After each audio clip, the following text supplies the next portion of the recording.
So away first time, first track race of the day, and the athletes look out for is Ben Randall's here in lane 4 from North Down AC. And the seasoned international athlete and shows his class here as he comes across the finish line. 14.18, good running in these conditions. Good run in second place there from Shane Aston, who also completed the javelin yesterday.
Pole vault about to get underway. Opening height of 2 meters 40, and the athletes: Alva Healy, Denore Harriers, Derval Foley, Tralee, Ruth Larrabee, Lekela, Laura Cusson, Old Abbey, Kira Hickey, Blarney, Inishkara, Tori Penna, Finn Valley, and Sarah Garham of Lusk. So 2 meters 40 and 7 competitors in action in the women's pole vault.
We're about to be on the stream there in a while.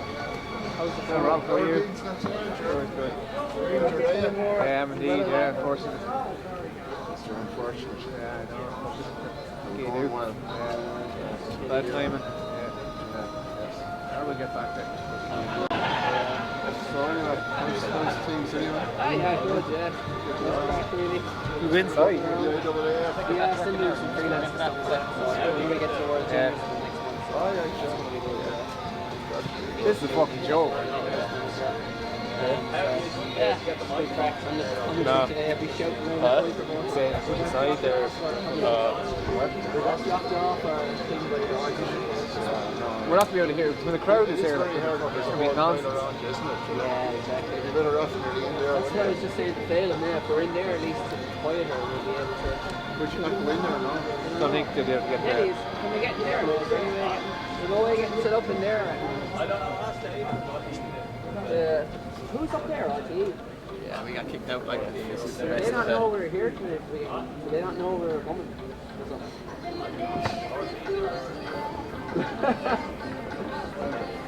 Yeah, exactly, yeah. What are we supposed to do? It's a joke.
Coming on to track now, the second heat of the 110 metres hurdles. First 3 and 2 through to this afternoon's final.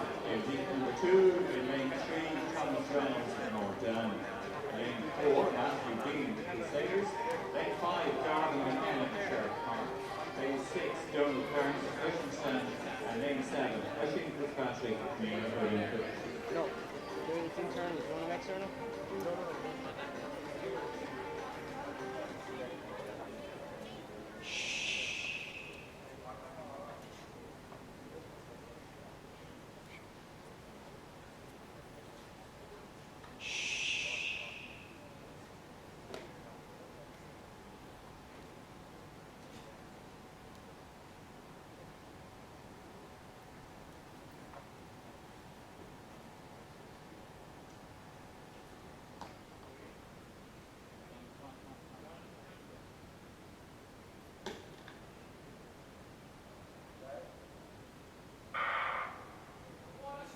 So first 3 automatically true.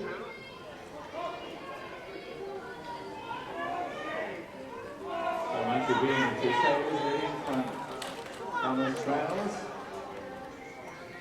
and Darwin McKenna.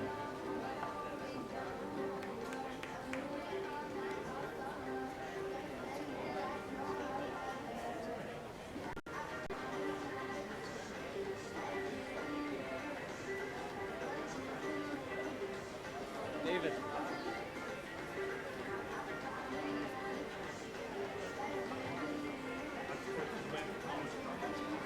Nobody know any difference really. Yeah. Cheers, thanks.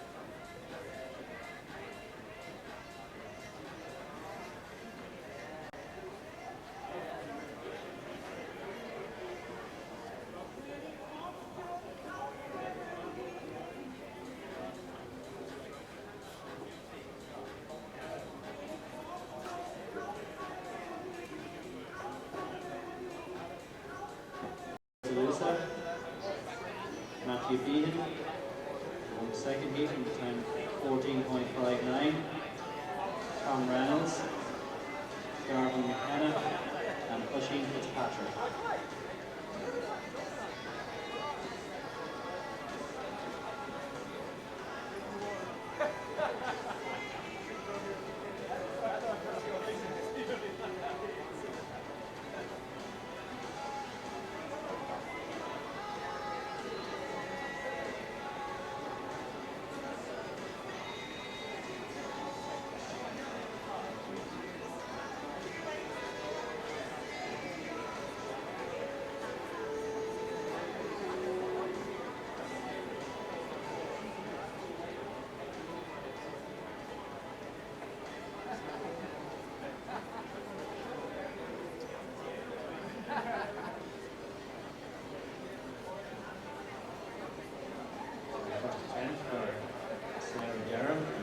At 2 meters 80 in the women's pole vault.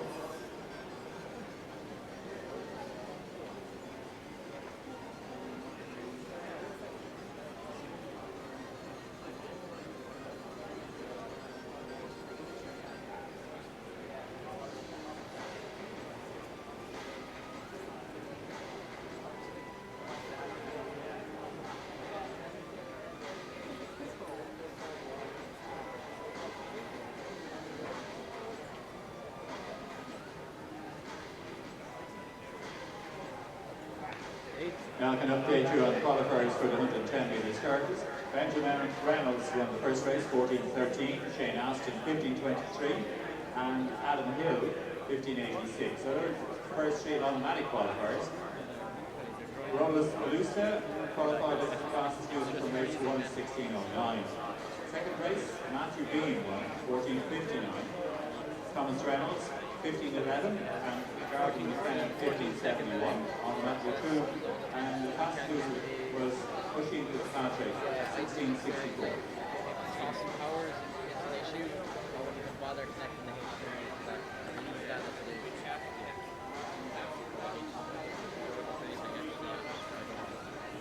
well, no, I haven't been additional display. It would be process. So let's say you're like you bring feed out to your monitors, you're going to be boosting the processing power. Yeah, I don't think it did though. Oh, it'll do it ever so slightly. You know what I mean? But if we're see, yeah, because if we're already like this switcher or about this conversion, you're probably putting a bit more juice into that anyway. Do you know what I mean? So it's yeah. I keep I don't if you could I don't know if you could I don't know if you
Protocol 3 meters, that's the first time for in on the healing, these more harriers.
next field event to get underway at 12:20 is the women's long jump competition. We have 8 athletes in the order of jumping. From Clonmel Harriers, we Osra Jarvis Guy. From Waterford AC, Grace Furlong. Yes, was triple jump champion from St. Albans, Sarah Buggy. From Dundrum South Dublin, Tara Jenkins. From Mid Sutton AC, Sarah McCarthy. From Youghal AC, Imelda Morrison. And from Manapians AC, Jane Shovlin.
Now the women's high jump will commence, get underway, and the competitors who are joining us here this morning are Catherine O'Connor from Dundalk St. Clair's, Grace O'Rourke, GSG, Grace is in the middle, Emer Doherty, GMP, in pink, Summer Leckie of Finn Valley, all these ladies are short. Grania Morgan of GSG, Grania's on the far side here. Saoirse Rahill of Tala. Amy McTaggart Boyne. Anna McElroy, Stephen Gisburn. Shannon Sheehy, Pushingstown. Nessa Murphy, Ferrybank. And Sorka Murphy of Ferrybank. And the bar will commence at 1:45, so that's our event for the women's high jump in the GloHealth National Senior Championships 2016.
Track is the men's 10,000 metre walk, 25 laps in track. And the athletes competing, we have David Kidd, this is Lawrence McCool, Ian McManaman from Westport AC, Rio bound Alex Wright from Leadvale AC, Anthony Tobin from Clonmel AC, and the other Rio bound athlete, Brendan Boyce from Letterkenny AC.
Pole vault, we have Tori Penna, who's cleared 4 metres in her first attempt, and now she's raised the bar to 4 metres 15.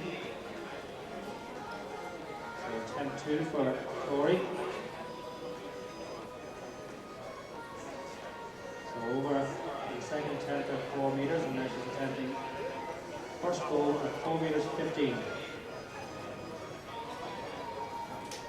Now the women's long jump are into round 2, and the competition is currently led by Sarah McCarthy at 5.75. Sarah, of course, leads the Irish rankings this year. Now the Morrison is 3 centimetres behind at 5.72, and next is Sarah Buggy at 5.62. So 3 centimetres separating the first two in round 2 of the women's long jump.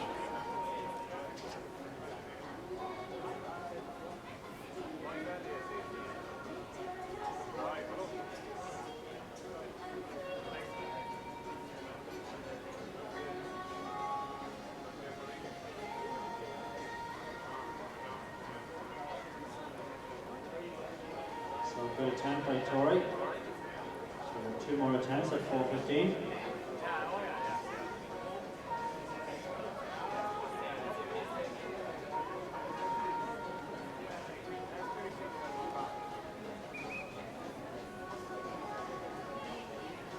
So early stages, men's 10,000 metre walk. Alex Wright, Greenville, showing his intent from the start. He's not every day to get off the track.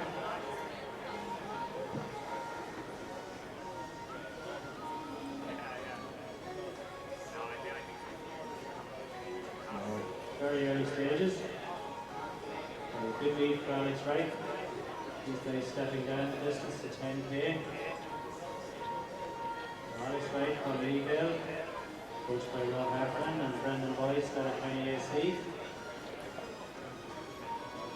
And Keane McManaman from Westport AC. So these 3, big lead, very early stages.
Last year's champion, Alex Wright. Still well over the 80. 10k in 40 minutes 4 seconds last year. National record held by Rob Heffernan at 38.27.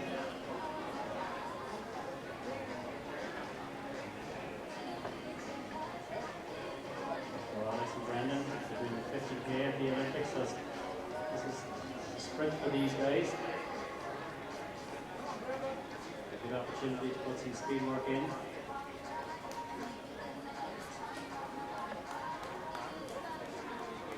Alex Wright from Brendan Boyce, and then third place, Keane McManaman from Westport. And then closely bunched, we have Anthony Toby from Clonmel, brother of one of our top junior now under 23 athletes, Sean Hogan.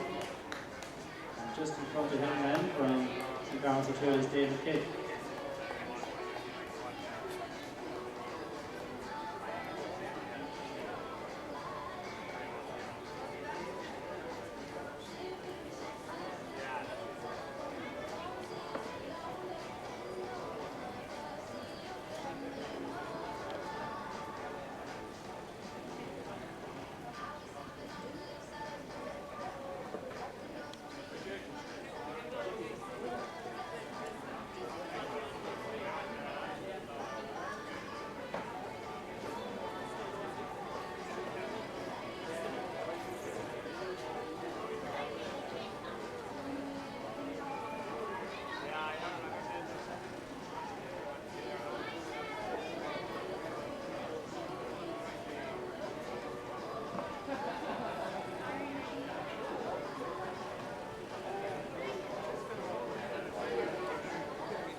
still a significant lead for Alex Wright. Hasn't really grown in the last 600 or 800 metres.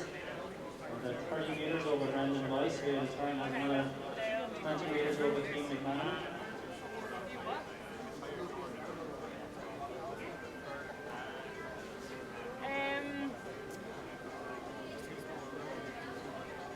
Well, we can for now, but we might potentially have to take it back. It's just that we can't be taking up seats. Yeah, but it's like 8 seats here, 8 seats here, whatever. So it's like about 30 seats that we have for these numbers.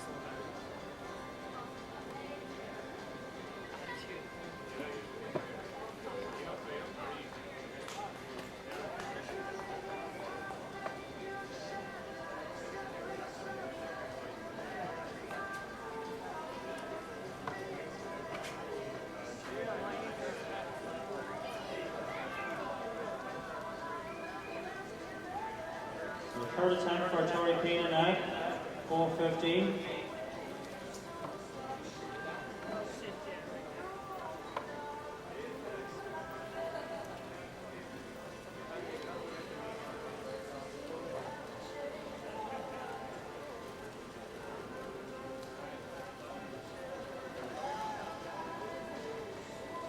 Difficult conditions for the field eventers today, and you can see now Tori as she comes back to take a second attempt at our run-up. So Alex Wright just about to come through about a mile at this stage, and around 6:34, 6:35 for a mile.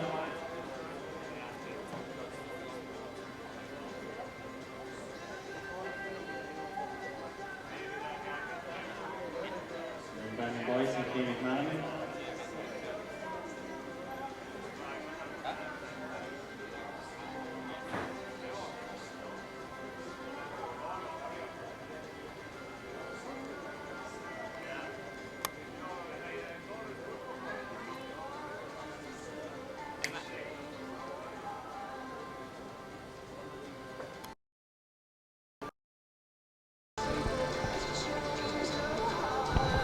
Hello and welcome to day 2, finals day here on Sunday at the GloHealth National Senior Track and Field Championships. I'm Cathal Dennehy, joined in tandem as always by Jerry Donald. And of course to my left, Ronan Duggan. Cathal, how are you? Very excited to be here. 10k walk, plenty of fine athletes out here, and we're about 4 or 5 laps in for some of the athletes, and it's all broken up already. It has, and it is our Leavale man who was qualified for the Olympics, our Rio bound soon to be Olympian, Alex Wright, who has there for Tori Pina. over these first 4 laps. She's going to attempt. Yes, he's certainly walking the right path here. Oh, that's good. And the lap counter has currently been ticked up to 30, but I'm pretty sure he's trying to put So that. it comes up the home straight, Alex Wright. He 5 got laps done at the moment. 2k completed. And Alex Wright's coming through 2k through in now. about 8:10, so good pace. 4:05 kilometre pace. That's going to put him in and around the 41-minute region. So certainly a good pace being laid down. A lot of people couldn't run that fast. Certainly not, although putting the laps up to 30 there would certainly add an interesting development to the 10k walk. It's certainly Keane McMahon is our third place placer at the moment of Westport AC, the 24-year-old. He's in there behind Brendan Boyce of Letterkenny AC. Also Rio bound, I believe. Yes, he'll be completing the 50k walk in Rio. Donegal man. Barney Bwee is his nickname from long back in the day. So last long year, time ago. Tori He's a big Pina, man now, going all the way to second Olympics. He is 4:40 to win the title. 50-kilometre walk and 4:20 last year to win the title.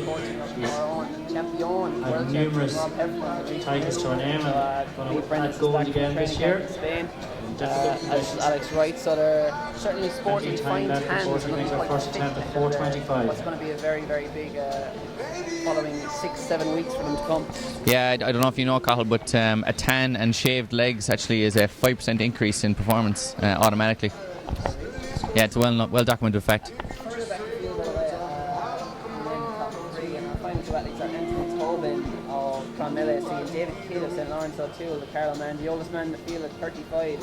So those two are walking, I was going to say hand in hand, but let's just say shoulder to shoulder almost at the moment. They've shared the pace views, but Alex Wright is absolutely tearing through the field. and I mean that to say that he's left So everyone. 19 laps to go for our leader, Alex Wright. Just takes a little look at his watch just to see if he's on pace. So he'll at some stage. Brandon Boyce then just coming up. 6 laps completed. Queen McManaman. Very high performing athlete over 20 years, and 10k will be right up his alley. Certainly, and Brendan Boyce probably with the 50k in his sights, using this just as a bit of speed training pre-Rio. Exactly. Our own Rob Heffernan isn't here this weekend, of course. Well, our own, everyone here is Irish, so all our own. Particularly if you're from Cork, he's really our own. But you're quite fond of our world champion, alright? But he is over in Spain at the moment.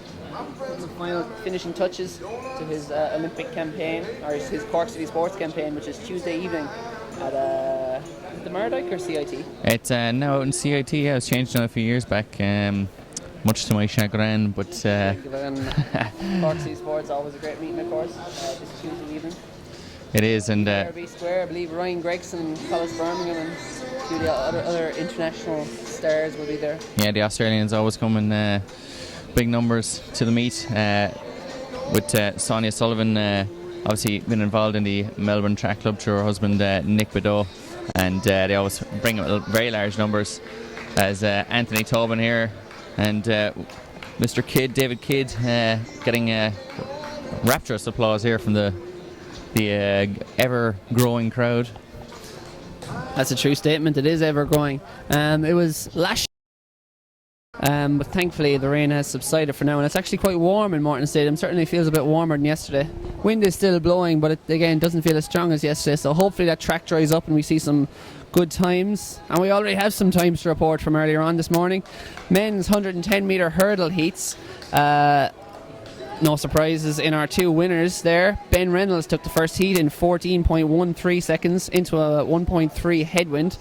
Our reigning national champion automatically advances to the final later on this afternoon. Shane Aston second, 15.23. Adam Hill, our third automatic qualifier in heat 1, 15.86. And Rolus Alusa goes through as the fastest loser with 16.09. Second heat run into a 1.4 headwind, so the wind got a bit angry on that one. Went up by a tenth of a metre per second. Matthew Behan unsurprisingly took victory there, 14.59. Thomas Reynolds second in 15.11. Garvin McKenna third automatic qualifier in 15.71. And then Oisin Fitzpatrick with 16.64 went through on time to the final. Any surprises there, Ger? No. Jared Donald, of course, our reigning silver medalist from last year's championships, is beside us here, but is nursing a tender hamstring at the moment, so is out of action for now. Well, not He told me he'd rather do the live stream than run a nationals. He said. Is that your excuse? Yeah. Fair enough. It's the only way to get paid as an athlete, unfortunately. Yep. We make the big bucks up here. Alex Wright comes through here, 17 laps to go for the Cork man.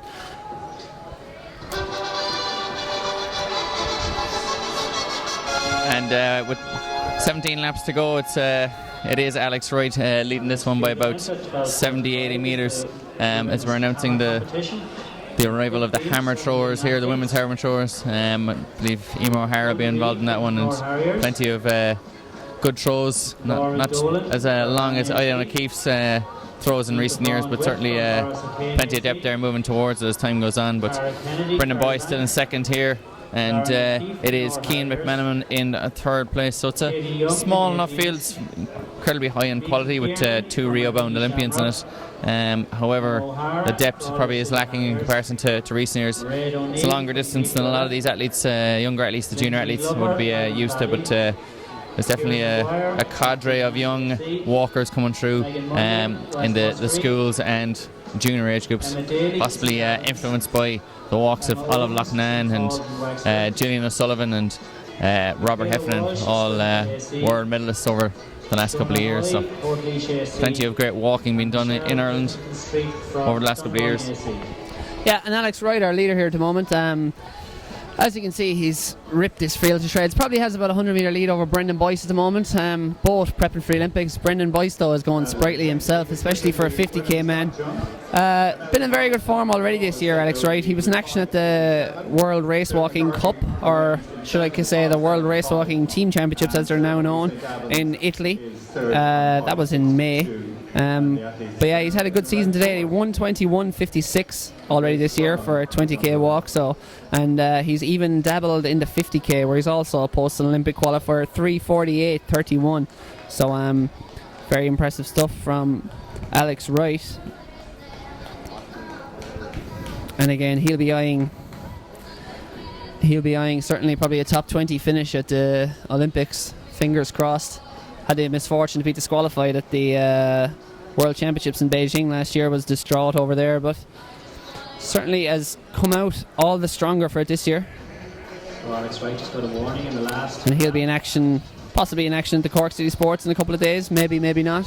Taking on his old sparring partner, sparring partner Rob Heffernan.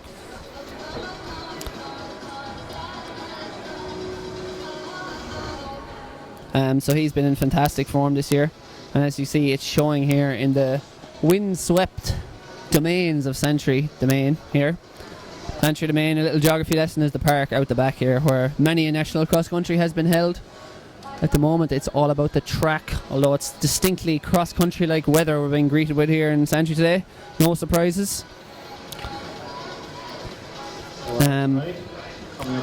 In Alex Wright, by the way, finished 55th it was in that World Race Walking Team Championships. I think he led the Irish team home there in Rome on the 7th of May. But then in that blazing PB of his, I think he took nearly a minute off his PB with a 1:21.56 performance in Spain, La Coruña, just late last month. So very good form from Alex Wright. Certainly, and as long as those 20k are always operating around that 120 barrier, is always the real top quality. So if he's going 121 and he's probably more interested in the 50k walk, then he's certainly walking well at the moment. But a lot of the medals are won in around the 118 to 120 range in the last couple of Olympics in London and Beijing. So looking forward to seeing the lads walking in Rio. And hey, no Russians this time, so good news for the Irishmen. Russian traditionally a powerhouse, shall we say, a superpower, often a turbocharged superpower of the race walking at world level over the last decade or so, and we all know the reasons why. In the last 6 months to a year, we've all learned why. But anyway, hard training and good technical support. Hard training and a little help from our friend Victor Chagin, who's now banned from the sport, thankfully. But yeah, we'll keep it positive here, seeing as so many of his athletes tested positive. Back to actually positive news. Alex Wright is flying around here with 14 laps to go. He's approaching the halfway point and he looks as strong as ever. It is, I'm sorry to report, it is lashing rain again, or certainly a hefty drizzle falling across Morton Stadium. Certainly is going to dampen our spirits here, Cathal, when this outrageously good walking performance here from Alex Wright. A good, must be 130 metres in the lead at this moment in time, and then an even further 250 back to Keane McMenamin. And we're just going to look onto the pole vault here as the Finn Valley athlete is getting herself ready here. I'm just trying to get an idea of exactly who that is. That is Tori Penna, and pleased to report, and she is attempting 4:30 here, which is pretty miserable, or pretty miserable conditions for to try and clear a height like 4:30. She's been over, I think, 4:50 this year, 4:51 in fact, an Olympic qualifier. So Tori is on the way to Rio. But again, having the pole vault in these conditions, it's I dare say if it was road conditions, the AA would be calling it treacherous on 2FM. Quite possibly, yeah. And look, if she can get over 4:30 in this, it's certainly going to be some good jumps. Obviously, originally from California, so if she was a Donegal woman true and true, she'd be pole vaulting in these conditions all the time. But I don't reckon this happens too often in California. So here, 4:30, she's attempting. You see her run in now, trying a vault over, and she's pulled up on that one, so she'll try and still has time to go back again. First refusal there from Tori Penna. Just going to give a quick weather update here. So we're looking like rain for the day. Scorchio, possibly a bit of just clouds and maybe a bit of sun by 5 o'clock or so, but hopefully it's not cold anyway, so that's a plus. If that wind can die down a little bit, conditions wouldn't actually be too bad if the track dries out, but for now. I'm not sure if Alex Wright and Brendan Boyce and Cole will be enjoying that little rain shower to keep them cool on their with 13 laps to go. So we just see Tori Penna running through again. So that is the end of her campaign. So she is the national champion for 2016 at this GloHealth Nationals here at Morton Stadium Centre. She will be on her way to Amsterdam and Rio. That was an excellent celebratory roly-poly she did there over after her second refusal on that one. I'd imagine she's been practicing that because it went off pretty flawless. There's a lot of grace involved in it, and I would have given it 9 out of 10. I'd agree, can only agree. Yeah, congrats to Tori Pena. She'll be getting on the first flight back to California, I imagine, when she's looking up at these skies, because this is not ideal training conditions unless she fancies going indoors. So she is certainly huddling for shelter at the moment under an umbrella, and didn't even need to take off the long tights today. So again, Tori Pena is a class above any other Irish vaulter at the moment. Almost man or woman, not quite all the men, but not far off it. So congrats to Tori Pena. She's jumped 4:52 already this year in Long Beach, California, and she's also cleared 4:50 in Chula Vista, and very good form indoors as well. She jumped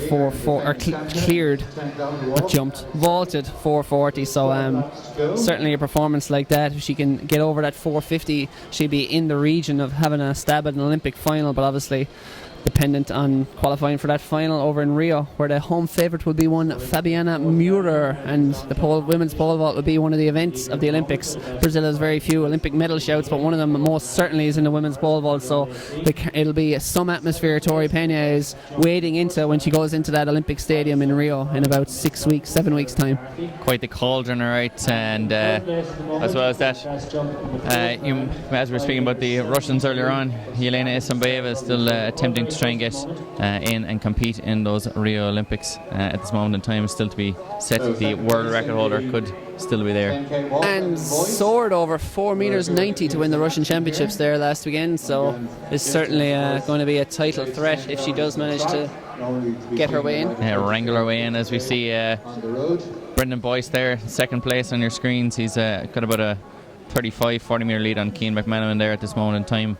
And Alex Wright is a good 150 metres ahead, as he has been for quite a long time. We have 11 laps to go for Alex Wright, and 12 for Anthony Tobin here, who is in 4th place at the moment, walking very, very well, the Clonmel man.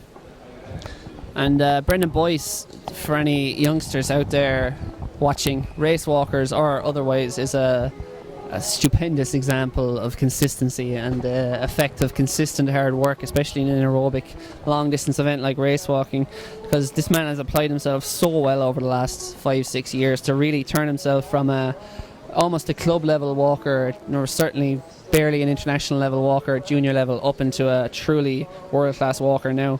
He started like 6 years ago, his personal best for 50k, and his first one was 4:08 in Dujins, and then he went the following years, just to read out his progression: 3:57, 3:55, 3:54, 3:51, then bang, back in Dudins last year he was a full 20 minutes faster than he was 5 years earlier. 3:48.55 Brendan Boyce is his current personal best.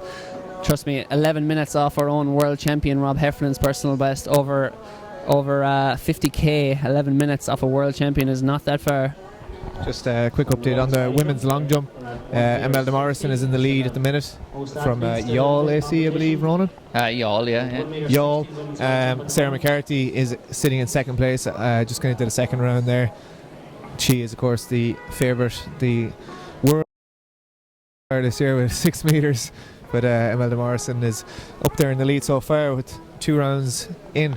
Yeah, and Imelda Morrison was a very, very good junior long jumper from Cork over the years, and obviously taking from Cork, yeah. I don't know if you know she's from Cork, but she obviously taken a couple of years out now, jumping very, very well, very, very close to 6 metres this year. So looking to take home a national title. Yes, indeed, she'll have her work cut out for with the likes of Sarah McCarthy in it, but of course she has the lead so far, so she can only be beaten. She's going about it the right way. Lead hard from the start. So the leader, Alex Wright now, with 10 laps to go, 6,000 metres covered. One of their rivals there taking a jump. I believe that is the one of the medalists from the triple jump yesterday. of Clonliffe Harriers. Would you like to try and pronounce her name today and make a balls of it, Ronald? I would certainly not. I think I've had enough of that now. We'll call her Austra, that's her first name. Yes, So we'll leave it at that. Very, very solid. I think she was third in the triple jump yesterday, so obviously jumping again today in the long jump. Looking to fill that other back pocket with some solid metal. Solid silver, yeah. You just see David Kidd there going through the line from St. Lawrence O'Toole. He'll have 10 laps to go. Brendan Boyce is hot on his heels, trying to get a full circuit ahead of him.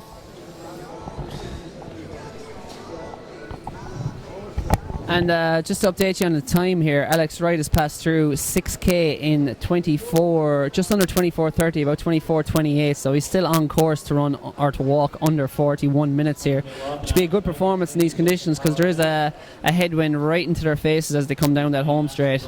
And for a man who's obviously his best is 121, so obviously you can do the sums. Half of that is about 40:30, so he's on about his PB pace for 20k, and I'm sure that's all he'll be looking for here today. He appears to have, barring a disqualification, the national title secured at this stage, short of a massive blow up. But we're just going to cut across there to the long jump for a moment. Sarah McCarthy is currently on the runway, and Jerry, you can take us through this as a field event expert. Oh, absolutely, yeah. As I was saying, Sarah's jumped 6 metres this year so far, so she'll be the favourite to take this one, lying in second place at the minute.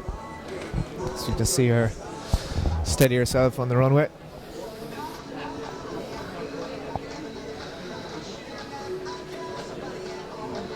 Looks like a good clean jump from here. We'll just wait on the official's flag, but in the second round she gets the white flag and we'll wait and see. We'll try and get you a mark on that distance, but certainly looking good so far. Also the triple jump champion from yesterday, Sarah Buggy, taking part in this one. She just took a jump before. Awards for the women's pole vault competition. Presentation being made by Jim Dowdell, CEO of our sponsors GloHealth, accompanied by Athletics Ireland's president Georgine Shaw. And our first presentation of the day, we have the women's pole vault medalists. The best performance this afternoon of 2 metres 80. 2 metres 80 for bronze medalist Laura Cusson.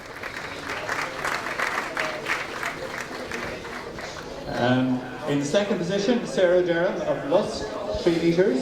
Lusk AC Sarah Dern with 3 metres for the silver medal. Rostrum at national senior level.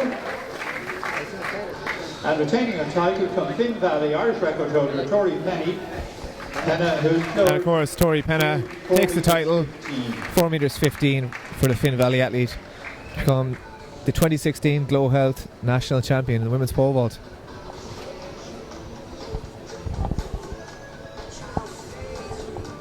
You can just see media man Phelim Kelly getting his snap there ready for Twitter, Facebook and Snapchat and the likes, so make sure to get on and follow them. Tweet us in #AITF16, and also you can follow the Snapchat there. There'll be some good live trackside updates all day long there, so bit of crack. What was that song by the Mamas and the Papas? California Dreamin' on such a winter's day. I think that's exactly what Tori Pena is doing there. She smiles for the photo as the rain pelts down. Come on, people, it's late June and this is the best we can manage. She's like, come on, people. Me on the first flight back to Chula Vista. It's too much this rain. I can report though that Keane McMenamin has, back to the walk, reeled in Brendan Boyce in the battle for silver. Keane McMenamin, the 24-year-old Westport athlete, is having a stormer here. He is obviously more of a short walk specialist compared to Brendan Boyce, but he is flying here. He finished 71st, just behind, not too far behind Brendan Boyce. I think Brendan Boyce was 66th in the World Race Walking Team Championships, in certainly in the mid-60s in Rome earlier this year.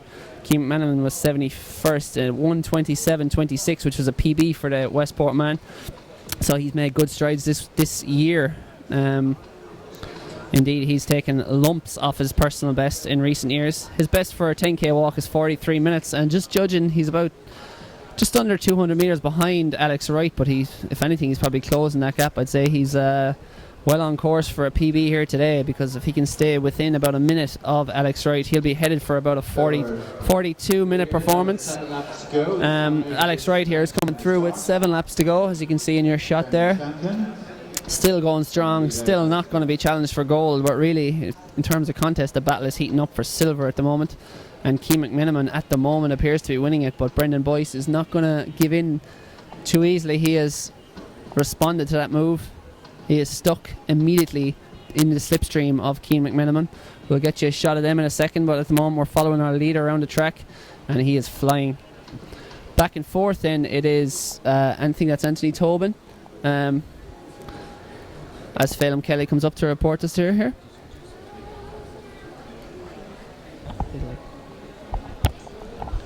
We at the moment in time, Alex Wright is on the back straight and working his way around with about 6.5 laps to go.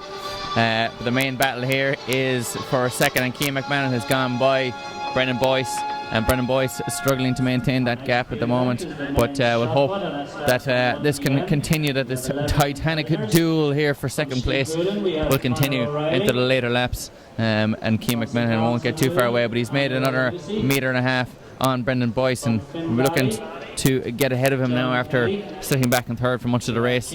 At this moment in time then as well, Anthony Tobin still in fourth place, and that is Andy Kidd David Kidd from St. Lawrence O'Toole's is in fifth place. He has 7 laps to go. Alex Wright coming through here now with 6 laps to go, just 2,400 metres left for Alex Wright. He's on 31.08 there as he passes through the lap counter, and he is on for an exceptionally good time here of in and around 40 minutes. But the battle for second is still ongoing, with Keane McMenamin moving away from Brendan Boyce. He's got about 15 metres ahead of Brendan Boyce at the moment in time. So we'll just try and get you a shot of that there now. Here's Anthony Tobin coming through. He's in fourth place, and he has 7 laps to go. But brother Sean Tobin from Clonmel, and a great race walking tradition in Clonmel in recent years. And just behind him then is Keane McMenamin from Westport, and he is your current second place. Just passed him through the camera shot there now, and that's Brendan Boyce, who's going to the Rio Olympics over 50k. Remember, this is a 10k, so it's a much shorter distance, 5 times shorter in fact. If any statisticians out there are going to correct me on that one.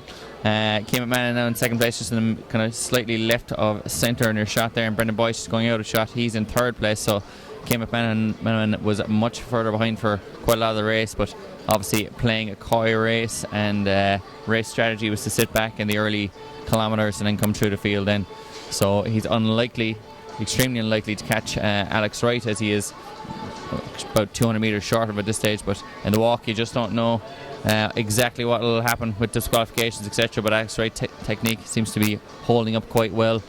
Centre of his shot now is Anthony Tobin, the fourth placer from Clonmel AC. He's quite a young athlete, still a schoolboy, and is competing here at a very, very high level, senior championship level over the full senior 10k distance. So great experience for him to be involved in the call room and rubbing shoulders with 2 future Olympians, as well as second placer here, Keane McMenamin from Westport, who's having a fine walk here in Santry Stadium. Women's long jump competition. We're into the 6th round. At the moment, still in the lead is Imelda Morrison from the All-AC, still with that best jump in the 4th. Just a women's long jumper just going into the final round there. Imelda Morrison is still in the lead with 5.88. Sarah Buggy, is yesterday's triple jump champion, is in second place with 5.84 at the minute, and in third Sarah McCarthy 5.75. So Sarah McCarthy was the favourite for the title, but she's lying in the bronze medal position at the minute. We can see her here on the runway to take her final jump. Boyce going through now, he's in second position. 5 laps to go for him also. She gets herself set, gets psyched up for this final round jump, try and snatch that gold medal away from Imelda Morrison. We have 4 laps to go when it comes up here.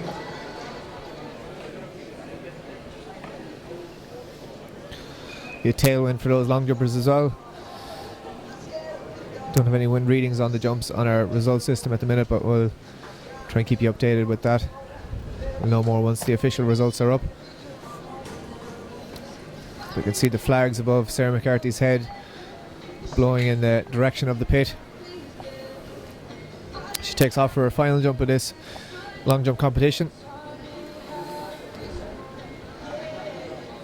She's gotten the white flag anyway, so we'll have to wait and see how this one pans out.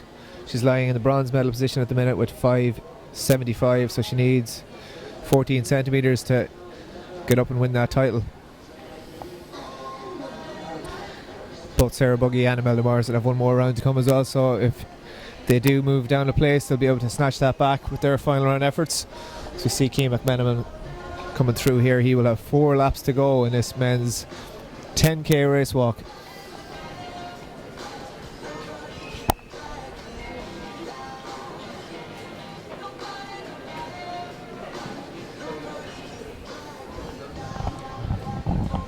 So that's Keane McMenamin there on your screens, the current silver, potential silver medalist, future silver medalist, definite silver medalist. It's hard to tell at this stage. Brendan Boyce in 3rd place, and Alex Wright extending his lead even further on Keane McMenamin. And Brendan Boyce struggling somewhat with that pace. He's seems to be not walking with the same level of fluency as he was earlier on. So Anthony Tobin there, just on your right of shot, is a lap behind, but is in 4th place. So the depth is good here, but it's over 400 meters. There's still only about 2 minutes of a difference, which over 10k is not a whole lot for these walkers. So I can just give you some unofficial word that the medals have been decided now in that women's long jump. It was 5.72 for Sarah McCarthy in that final round.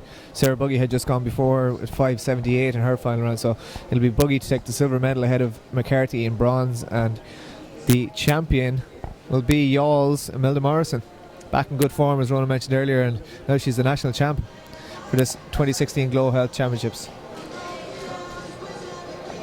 So we see Alex Wright storming away to victory here in this men's 10k walk. He's got just under 3 laps to go. Coming up towards the K, and he'll be clicking his watch to see how fast he can cover that last K. He was going around 4-minute kilometre pace for the first couple anyway, so certainly faster than I could run a 5k or 10k. Ronan? The exact same answer, unfortunately, these days. It's not as embarrassing for you as it is for me. But Alex Wright here, with a K to go, still in the lead. It's been quite the exhibition here from the Corkman, and he has stormed away from his field early on, made the break, and has never looked back. Not unlike Robbie Williams when he left to take that, but then now he's obviously back involved. Apart from that time he came back, but sure. Yeah, I'll work on that reference over the next 800 or so. Sharpen it, polish it up a little bit, yeah. Maybe by the end of the day you can return to it. Hardly be anyone tuning in for 6 hours straight. No, I can definitely use it again. You kind of put me in the spot there as I was thinking of one, so if you'd like to take back the mic while I think of a good answer here. Everything is done ad lib here. What do you mean thinking of something or preparing? So 2 laps to go for Alex Wright. 37, just under 38 minutes on the clock. So if he continues at that pace, he's looking at around 46, 47 minutes. Somewhere in between, very accurate here for me. Somewhere in around. Oh, sorry, yeah. Ronan or Cahill is shaking his head. I was going with 2k rather than 2 laps there. He's on for around 41 minutes. Like Brian McFadden when he left Westlife, he never looked back. Well, that's a really good, really original comment there, Ronan. What made you think of that? Well, the previous Robbie Williams related one put me on the similar kind of trail, and then you saw me laughing to myself there when I thought of it. I thought you would have copped in exactly where I was going with that one. Of course. Like Kelly Rowland when she thought of the demise of Destiny's Child, and Beyonce went to nothing. Discuss.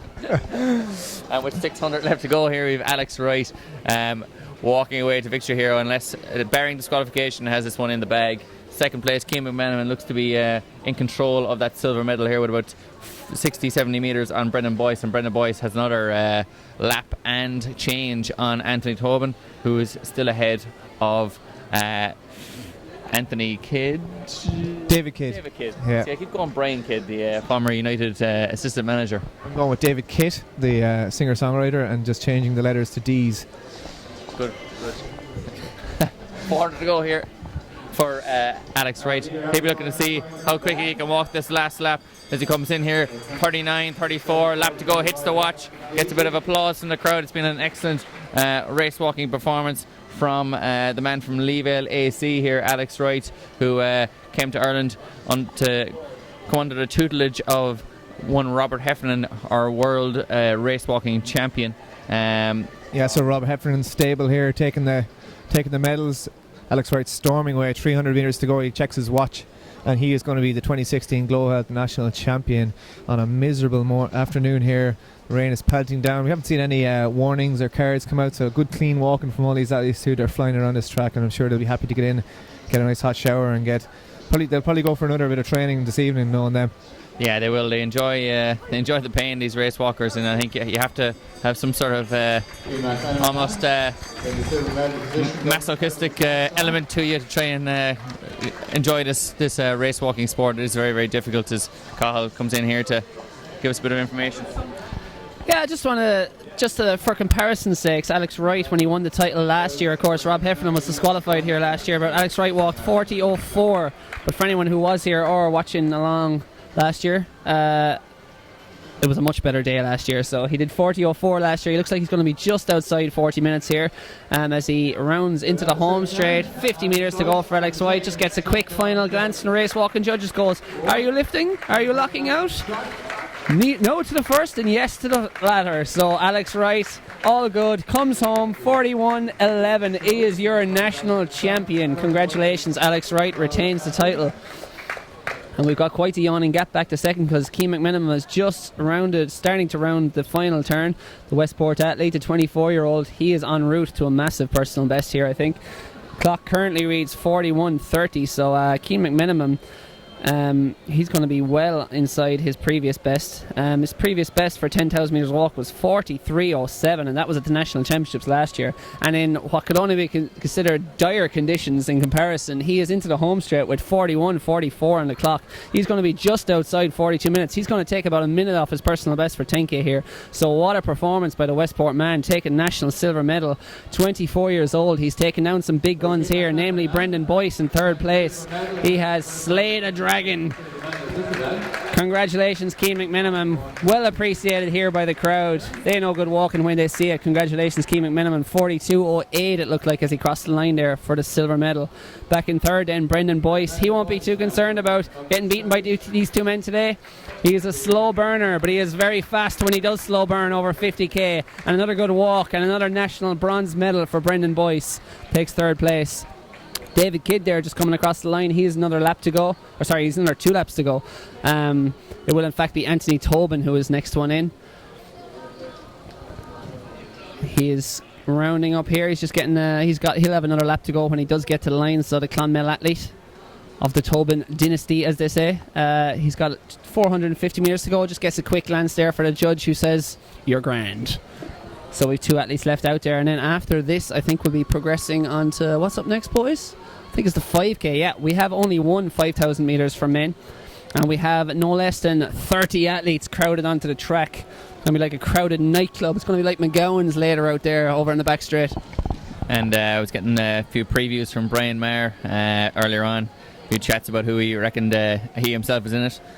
So he wasn't denying his own chances, but he was saying that the likes of Conor Bradley would be heavily involved, who's a 4-minute miler. Thomas Moran has ran sub 14:10 this season. His own stablemate Thomas Hayes will be involved as well, as will Aaron Hanlon, who's come back from the States. Colm Sheehan, who's ran low 14 minutes as well this year. David Flynn, who was involved in a exciting steeplechase yesterday, is reportedly entered as well.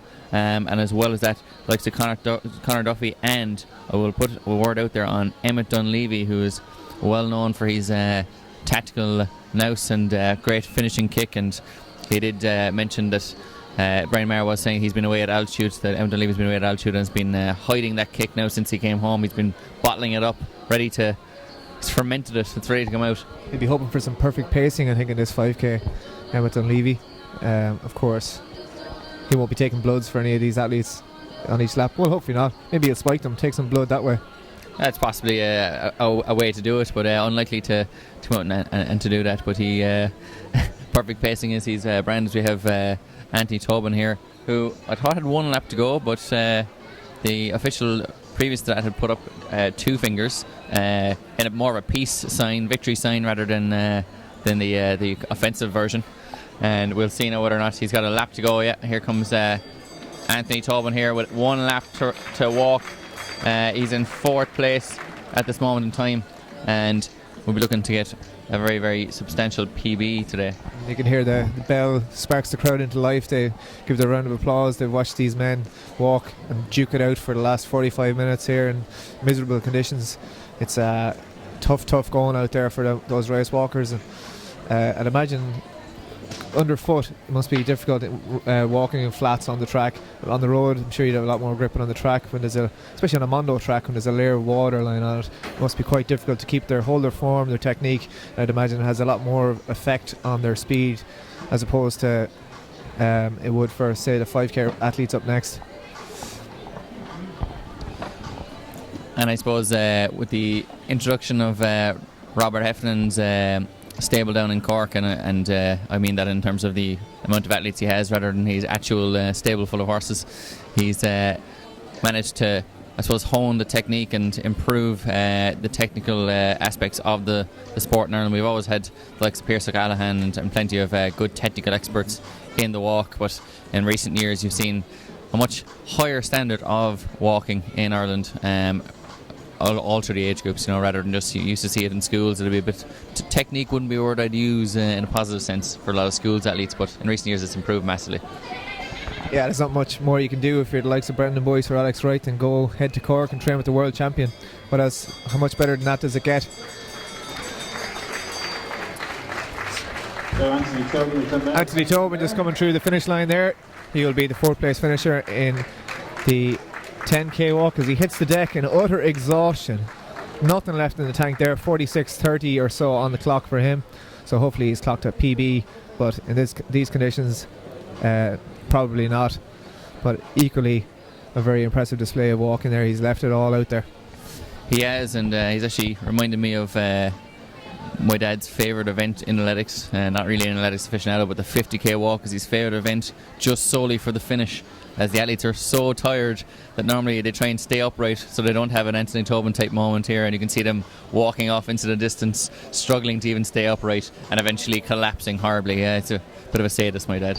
Incredibly difficult thing, though, the endurance race walks, given that the importance to maintain the technical emphasis despite the overwhelming fatigue. I guess the steeplechase or maybe the 400 hurdles is the only comparative events in terms of how difficult it is. Mind and body both has to be switched on to their maximum. Just had a word with Alex Wright there down below. He is planning to double at the Olympics over 20 and 50k. He's very pleased with that performance today, and these guys are suckers for punishment, these race walkers. In about 48 hours time he'll be down, well no, maybe 52 hours or so, he'll be back on track down in Cork doing the Cork City Sports 3k against the old sparring partner Rob Heffernan, and I believe Brendan Boyce may be turning out there as well. So cracking 3k race walk down Leeside on Tuesday night. Get yourselves there. Still tickets available if you're anywhere in the region or far away. Travel down as David Kidd comes across the line here for 5th place. 48.08 for him.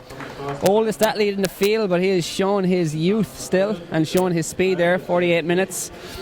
He just beat about 90% of the field at the Great Ireland Run, I'd say, over 10k. Something in around that. Well done to David Kidd, 5th place today.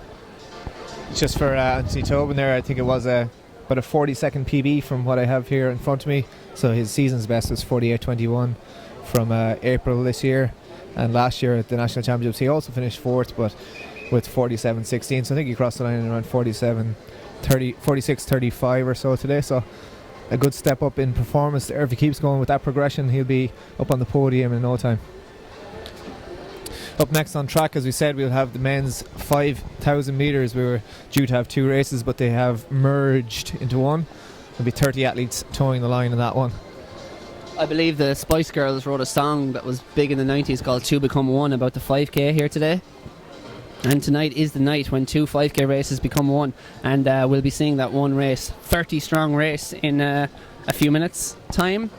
Athletes are currently in the call room, huddling under umbrellas and in tents and in their, mummied sleeping bags, trying to shelter from the conditions. But thankfully it's not really cold here, at least.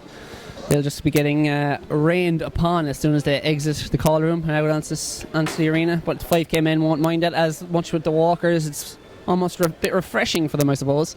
So yeah, that'll be upcoming. We have a medal ceremony first though. Would that be the long jump? Women? Girls. I shouldn't call them girls, they're women. Ladies. Ladies. Yeah, your 3 medalists, Sarah McCarthy, Sarah Buggy and Imelda Morrison behind the podium. And they're getting ready to go up on stage here, and we can confirm that our bronze medalist on the right there in the white singlet from Mid Sutton AC is Sarah McCarthy.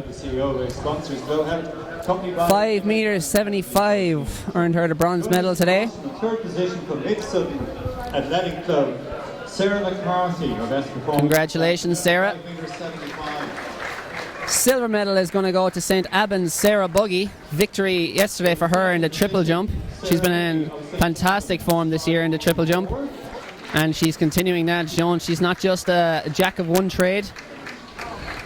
She's a master of several trades. Well done, Sarah Buggy. But our champion from Youghal, Imelda Morrison, with a best jump of 5:88. Congratulations, Imelda Morrison. Gold in the women's long jump is heading back to Youghal. So elsewhere on the track at the moment, we've got the men's pole vaulters warming up, and much like Tori Pena, they're going to be cautious in their run-ups, and they're making the appropriate adjustments at the moment to their run-ups, depending on the slipperiness, I suppose, of the runway. Always, I don't know from personal experience, but I'm guessing, Ger, that the pole vault is quite problematic when the conditions are this damp. I'd imagine so. Yeah, you can often see them watching the wind gauge even before on a dry, warm day. They'd be watching the wind gauge to see when it dies down to take their vault, because it obviously has a big effect on their performances. So on a damp, windy, not so cold day here in Morton Stadium, Santry, they'll be being extra cautious, all right, and I'm sure that maybe even come in at an earlier height than usual just to make sure they get a height on the board, as it is a championship. Obviously they want to jump high, but there's also the national title to be decided. Elsewhere we have the women's hammer throw just getting underway. The women's high jump also taking place, and the men's shot put. The big men chuck and tin. We've seen Sean Brannock take the height for distance, or weight for height rather, title yesterday, so he'll be hoping to get another one. He's thrown over 18 metres this year, a monstrous throw. He threw a national indoor record as well this year. He's in serious form, really coming into his own as he enters almost the twilight ages of his career, but we will try and keep you updated with those field events. You can also go onto the Athletics Ireland Twitter or the event preview on athleticsIreland.ie, and you'll be able to find the link to the live results, and you can keep yourself updated with those results as they take place. So the field events are updated. It may say waiting beside the result, but if you click in, you'll be able to keep an eye on each round by round and follow your athletes. Also give us a tweet in if you want to find out anything about today's events, or pass any comment or wish anyone good luck. Use the hashtag AITF16 and tag at Irish Athletics, and we will try our best to give you a shout out. You can also click back on the stream, the feed that you're watching now, if you want to get a replay of any of the events that are on. If you just click back on the red bar along the bottom of the screen, you'll be able to do that as it goes. And you can also catch all of yesterday's events, like those great 400 metre heats we've seen in both the men's and women's. You can see that fantastic finish in the men's 10,000 metre title. When the men's 10,000 metre title was decided, Brandon Hargreaves just out sprinting for the victory.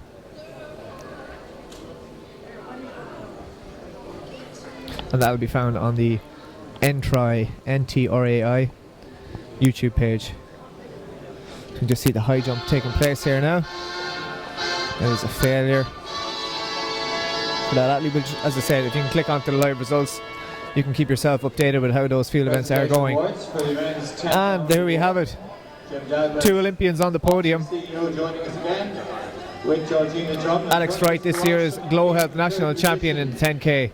From Letterkenny Athletic Club, Brendan Boyce. Brendan Boyce taking the bronze medal. Of course, he will be off to the Rio Olympics for the men's 50k walk. And he gets a nice bit of speed into the legs today here in a wet afternoon in Santry. Picks up the bronze medal for 10k.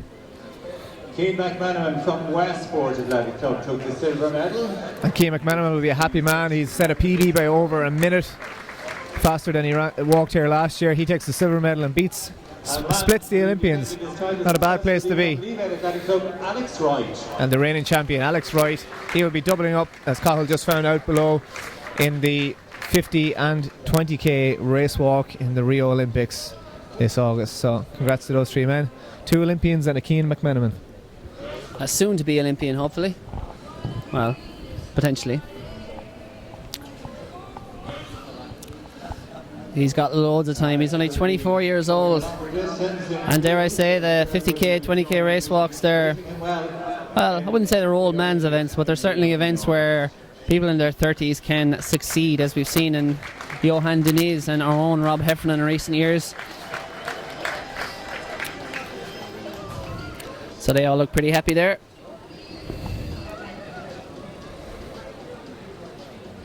Alex Wright, I think that might be his sister, friend or girlfriend there, came down to him when he was standing around in the rain afterwards. And you know, sometimes it takes a woman to talk sense into a man, and said, "Where's your tracksuit?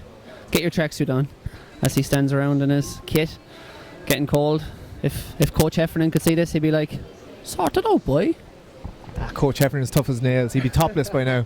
He'd be showing off the guns and the abs, showing what good shape he's in, not just on the track but with the top off as well. Probably would have did a lap of honour. And these men are in outstanding shape. If there's a better conditioned athletes in Santry Stadium today, or Morton Stadium today, I'd be surprised to see it, because these race walkers are not just fine tuned in the gym, they have shed every unnecessary pound of flesh on their body for the task ahead. And that for Brendan Boyce, that'll be 50 kilometres slog around a 2 kilometre circuit in Rio de Janeiro in about 7 weeks time. Countdown is on. All the athletes today will be on tenter hooks for the next 7 weeks. They'll be running away from anyone who's sneezing, kicking the cat and dog out of the house to make sure they don't wake them up and whatnot, and making sure they avoid injury and illness over these next 6 weeks, and make sure they book their place at the Olympics or go there and do both themselves and their country proud. We've got several Olympians to be, and former Olympians of course, in action today. We will have Thomas Barr and Mark English coming up shortly after 2 o'clock in their respective events. I believe Barr will be first up in the 400 metre hurdles, then English about 10 minutes later in the 800 metre final. Both as well should be given races. It's not just going to be a procession for them. Thomas Barr is going to have to go up against Ben Kiley and Paul Byrne, Jason Harvey. It's going to be a crack of a race. Meanwhile, Mark English is going to have to face the challenge of Declan Murray and face it head on. That's a 147 challenge.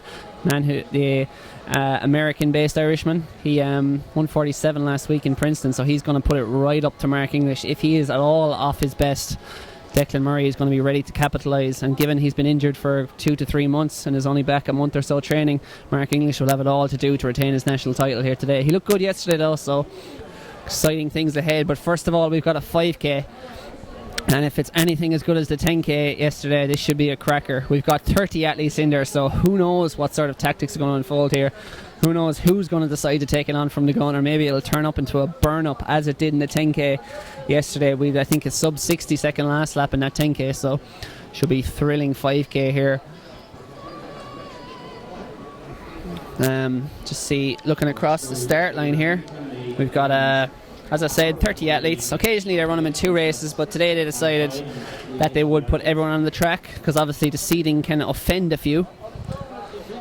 Hell hath no fury like a runner who thought he should be in the A race and ends up in the B race, as Dick Hooper wrote so eloquently in the Irish Runner a few years ago, talking about the road relays.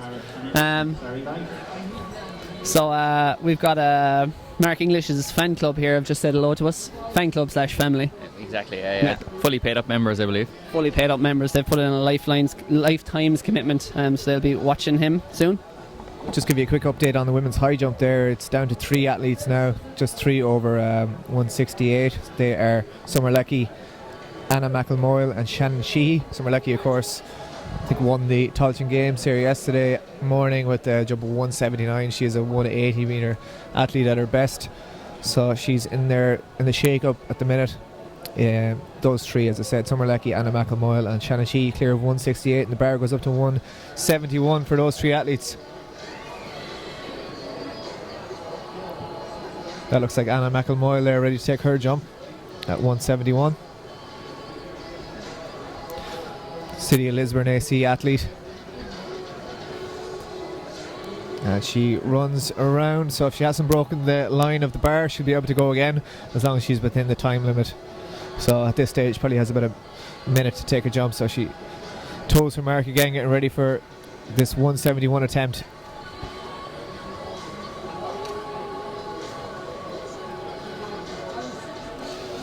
You can see the puddles on the track there at the high jump, so there's not going to be any records broken here today, but there's still 3 medals to be decided and 3 athletes left in it.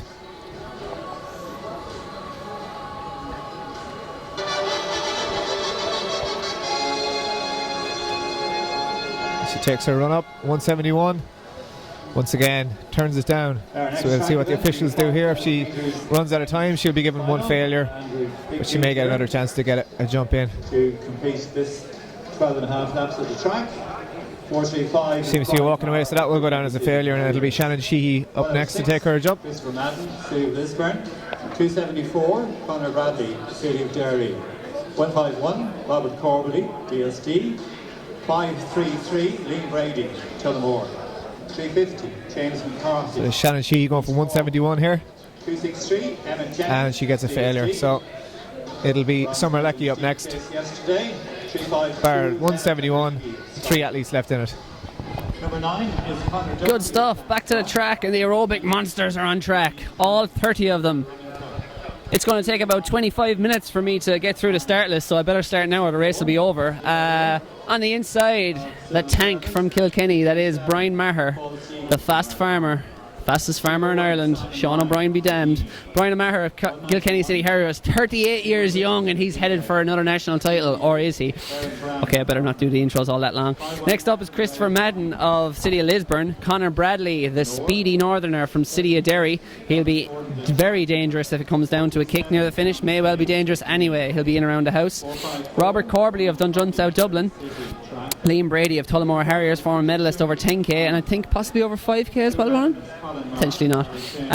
James McCarthy of East Cork, another rebel man, is up, and the rebel force is strong here. Emmett Jennings of Dundrum South Dublin, can he pull off more miracles after his stupendous run in the steeplechase yesterday, taking that bronze medal with a fantastic middle of the race? If he pulls off anything like that here, he'll be in and around the house.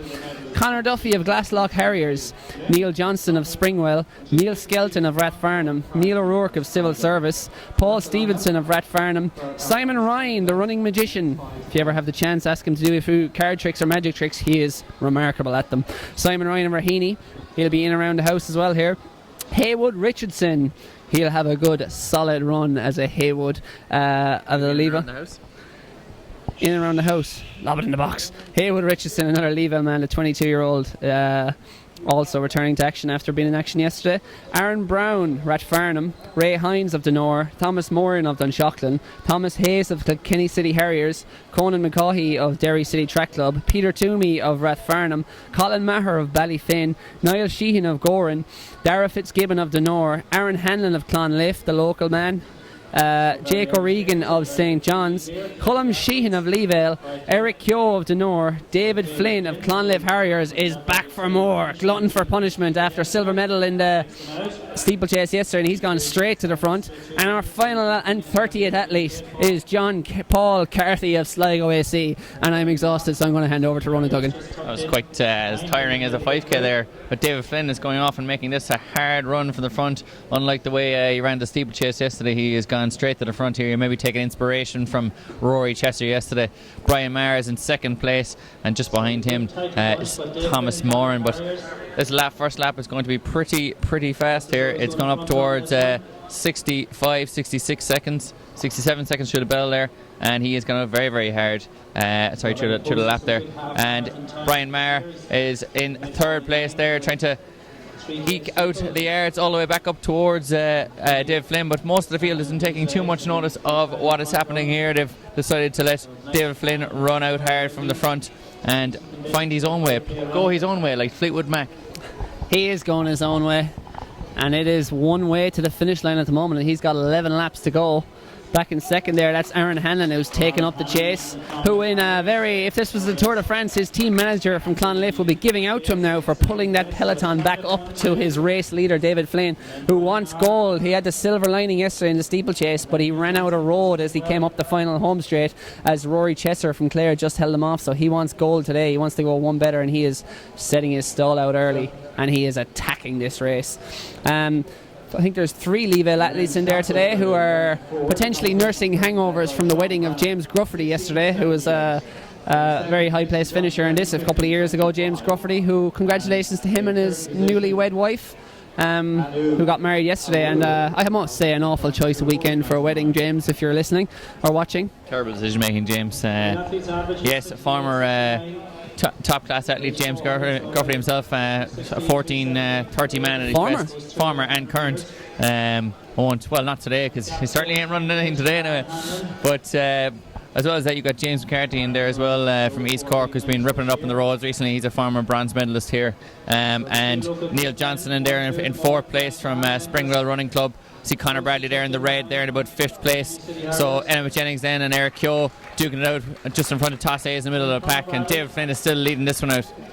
2:56 through the first K, so he is running a steady pace in around 14:30 pace from our resident 5K. Sorry, 14:40. I was thinking that, yeah, 14:30. You madman. But Aaron Hanlon here is over in the States in Providence College. He is working his way back up. He's definitely closed that gap to David Flynn at the front, and this early leader that is David Flynn is starting to lose that ground that he'd built up. Neil Johnson still in 4th, Brian Mayer in 3rd place. Said he was up at 6:30 this morning milking the cows. Got here at 11 o'clock in preparation, and he's pretty excited about today, although he said the silage, 2 weeks of silage taken out of him, that's why he didn't run 10K yesterday. There are men, then there are mountains, and then there are man mountains, and that is Brian Maher. He is a man of substance. He is a man of absolute fortitude, and he is in 3rd place at the moment, the Kilkenny City Harrier. And he's been prolific road, track and cross country over the last, not just 1 decade, but 2 decades. And here he is in there with 30 young fellas, and he is sticking it to them. He's in 3rd place, leading the pack back up to the Clonliffe pair, nestling in behind Aaron Hanlon and David Flynn. Emmett Jennings just up on his shoulder. He looks to his right and says, "Who's this young punk? Get out of the way." And the man we haven't mentioned there is Colm Sheehan, who's in about 10th place there in the Leavale AC singlet, and he has ran 14:10 already this year, and in the low 8 teens as well for 3K, so he's in fine form and always involved at the pointy end here in the 5,000 metres in the last couple of years. But plenty of really good athletes in here. It's very difficult to tell even at this juncture exactly who will be our medalists.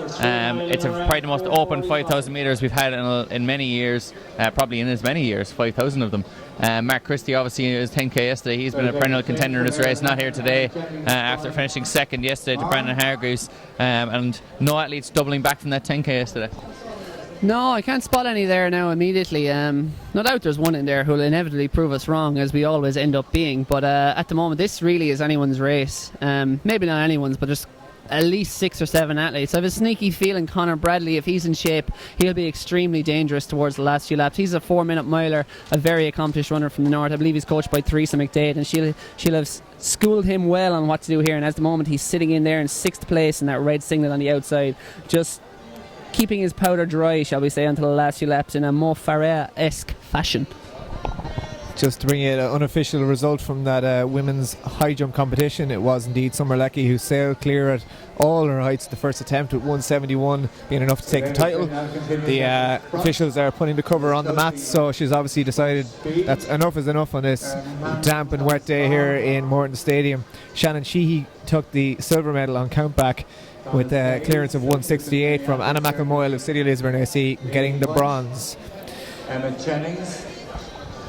So at this moment in time we have David Flynn leading this one. He was second in the steeplechase yesterday, and the bronze medalist from the steeplechase, Emma Jennings, in 3rd place. In 2nd place. Aaron Hanlon is in 3rd place. Another athlete we haven't mentioned either is Thomas Moran, who's in about 8th place there, the Mead man, and he'll be looking to I suppose follow through in his form from earlier in the season. He's been running in the 14:10 range as well, so running really well at the moment. But all the athletes still heavily involved here. Emmett Dunleavy back in about 12th, 13th place, and he's a dangerous character, not only on the dance floor but over 5,000 metres as well. Yeah, and just moving up a little bit there is Eric Keogh, the Nor as well. He's up to about 10th place there in the moment in the white and is that navy or black, I suppose, singlet on his Nor. I think it's white and black with the black slash across the white singlet. He's in 10th place, just behind Colm Sheehan there at the moment, who in turn is running directly on the shoulder of Conor Bradley. But at the moment, as it's been from the outset, David Flynn is churning it out. 7 minutes on the clock as he passes through 6 laps. That's 2,400 metres. So he's still clocking off those 70-second laps as Ronan Duggan, our resident statistician, or resident Peter Matthews of this operation. And this is the halfway point here as they round this bend with 100 metres to go. This is 2,500 metres and they pass through that in 7:26. So they're headed for something still just under 15 minutes, in and around the 14:50 mark. So again, given the pace isn't extreme, a lot of these athletes will be capable of running in and around the 14:10, 14:20 region. This hasn't unduly broken up the group. Probably only 5 or 6 athletes starting to scatter off the back of that group, and we've got about 20 who still fancy themselves for a national medal, national title. Just the women's hammer throw is also going on at the minute. The top 3 as it stands: in first, Cara Kennedy; second, Emma O'Hara; third, Michaela Walsh; and in fourth, Aoife Vaughan Witt. So they're into the 4th round in that one, and we'll keep an eye on that and try and keep you up to date. Of course, Michaela Walsh finished 10th in the World Juniors 2 years ago in Cali, Colombia. She'll be off to Bydgoszcz this summer to hopefully upstage that previous performance, but she's also thrown the senior weight here to great effect. She's thrown 55 metres there in 3rd place, so we'll try and keep you up to speed with how that's going. And yet another 70-second lap there from David Flynn. He keeps churning them out. Metronomic stuff there. Aaron Hanlon, his teammate, just behind him. Then Emmett Jennings. Brian Maher, the tall athlete, there in 4th place. And Tomas Hayes, his clubmate, just behind him from Kinkelly City Harriers. So they'll be hoping to emulate their clubmate Owen Everard, who looked very comfortable in the 1500 metres just yesterday. But this race is certainly playing in with 6 laps to go to Conor Bradley's, with 5 laps to go to Conor Bradley's hands. He certainly is the classest field in terms of 1500 metres to come through. 3K in 8:55, and David Flynn has dropped out. So obviously pacemaking there for Aaron Hanlon, and he's ran a steeplechase yesterday, so obviously still in the legs. Thomas Moran is back at about 8th place in the black and yellow, just outside Colm Sheehan. Eric Keogh just in front of them, and Conor Bradley there in about 6th place. He's the big danger here in the red. If you've just keep an eye on that. In the centre of picture there is Conor Bradley. He is a 4-minute miler and certainly has the speed.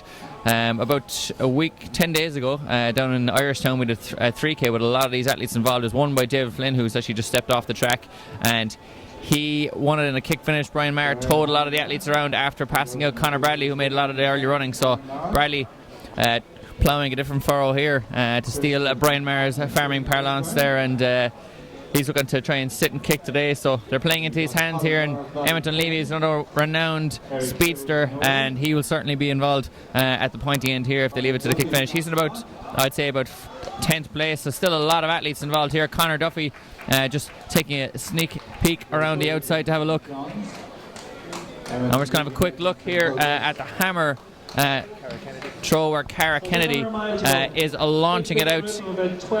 As you can see here, centre of picture, just while the fight goes on in the background, Cara Kennedy through 58.36. She's leading this competition. She's getting ready to throw here again. She's our top hammer thrower at the moment. She's leading this competition by 3 metres, and she seems to have decided to first refusal on that one. She's going to go again after a little bit of practice. It's difficult now on wet conditions. I know Island Heath had a lot of issues with the wet conditions over here over the years. Cara Kennedy, Ferrybank AC, as the 5K continues and its eternal dance around the track. Cara Kennedy looking to heel to toe to get around and launch this one out. It looks pretty big. and she's gone very close to 50 metres there again, so we'll just try and figure out exactly how far it was, but it's definitely over 50 metres, and it's another clean throw from our leader there with 58 metres, Cara Kennedy. Aaron Hanlon still leading this one here with 3 laps to go. Brian Maher said earlier on that if nobody had fired the gun with a K to go, that he would be the one to pull the trigger, and you can see him getting up on the shoulder there of Aaron Hanlon. He's going to get ready to go. Tomas Hayes in 3rd place. Eric Keogh still in there, Thomas Moore still in there, Colm Sheehan still in there, Conor Duffy still in there. Dunleavy looks bankrupt back in 7th place, but he'd be a fool to suggest that he is not going to be involved here near the end. He's just starting to move back up there. So we've about 8 athletes still involved. Emmett Dunleavy, a man who's running around 3:46 for 1500, will also be a threat, but he needs to latch back onto this group. He's moved back up to 8th place there, and he's got about 7 or 8 metres to find. Passed through 4k now in 11:51, so we're still headed for a time in and around the 14:45 mark. Man, as expected, he told us our game plan before the action. Ronan Duggan just revealed it live on air to the nation. Brian Maher hits the front, says he's going to take this on from McKay out. Your 38-year-old, can he turn back the clock and take a national title? Stick it to the youngsters. The Kilkenny man, who's made of iron, hits the front, but right up on his outside, clipping his heels there from behind, possibly even as Aaron Hanlon. And here comes Conor Bradley, the 4-minute miler, the man with the most potent speed amongst this group of 8. He's going to be a huge threat if he's still here in a lap's time. Saunters up on the outside in that red singlet, the City of Derry athlete. What can he launch? Colm Sheehan back in 8th there. The Leevale athlete is just hanging on to this group, hanging tough. Leevale reports have suggested he's in fantastic form at the moment, and he'll be looking for national medal. But 8 into 3 won't go. 5 of these athletes are going to leave here with nothing but a 4th place finish in a sob story. Who's going to get it done over this last 700 metres? And Brian Maher doesn't seem to have injected too much pace there. You can see Thomas Moran moving up on the outside. A lot of athletes still involved here. Tomas Hayes still involved. Colm Sheehan at the very, very back of that group there with Emmett Dunleavy's even further behind, but you have Conor Duffy still involved, the Glasgow area's athlete. Conor Bradley with 600 to run now has gone into the lead and looks like he's going to try and control this one from the front. Thomas Moran, who's been running down 14:10 this season, he's still involved there as well. Young Aaron Hanlon is sitting in about 3rd place. Brian Maher gone from the front of the field. Tomas Hayes, who beat him down at the IMC in Tullamore only a few weeks back in 8:30, looks like he's going to make to the front. 400 to run here, could be anyone's race. Here we go. It starts to wind up at the front. Thomas Hayes move up to the outside, but Conor Bradley is controlling it. Just moves a little harder there again. Tries to control this from the front. It's going to be so close. We've got 8 athletes in it as we go. Brian Maher has dropped to the back.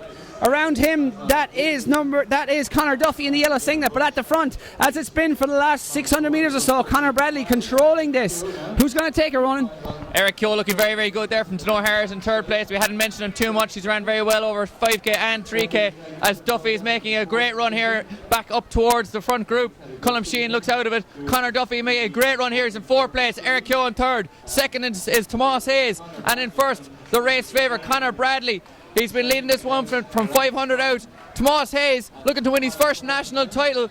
Will he get by Conor Bradley? Conor Bradley's still controlling. He comes into the home straight. Conor Bradley's got control. I think that's Thomas Moran back in 3rd. Here comes Conor Duffy, but Bradley is all out. Can he hold on? Here comes Conor Duffy down the outside to take his 1st national title, and he is delighted. Colm Sheehan up for 3rd.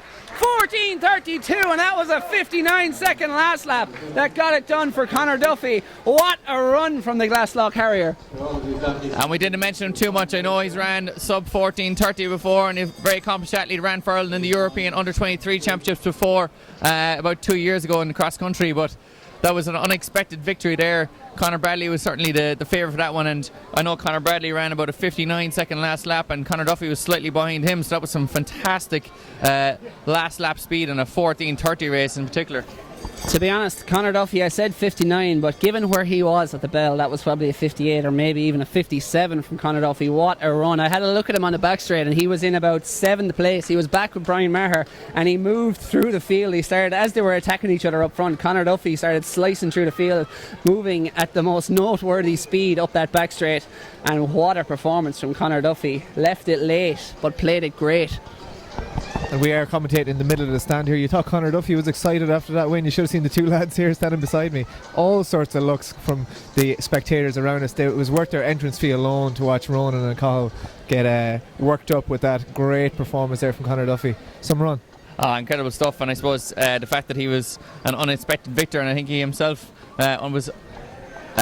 he's gone over here to celebrate with one of his fans in the crowd, and they're all going wild. He's on the phone here and everything. He's ringing home and letting them know that he's got the win, or maybe he's just gone putting some money on the Irish match later on. It's hard to tell now at this juncture, but he's definitely absolutely delighted that win. Eric Keogh was in the back straight, looked like he was involved for the medals as well, and Tomas Moran and Colm Sheehan, and the lead was interchanged, and we had so many permutations there, but you can tell from the bodies on the track and the quality of the athlete left behind that Conor Duffy has beaten an excellent field there and fully deserves his first national senior title here at the GloHealth National Championships. Yes, indeed. You can never diminish a national title. None are easy one. You've seen about 7 or 8 men in the hunt at the bell, and Conor Duffy looked like he wasn't going to be one of them to take it, but what a last lap there. So up next we're going to have the women's 400 metre hurdles. They'll be out on track to take off at 2 o'clock on the dot. The man at the moment, Conor Duffy, just run his first national senior track time. Conor, as Conor Duffy gets interviewed by the in-stadium announcer. My training these last 6 weeks have been just going absolutely great. I've been working hard towards goals, certainly a good solid run in the Nationals, but I never doubted I had a chance of medaling today. I'm absolutely delighted to come out with a win. So he's absolutely delighted. Training has gone really well the last 6 weeks or so. He just wanted to get a good run last weekend at the Ulsters, and this weekend thought he'd be in with a shout of a medal. And I knew a few lads in the race. My plan was to sit in the group and work my way through. And with 600 to go, I knew I was still in the tension. I don't know what it was over the last lap, and my legs just talked to me and said, I have this extra kick, and you have a chance of getting at least getting a medal here, but I just went up the 100 metre straight, seeing that I had won. So his legs came to life at 600 metres to go, anthropomorphized themselves and said, let's go buddy, you're in shape, you're going to take this title. And Conor Duffy wouldn't be known for his speed over 400, 800, 1500, so that's an incredible run there, and just goes to show that strength is incredibly important over 5k, particularly the 14:30 race that Conor Bradley, who you would have bet on every day of the week there with his 4-minute miling speed to close that one out. And Conor Duffy, just like Brandon Hargreaves yesterday, getting up in the last 50 metres to beat the more accomplished, speedier athlete, and showing that strength in the strength race is always the best option. We often see with some of the track races on the Diamond Leagues and stuff like that, they cut away from the race mid-race, and you don't really get the full story of it. When you're here, you can see that whole 5k play out each lap by lap, and all of a sudden you've got an unknown from the race beyond come out and just steal that title. You can see the 3 ladies from the high jump collecting their medals on the podium. Anna McElmoyle, City of Lisburn, with 168, good enough for bronze today. In second place, as I said, very wet conditions here. There's puddles out in the track, so there's a real competition. Shannon Sheehy taking silver medal on countback, also at 168. Another junior athlete going to good multi-eventer, Shannon Sheehy. The best of 1:71. And Summer Leckie, yesterday's Tailteann Games champion. She jumped 179 here yesterday in better conditions. She is a 180 metre athlete. She cleared all her heights first attempt today, and 171 was good enough. So she obviously said no point in going any higher in today's conditions. There's going to be no records broken. So she is the 2016 GloHealth National Champion. First Tyrone lady to have ever won a national senior event here. So a lot of records being broken by our winner. First Tyrone lady to win a national senior title, says Fintan Riley over the mic in stadium, so another record for her. So at 2 o'clock we're going to have the women's 400 metre hurdles, the only thing you should be watching at 2 p.m. today. Of course we have no Jessie Barr, had to withdraw after her warm-up yesterday with an Achilles injury, unfortunately, and Christine McMahon is just minding her body with a bit of a niggle as well. She'll have the European Championships coming up in just under 2 weeks' time, and she also is just outside the Olympic A standard, 0.2 of a second, so she'll be trying to get herself in peak shape for those Europeans in Amsterdam, and that'll be the ideal place to run it, I suppose. And certainly that women's 400 metre hurdles is wide open. We actually trying to figure out yesterday who would be the favourite for it, and it's very difficult to tell at this moment in time as the athletes are starting to filter out onto the track here, but you have that to look forward to. And then you have the men's 400 metre hurdles, a big duel between a 3-way duel between Jason Harvey, Paul Byrne, and what's the other guy's name? Thomas Barry Murphy. Thomas Barr, the Badger. T-Bar, national record holder, 48.68, lethal. He nearly would have qualified for a 4 flat final yesterday with that. He certainly would have qualified for a 4 flat final every other year with that. But we were watching out for Arlene Crossan here yesterday. She's ran 60 seconds for the 4 hurdles. Whether she just ran a conservative race yesterday, she also clipped the last hurdle fairly hard, but it was Niamh Malone gave her a good run for her money in that heat, but she took a tumble in that last hurdle, so hopefully she's feeling no ill effects of that today. Just another update on that hammer throw. In second position, Emma O'Hara, 55. It is Cara Kennedy still in the lead with 58.36. Emma O'Hara is in second with 56.24, Galway City Harrier, and Michaela Walsh of Swinford with 55.62 holds on to that bronze medal position. So they've got one round to go in that one. As we just see Kelly McGrory setting up her blocks there in the grey hoodie, getting ready for this women's 400 metre hurdles final, kicking off at 2 p.m. Just had a text in from Owen Hannon there, former long jump champion here at the National Championships, and he says he's absolutely dying to see this 400 metre hurdles. Buzzing, he's absolutely buzzing. Dying to see it, cannot wait. So it could be anyone's race here as the athletes, I suppose the weather conditions could play into it as well, as you were saying to me yesterday, that sometimes when the athletes are shutting down, it's actually more dangerous in the home straight as their rhythm isn't the same and they can clip our hurdles. So the conditions, and added to that maybe fall from yesterday, Arlene Crossan mightn't be as confident as she would have been coming into this race. Yeah, absolutely. In a technical event, especially sport of sprint hurdles more so, you can't really ease down because you'll just mess up your rhythm, and the 4 hurdles the same. If you're going to change your stride pattern, you're better off going conservatively hard, I suppose, so you can maintain that stride pattern without going all out. You can switch off after the last hurdle for that 40 metre run in, but other than that you kind of have to keep your rhythm and run a good solid race all the way around. So it's going to be wide open today here for the medals. We're looking at the middle lanes. They were being the automatic qualifiers, so the athletes on the inside and outside may not, unless they spring a surprise, pick up any medals, but certainly we're going to be looking for Niamh Malone, Kate McGowan, Kelly McGrory and Anne Corcoran to be pushing towards those podium finishes. Yeah, the 19-year-old Kelly McGrory there yesterday was very impressive in winning her heat, so I think she could be involved here at the pointy end of it. It's definitely between her and Crossan and Niamh Malone for this one. Very youthful final, just the one non-teenager in the field. We have 4 17-year-olds in fact, so that's certainly on 2 19-year, certainly a good sign for the future of women's 400 metre hurdles. They'll have taken inspiration from the likes of Jessie Barr back a couple of years ago, and Christine McMahon in the last 2 or 3 years, really blazing a trail for these young 400 metre hurdlers. Yeah, and Brona Furlong and Justine Kinney in the years before that. Absolutely, there's always been a classy 400 metre hurdle athlete from Ireland knocking around, pushing on. So these girls will be feeling their nervous energy here now. They're just getting ready to take off their tracksuits on the starters' orders. The wind is still blowing down that back straight. In the women's long jump earlier, we've seen Imelda Morrison win. Her winning jump was with a plus 2.9 metres per second wind.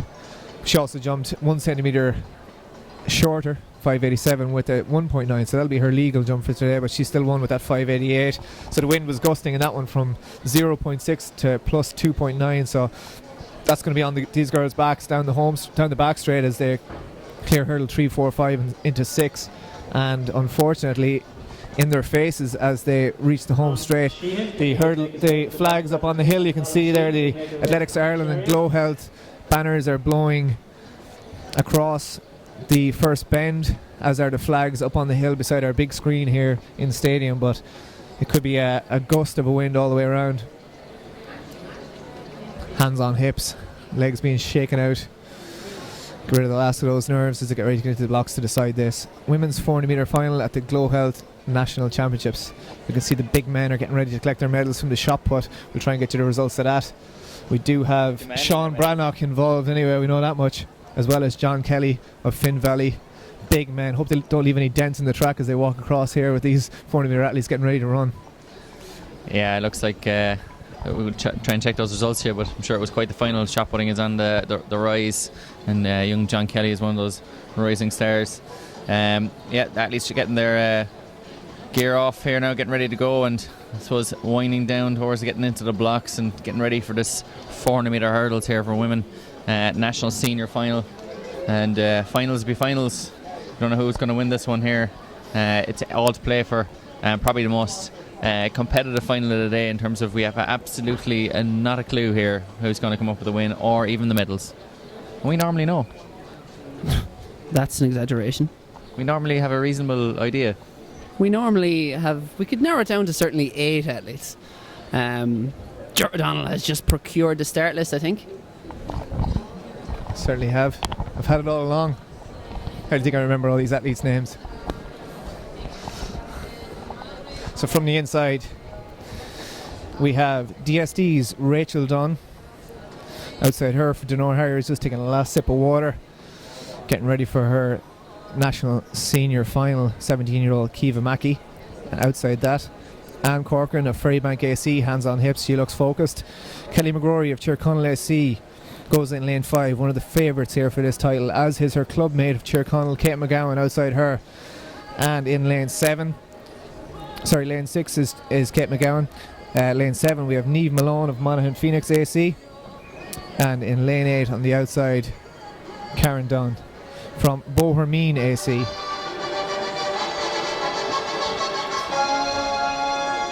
We have an athlete missing from our start list here. I'll just try and Next track event is the final clear that up. 4-metre hurdles for women. In lane 1, Rachel Dunn, Dundrumside, Dublin. In lane 2, Kiva Mackey, Denore Harriers. In lane 3, Anne Corcoran, Ferrybank. In lane 4, Kelly McGrory from Tyrconnell. Also from Tyrconnell. It is Arlene Crossan who's missing her. She's in lane 6. So Kate McGowan is in 5, and Arlene Crossan is in 6. Niamh Malone in 7, Karen Dunn out in 8. So 2 Tyrconnell athletes, 4 and 5, with Arlene Crossan in 6. She'll be one of the danger women for this one. And also great to see the poncho back in fashion today. All the officials dressed in said ponchos, and it's definitely needed today. We're in the stand, but you lead one out there. Poncho never went out of fashion. Come on, Ronan. So true, so true. I have at least 7 ponchos. My last poncho purchase was at the Brandenburg Gate in Berlin last summer. Scorcher of a day, and then it absolutely lashed. So here we go. We've got Dunn of DSD, Mackey, Denore, Corcoran, Ferrybank, the 2 Tyrconnell athletes, McGrory and McGowan. Monaghan Phoenix is Niamh Malone and Karen Dunn of Bohermeen. On the outside, we're looking at 4, 5, 6, as well as lane 3. They will be the 4 athletes to watch. GloHealth 2016 Women's 400-metre hurdles final.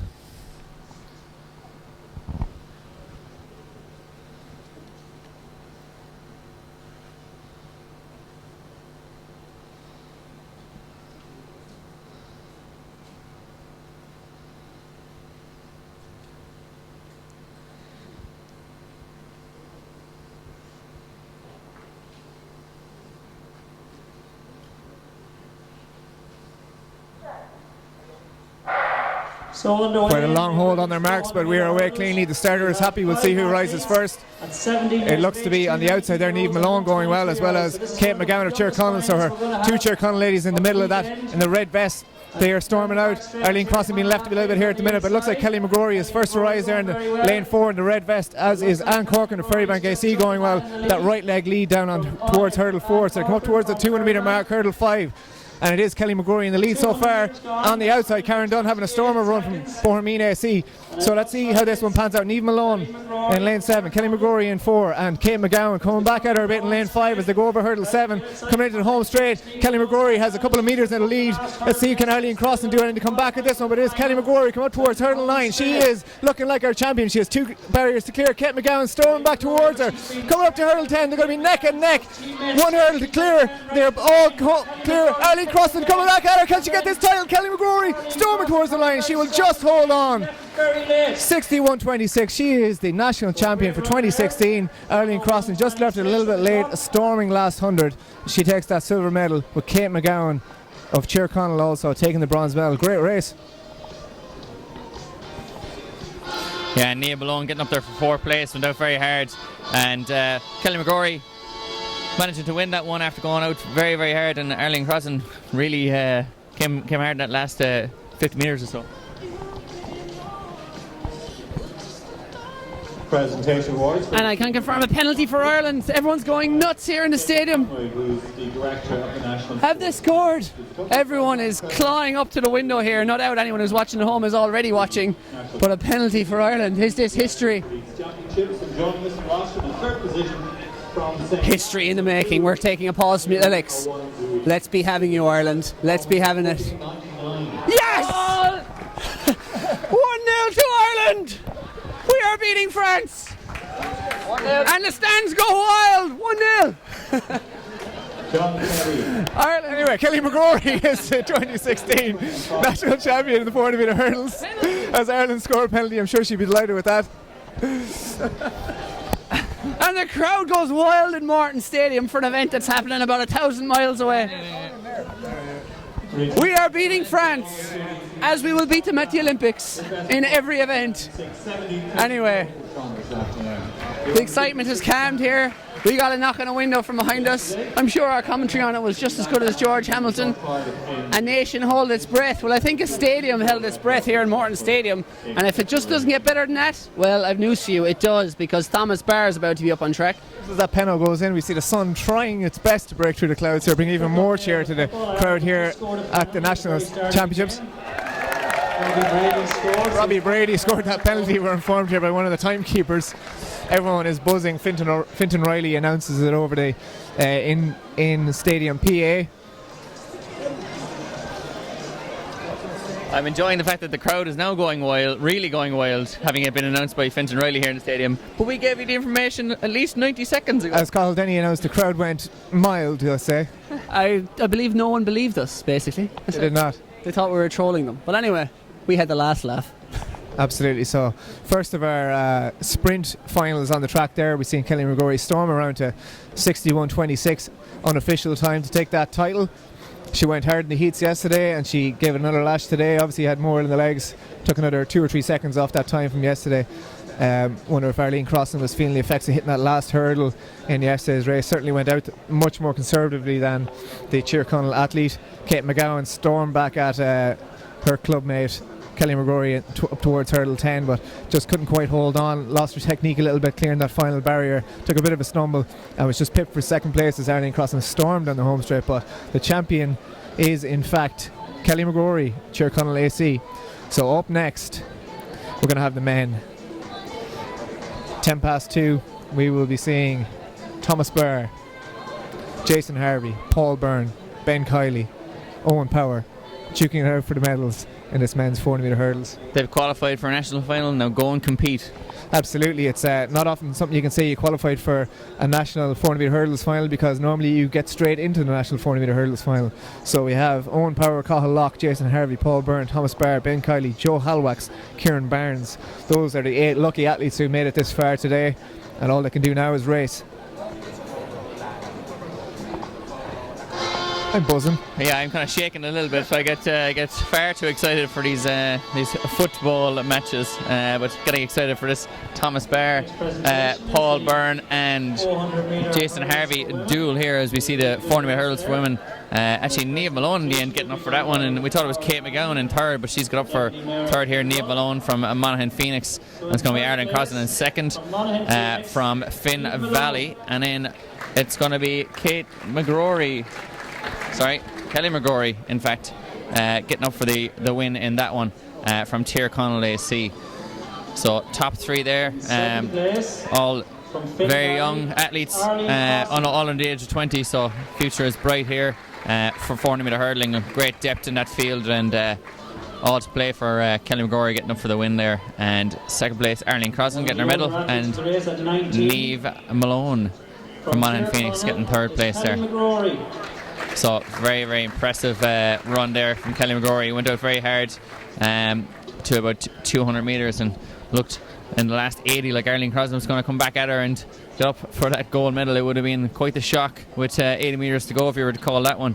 But a fast finishing Arlene Crossan was held off by Kelly McGrory here, who's delighted with that national senior title. It's kind of fallen into her lap with Jessie Barr and Christine McMahon not running, but there's no shine can be taken off it. She's beaten what's in front of her there and won her first national senior title at the age of 19. Congratulations to her, outstanding run. And man who's won a rake load of national senior titles is about to, fingers crossed I suppose, for Irish hopes in Rio / Amsterdam. Add another to that, Thomas Barr is out on track. He's got the calf guards out, making sure he's health is in good nick, although it's a hip injury that ruled him out for a couple of months earlier this year, and he is back to health and slowly regaining the fitness that saw him finish 11th in the world last year over 400 metre hurdles at the World Championships in Beijing, the national record holder. So he is raring to go here, beginning that long climb back to peak performance. He is, and you're also looking at Paul Byrne out there in lane 4. So the lanes here to watch are lane 3, Jason Harvey, lane 4, Paul Byrne, and lane 5, Thomas Barr. And Paul Byrne is the Irish world lead, as we were talking about earlier on this year. So he'll be looking to try and take that form in and win this one and upset the apple cart and beat Thomas Barr. Yeah, another good sign from this one is a couple of teenagers lining up. We've got Cathal Locke there in lane 2 and Kieran Barnes on the outside in lane 8, both 17 years of age, so certainly a big coup for them to be up against the likes of Thomas Barr up there in the World Championships last year. Just missed out in the final place, so to be lining up against athletes of that quality at your national championships is certainly a great achievement. You also have Joe Halwax there, 19 years of age in lane 7, so it's going to be a final mixed with pure class and youthful exuberance. See which comes out on top. You can just see Joe Halwax and Kieran Barnes there in shot, getting their blocks ready, and just at the bottom of your screen is of course the national champion, multiple national champion, national record holder Thomas Barr, 48.65 his national record, and he'll be hoping to get somewhere down towards that 50-second mark today. He said if he can get himself a European standard, that he'll go to Amsterdam to use it as race practice, and I suppose it's the best kind of training, getting some good quality races in this part of the year, but Rio Olympic Games will of course be his main focus. To see Paul Byrne there smoothly clear his first hurdle in a practice run with a left leg lead. It is blowing a gale here at the minute, alright, so I'd say those athletes are going to have about a 3 metre per second wind up the back straight, and unfortunately that'll be in their face coming into the home straight, but hopefully the stand here will be able to block a bit of that for them. But it's not ideal conditions for fast times, but all athletes will be facing the same. Still 1-0 in the match to Ireland, that is, of course. It is. We're a little bit under the cosh from the French, but Thomas Barr will be under the cosh here from the attacks of Paul Byrne and Jason Harvey. Thomas Barr, obviously national record holder and reigning champ, looking to hold off Paul Byrne, looking to win his first national senior title. As you said, Thomas Barr missed about 10 weeks or so this season with hip injury, so lacking a little bit of fitness, but as they say, class is permanent, form is temporary, so hopefully he'll be coming back into a bit of good form here today to regain his national title and set up his season, get the ball rolling. 52.0 to qualify yesterday, but of course that was just qualification doing enough. His first run out over 10 barriers of the season.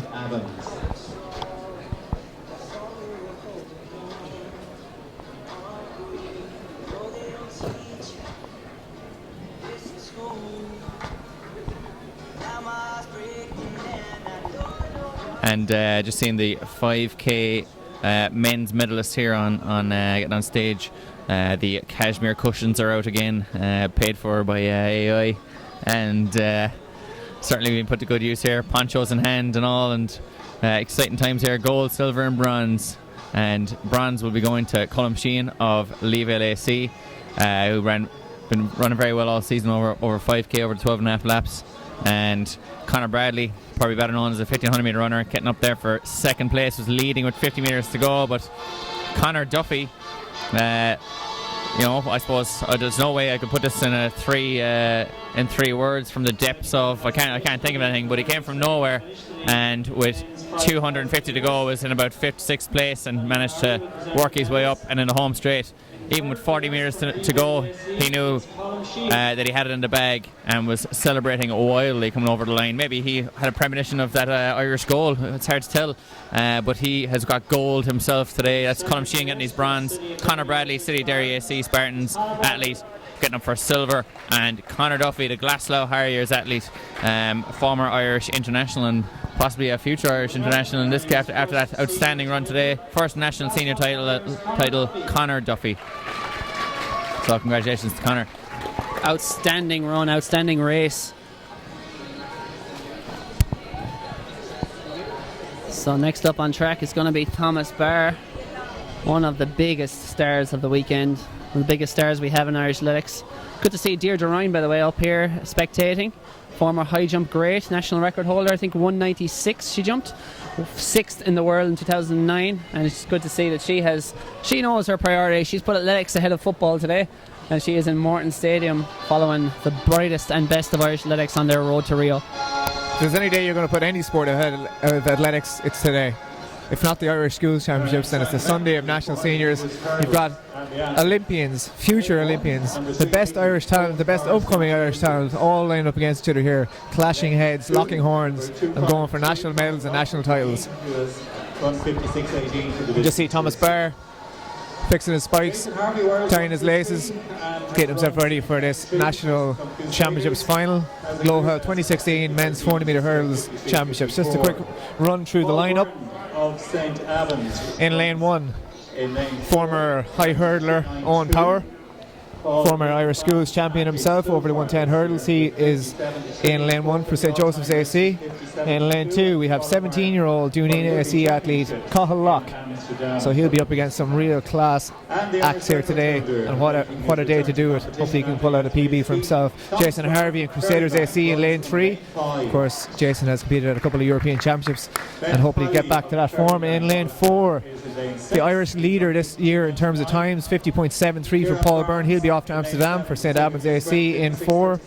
Thomas Barr, the national champion in the last couple of years, the national record holder, 48.65, that national record. He goes in lane 5 and he is hoping to race himself back into shape. In lane 6, Ben Kiley, Ferrybank AC as they're called to remarks, Joe Halwax of DSD in 7, and outside in lane 8 is the other 17-year-old in the field, Kieran Barnes, City of Lisburn. On our marks. There's no doubting Thomas, this is going to be a no holds barred affair. The stadium falls quiet. The nation holds its breath.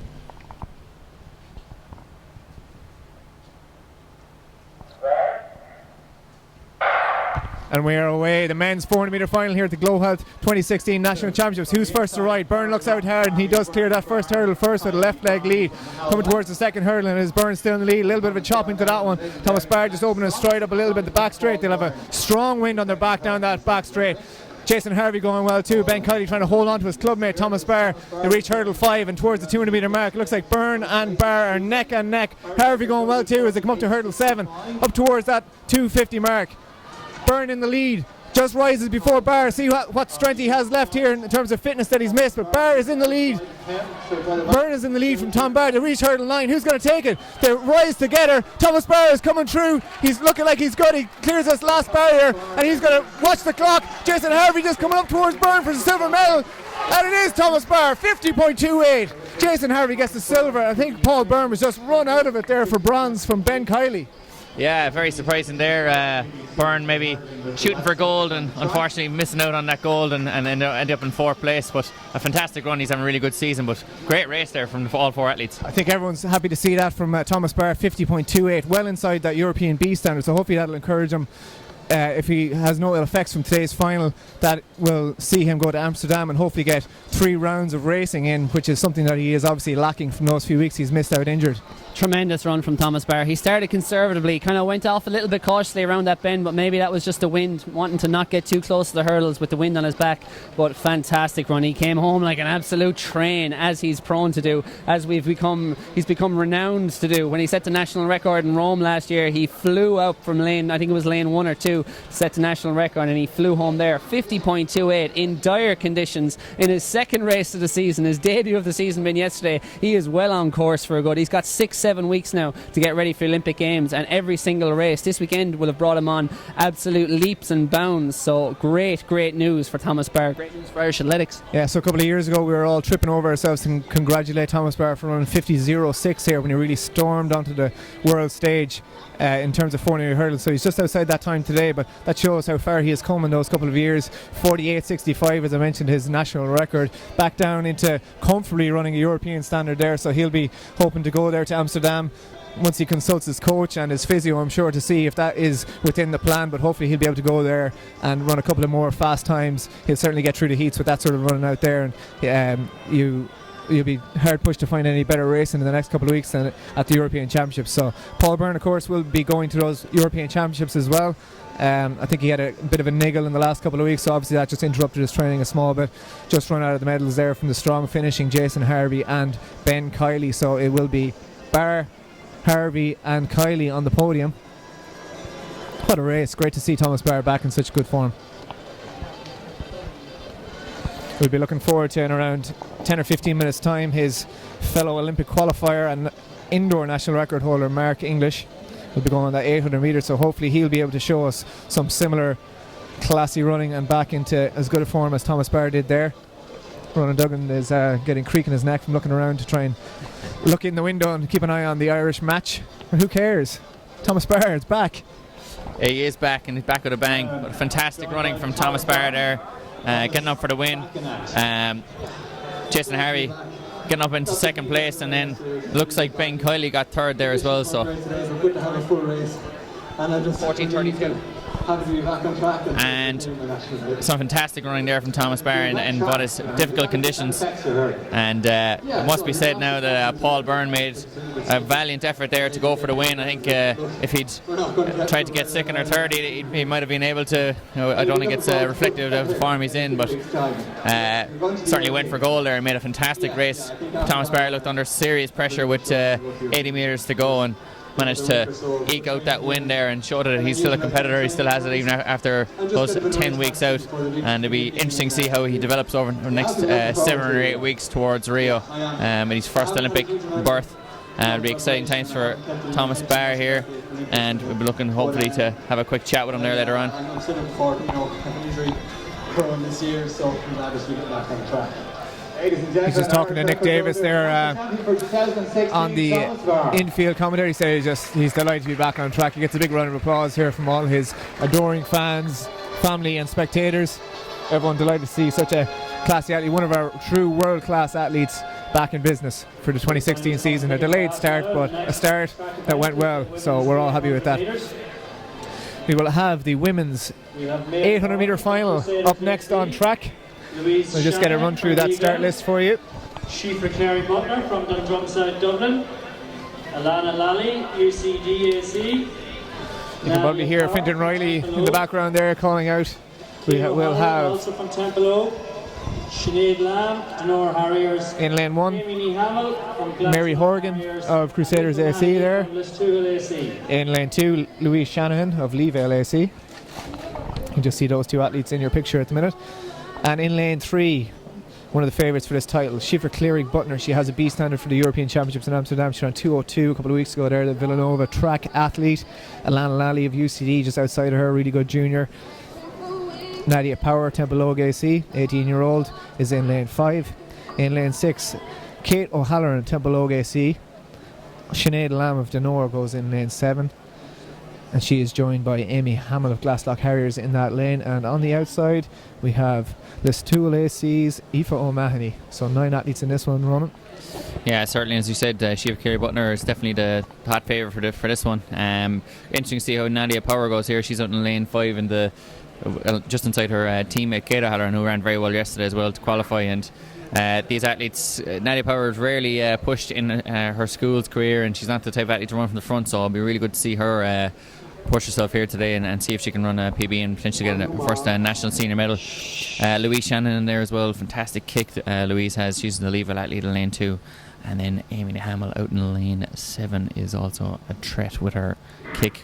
Struggled to qualify for yesterday's final. Mary Horgan in lane 1 got out very, very hard there, and will be looking to be heavily involved at the pointy end of this one. Alana Lally as well is another big favourite for this. She's the UCD athlete wearing yellow out in lane 4, but Sheafra Clary Butler's gone very, very hard here. There's no messing around here. She's going for this European standard, and she's gone out in 14 seconds for that first 100 metres, so she's hopefully looking to go through sub 30 seconds here and hammering this field already. It's barring a blow up here, you can almost hand her back that medal. She's a 2:02 athlete, 28 straight through the first 200 metres, and the rest of the field has absolutely no interest here. You're going to see 2 races in one.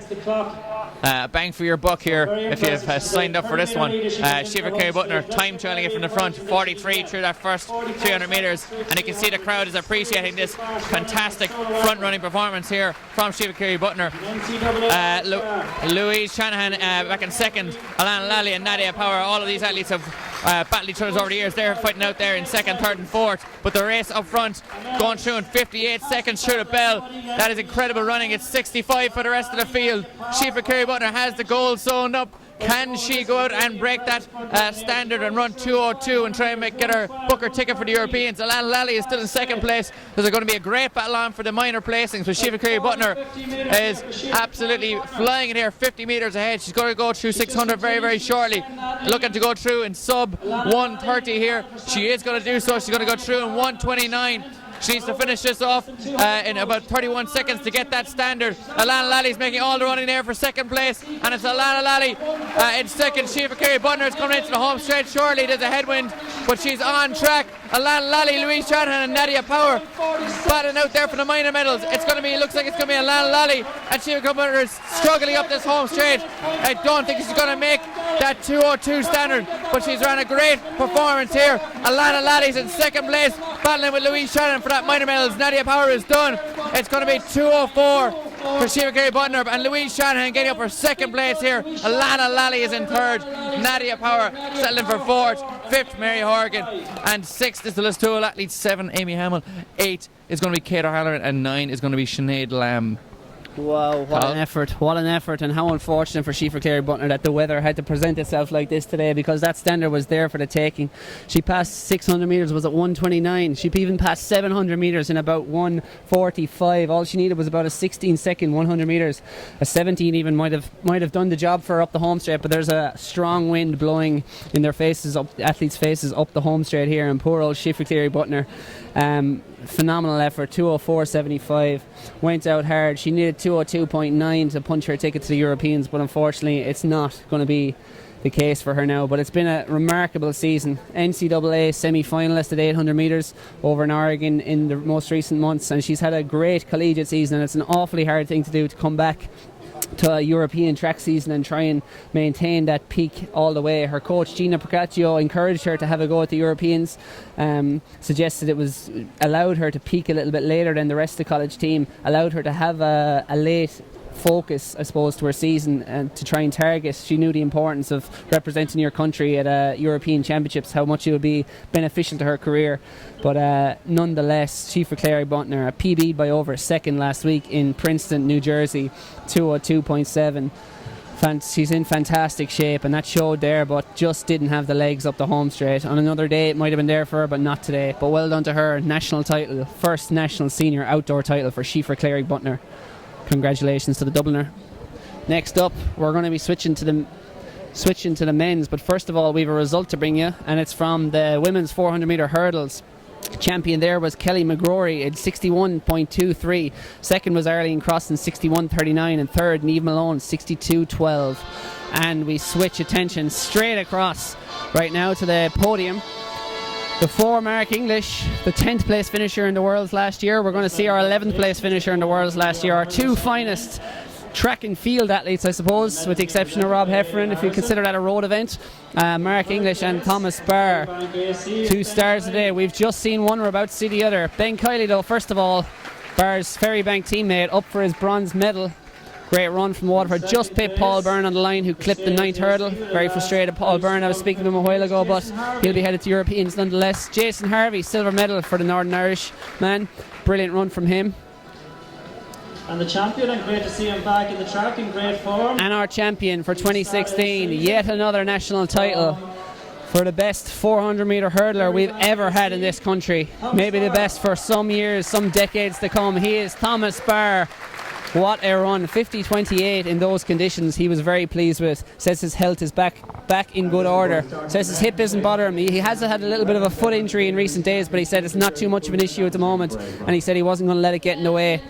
wasn't going to let him stop competing today. 50-28 for Thomas Barr, our national champion once again, and he is in great standing, and he will be coming on leaps and bounds after that effort ahead of the Europeans in Amsterdam, which get underway on July the 6th.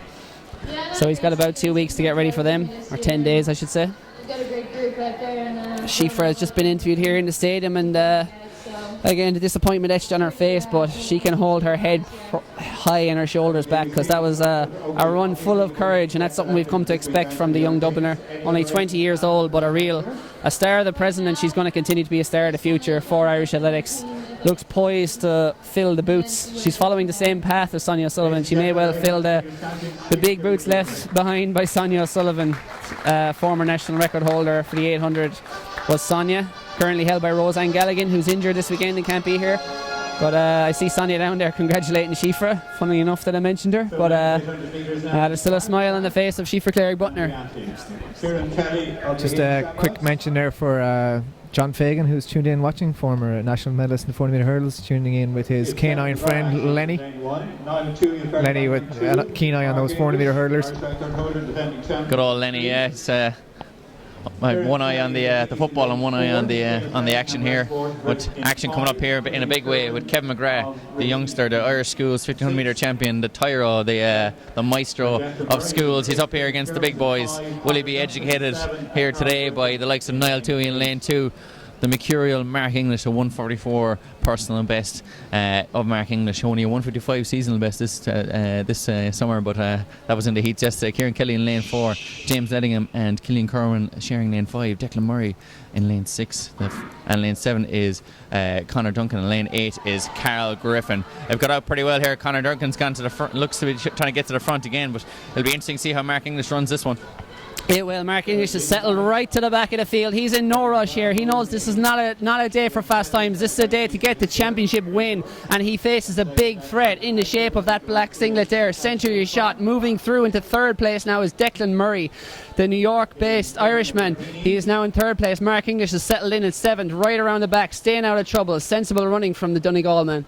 Yeah, and James Ellen's gone to the lead there with Killian Kerwin, and I think the Wolves will be out today for Mark English. He's probably at the weakest we've seen him in recent years, and he's going to have to try and haul off all those challengers, the likes of Declan Murray, Carl Griffin, and even the likes of Kevin McGrath. But at this moment in time, Killian Kerwin is leading this one out. The 150 athlete, Kieran Kelly, his clubmate, is coming on the outside with 400 metre to go. They're all still in it. Declan Murray's looking around, and Mark English is sitting at the back. Niall Toohey, ever present Niall Toohey running out back, and Mark English is back in 6th as they pass through in 57 seconds. It's a very slow pace.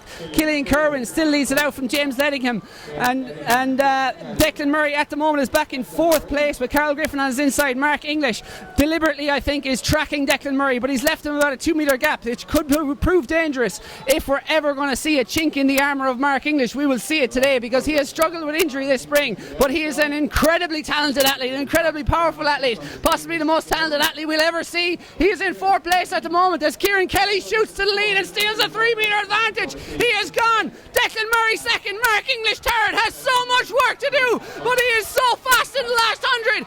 Kieran Kelly leads. Here comes Declan Murray, and Mark English down the outside. The talented man punches his ticket to Rio. The national champion once again, Mark English. Declan Murray 2nd, Carl Griffin 3rd, Kieran Kelly fades back to 4th, Niall Toohey 5th, and I think it was Kevin McGrath 5th. I'm not too sure there. I think Niall Toohey might have been 6th, and young Kevin McGrath getting up for 5th place in his first national senior final. But what a run there from Mark English. We were doubting him with 200 metres to go, and Kieran Kelly was the seed of that doubt with 150 to go when he blew the doors off everyone and maybe gone a little bit too early, but tried to get the jump on the field. But the 3 athletes with the fastest personal best, 1, 2 and 3, Declan Murray taking his shot at the title, and Mark English just easing up on the outside and getting that win. But Kieran Kelly, very unfortunate there not to find himself amongst the medals. Very, very brave run. And as well as that, then you also had Kevin McGrath and Niall Toohey getting up there as well. Up at the top end. Yeah, fantastic run. It looked like a 54-second last lap, probably below that for Mark English. Great acceleration, and he's an experienced racer despite his age, with only 23 years of age. He is very experienced. He's competed in 2 world championships. He's won European medals indoors and outdoors. When Kieran Kelly moved with 150 to go, Mark English was not bothered. Look at that acceleration. He knew exactly what he had. He knew exactly who he had to beat. He was probably only afraid of Carl Griffin and Declan Murray more so than Kieran Kelly. and he had them covered, and once again silky smooth that last 50. Mark English doing enough, punches the air. He's glad to be back on top where he belongs. Yeah, and certainly a great performance there from Mark, as you said. A bit worried, I'd say, about Declan Murray there, who's been running very well this season as well, and unfortunate there not to take a better shot at that title, but a fantastic run. 3 fine athletes there, 1, 2 and 3. Yeah, as I mentioned yesterday as well, if you're watching live on the Entry link, you can just click back along the YouTube player on your mobile, tablet or laptop/desktop. You can make your own replays there by clicking back through any of today's races. So we just seen obviously our 2 future Olympians, hopefully Mark English and Thomas Barr, retain their titles and storm back into some really good form. So if you want to get a look back at any of those races, just click back along the little red bar on the bottom of your screen. So we can see presentation taking place here for the women's hammer throw. Michaela Walsh in 3rd place. Cara Kennedy there, the winner, just shaking hands with her competitors.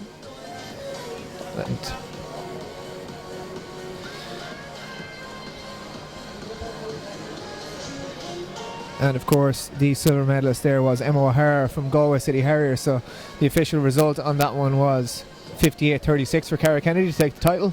Emma O'Hara threw 56-24, and the junior Michaela Walsh with a throw of 55-86. Of course she'll be off to Big Gosh in Poland this summer for the World Junior Championship. She finished 10th in those the last time around in Cali, Colombia, so she is a really true world class performer at that event. She is, and breaking into the senior ranks here is Michaela Walsh for the 3rd place finish there in that women's hammer, obviously throwing a heavier implement as well. As we see some of the women's 800 metre medalists are starting to be carted out now after, I'm sure, lying on the ground inside for a while after the lactic acid had got into their system, and they'll be looking to get their medals now, and just desserts. And fantastic 800 metre running there, both in men and women's. Mark English and Shifa Curry-Butner are your national senior men's and women's champions respectively. So up next is going to be our wheelchair event, and this features Sean Fame from Red Star Scotland, and then we also have, this is an international event, Patrick Monaghan from Lakeela AC, Isaac Towers from Blackpool and Field UK, and then Jack Agnew from Lagan Valley AC, and then finally Killian Dunn from Borrisokane AC. So 5 athletes in this one. So 800 metres going to be 2 laps of the track. Yeah, should be a good one. Interesting to see how the conditions affect those guys as well. I know the wind does wreak havoc with them there, as well as any sprint or middle distance athletes. They not too fond of the wind, and I'd imagine a wet track isn't too favourable either. You can just see the 800 metre women being brought out to get their medals, as you see a couple of these 800 metre wheelchair men bombing it down the home straight, getting a feel of the track, getting warmed up and ready to go. So we'll have 5 athletes, as Roland said: Sean Fame, Patrick Monaghan, Isaac Towers, Jack Agnew, Killian Dunn. 2 UK athletes there, Isaac Towers and Sean Fame. Hoping to get some quick times in here today in Morton Stadium at the 2016 GloHealth National Championships. Just won the 800. Frustrating here so far for you? I wouldn't say it's frustrating. Every athlete goes through injuries. It's disappointing, but I always knew that I could get back to fitness pretty quickly. Mark English just saying there how he's been disappointed with his season so far, obviously going through injuries, but he knew he could get back to fitness pretty quickly, and he showed that out here today. You're very happy to retain your title. Delighted. That's one of the strongest 800 metre fields that's been here probably. Just telling us how strong that 800 metre field here is today. He was saying, beating the likes of Carl Griffin there, his UCD teammate, 147 last year, and Declan Murray, 146 man at his best, 147 this year. He'll also be going to Europeans, so he's just talking about how tough that competition was and how happy he is to be back in form. Well, you think about the likes of Rob Tully around 148 already this season.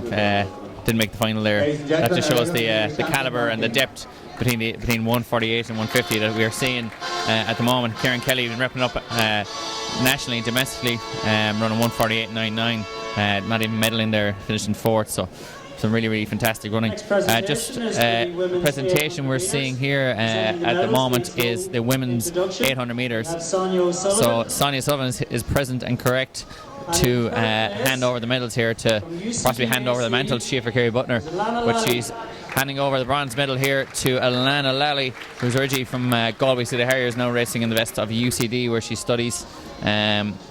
And she's got the bronze medal there in a hard-fought duel for second with Louise Shanahan, who's a former European youth champion, and she's from Leave LAC, and she's getting the silver medal from her fellow Cork woman there, Sonia Sullivan. And as Fenton Riley is saying here, from one Villanova woman to another, Sonia Sullivan is going to pass the medal and the mantle to Shifra Cleary Butler here. And Cathal Dennehy is back, possibly with some information, possibly with nothing. It's hard to tell from his face. I have some information. I don't often have information, but I do. I spoke to Mark English there, and it appears as if he probably won't go to the Europeans, certainly not in the 800, but he said he'll see how he comes out of it in the next week. He's done 3 sessions in the last 4 months.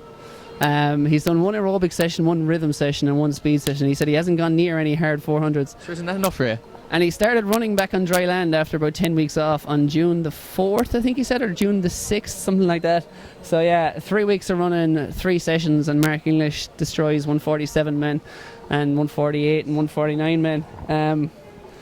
Out of this world talent, I think that's what we call, but how good is that to see on the way? Because for a while there, much like the weather here, looked a little bit grey looking towards Amsterdam and Rio for the Irish Olympic chances, I suppose, but things have just got a whole lot sunnier with Mark English and Thomas Barr back to health, back to fitness, back to doing what they do best, winning. Certainly, and it's another national title for Mark English. And just in terms of other national titles, Alex Wright won the men's walk earlier on, beating out Cian McMenamin and Brendan Boyce for that men's 10k senior title. Conor Duffy then surprisingly won with a 14:32 performance, beat Conor Bradley and Colm Sheehan in a fantastic race where a mere 5 seconds separated the first 7 athletes. So some really good running there as we see the men's wheelchair 800 metres get onto their line. They're just about to start, so we will come back to those results in a moment. Just before that starts, we'll give you the start list. Sean Fame is in lane 2. He'll be searching for fame in this one. Patrick Monaghan is in lane 3. Isaac Towers is in lane 4. Jack Agnew in lane 5. And lane 6 is Killian Dunn. And also to let you know that the athlete in lane 2, Sean Fame, is from Red Star Scotland, and Isaac Towers is from Blackpool and Fylde UK. So those 2 athletes, I assume, will not be eligible for medals in this one, for our national titles, but we'll be here to compete and to improve the quality of the field. So 5 athletes in this one, so it'll be an interesting race between these 5.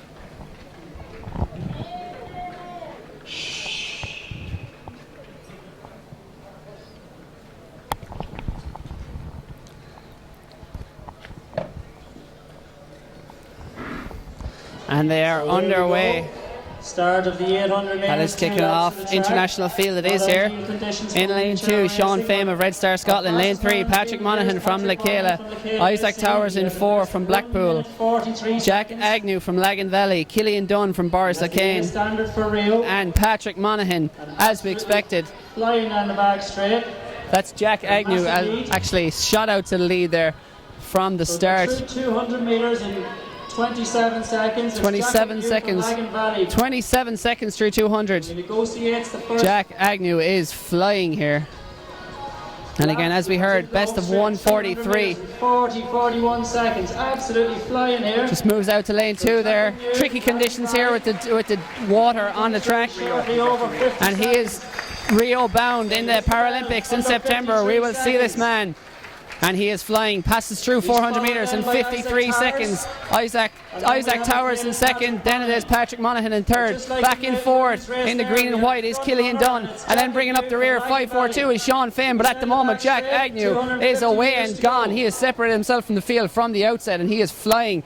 Passing through 600 metres, and he is on for a pretty special time here. 1:17, 1:18. He is on for about 1:42 here, 1:44, which would be a fantastic performance. And as Finton Riley just says, this would be a good race if David Rudisha was in it, because it's around the best pace here he is managing, and he rounds turn with 100 to go. No doubt about the winner here. The national title by a street is Jack Agnew of Lagan Valley. 40 metres clear, sprints up the line. The clock actually stops, so it's in and around the 140 region, 142 we suspect. Second place is Isaac Towers of Blackpool and Field. Third place from the Michaela as Patrick Monaghan, and then it's going to be very close for fourth here between Killian Dunn of Boris O'Kane and it is Sean Fim of Red Star Scotland. So close, and I think maybe just on the inside there Killian Dunn may have taken fourth. So close there. Sean Fim, Red Star Scotland, was flying home down the outside. So great stuff. We'll be seeing Jack Agnew at the Paralympics later this year over 800 metres, and the way he's going there, he'll be putting it up to the best of them. Of course, we saw another of our Paralympic stars yesterday, Michael McKillop, and I believe, I'm not sure if he made the final of the 1500. I think he did not make the final of the 1500, but a huge season's best for Michael McKillop over 1500 yesterday. Well on course to retain his Paralympic 1500 metre title. As we see the medal ceremony for that unforgettable men's 800 metres, Mark English coasting. He said he was speaking, as we see Carl Griffin get the bronze, Declan Murray takes another silver, which he appears delighted with. And when you're up against an athlete of Mark English's calibre, a lot of times silver is essentially gold, because today he was unbeatable. 3 weeks of running was all he had before this. He had 3 track sessions. What an athlete. He speaking to his coach Steve Magnus. He said, I said to him, you look like you were playing it pretty cool there, but you wanted to go, you weren't too bothered with Kieran Kell. And he said, well, no, the plan with Steve Magnus was, he just said wait till the last 100. And he said Mark English actually formulated that plan himself, that he only wants to move, and Steve Magnus, his coach, approved it and said, yeah, that's exactly what I want you to do nothing until the last 100 and use your gears. And that's exactly what he did. And when it comes to gears, Mark English has a different range of them to the most ordinary 800 metre runners. Certainly does. So it's all looking good for Rio in terms of our world-class athletes here in Morton Stadium today. You know, fellow Donegal woman Mary O'Donnell is tuning in, happy out with 2 medals there in that 800 metres. Just to run through the results of that men's 400 metre hurdles, where we've seen Thomas Barr storm back into the scene with a 50.28 win. Jason Harvey getting back into really good form. He's had an indifferent couple of weeks on the track, but he's looking to get back towards his best. Unfortunately, no Amsterdam standards for him here today, but certainly getting back down towards that range with a 51.30 silver medal. Ben Kiley with a really good run in third place, 51.47, just nipping Paul Byrne by 0.02 of a second on the line. He was 51.49 for fourth, and behind them we had the youngsters. Joe Hallowax, 19 years of age, 54.21 for fifth place. Kieran Barnes, just 17 years of age, 54.86. What a great performance from him. That'd be good enough for a medal in the past. In seventh place, Cathal Locke, 55.28, another good run, and a big PB for Owen Power, 55.59 in eighth place. So a really high quality field there. You look at eighth place, finishing in a low 50 or mid 55 second run. That's a really, really strong field.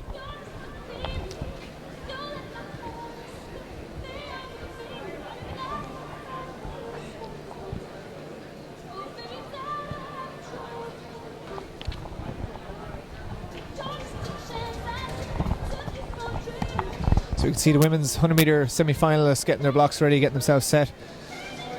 They're going to have facing a stiff headwind for this semi-final, but hopefully as the day goes on that wind will die down a little bit and we'll see some fast times in the final. Of course, we're going to be missing our one of our really true sprint stars in Phil Healy, as she will be going in that stacked women's 400 metres final today. So we've seen Niamh Whelan take her title in the 200 metres yesterday.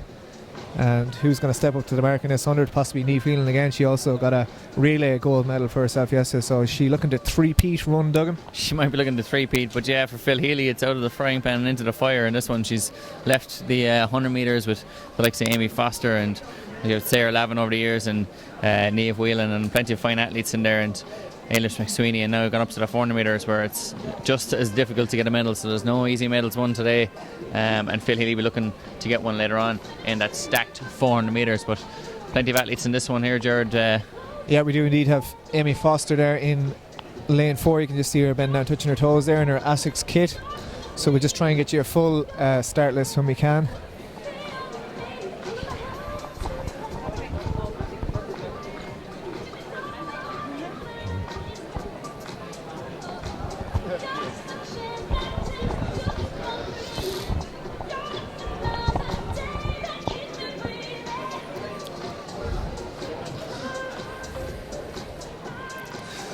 So it's warm, it is windy, and it is damp, but the rain has stopped. The track is looking to dry out a little bit, less puddles than we've seen, so hopefully as the day goes on we'll be getting some dry track for fast times. I see a couple of former champions down there in the RTE, I suppose, tent, keeping shelter there. And Derval O'Rourke and Eilish McSweeney. Eilish McSweeney, of course, is on interviewing duty there for RTE, which you can catch on RTE2 tonight, the highlights at 11:30 p.m. And if you want to watch back all the events, or just some of the events in full, or hear our commentary instead of their commentary, why would you want to do that? You can check out Entry's YouTube channel.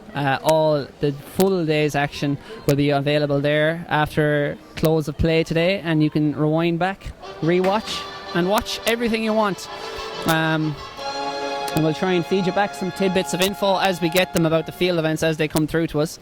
But great to see athletes like Derval O'Rourke, Eilish McSweeney, Deirdre Ryan, some of the female athletics stars over the past 2 decades in Ireland. So good for us internationally at such a world high class level, and national records, of course, still standing to all of them. And we see now the women's 100 are getting ready behind their blocks.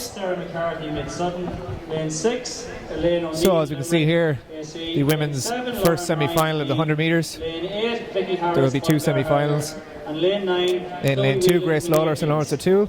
Niamh Whelan, the 200 metre champion from yesterday, in 3 from Ferrybank. Amy Foster, fastest woman in Ireland this year. She goes for City of Lisburn in lane 4. Sarah McCarthy, bronze medalist in the long jump, goes in 5. Mid Sutton AC, Elaine O'Neill, Limerick AC in 6. Lauren Ryan, Duneen AC in 7. And Vicky Harris from Mullingar in 8. And in lane 9 we have Binapians AC's Chloe Whelan. Starter just tested his gun, make sure he's ready to go. These girls stand behind their blocks nervously waiting his orders.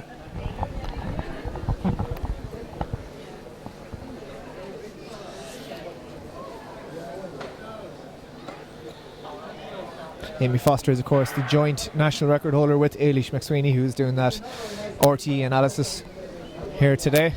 11:40 that time. Don't think we're going to see anything like that, especially in the semi-finals with this headwind, but fingers crossed for some quick times.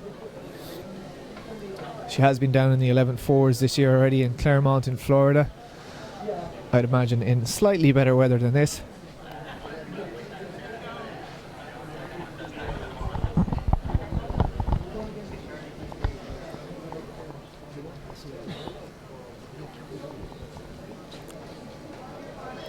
So quick run through again as we go to our blocks. We've got Lawler from the inside, lane 2, Whelan in 3, Foster 4, McCarthy in 5, O'Neill in 6, Ryan in 7, Harris in 8 and Whelan in 9. So keep an eye out on lane 4 in particular, as well as Niamh Whelan in lane 3.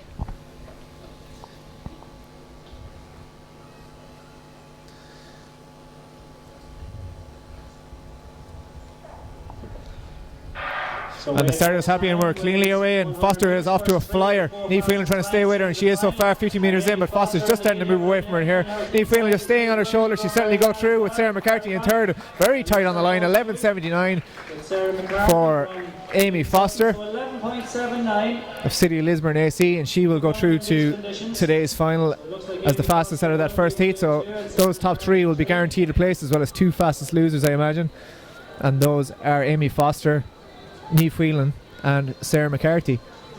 So a good solid run there out from those 3 athletes, as well as those behind her. We'll try and get you official results as soon as we can, as well as a wind reading, because I doubt that was too enjoyable running in on a wet track with that headwind call. Yeah, it looked pretty difficult, although they don't actually see a little sock on the wind gauge there halfway down the home straight. Maybe someone ran off with a sock, a homeless man or someone. Yeah, it does appear from the flags that are blowing up above the arena here, it appears as if there's a good strong headwind into the athletes' faces there as they try to navigate their way up the home straight. And we're just going to, as we have a quick break here between 100 metre semis, we're just going to cut to a quick ad break, and we'll be back with you in about 30 seconds time. Something amazing happens when you run. Running increases your confidence, giving you greater control of your life. Control is power. Runners are amazing. And for the times you're not, we'll be amazing. With innovations like tailored health insurance that puts you in control. See how we can tailor a plan to suit you today. GloHealth. My cover. My way. And welcome back to the 2016 GloHealth National Championships here on Sunday, day 2, the finals day at the National Championships from Morton Stadium in Santry. We've just seen the first semi-final of the women's 100 metres. Amy Foster going through comfortably in that, as did our 200 metre champion Niamh Whelan, as well as the long jump bronze medalist Sarah McCarthy. He too will see another 9 ladies take to the field. 9 in fact, yes. We will have Emer McMullen, Sarah Murray, Phoebe Murphy, Cleena Manning, Catherine McManus, Joan Healy, Katie Burney, Bronwyn Keogh and Caitlin Maguire. And Barry Quigg from Tir Connolly.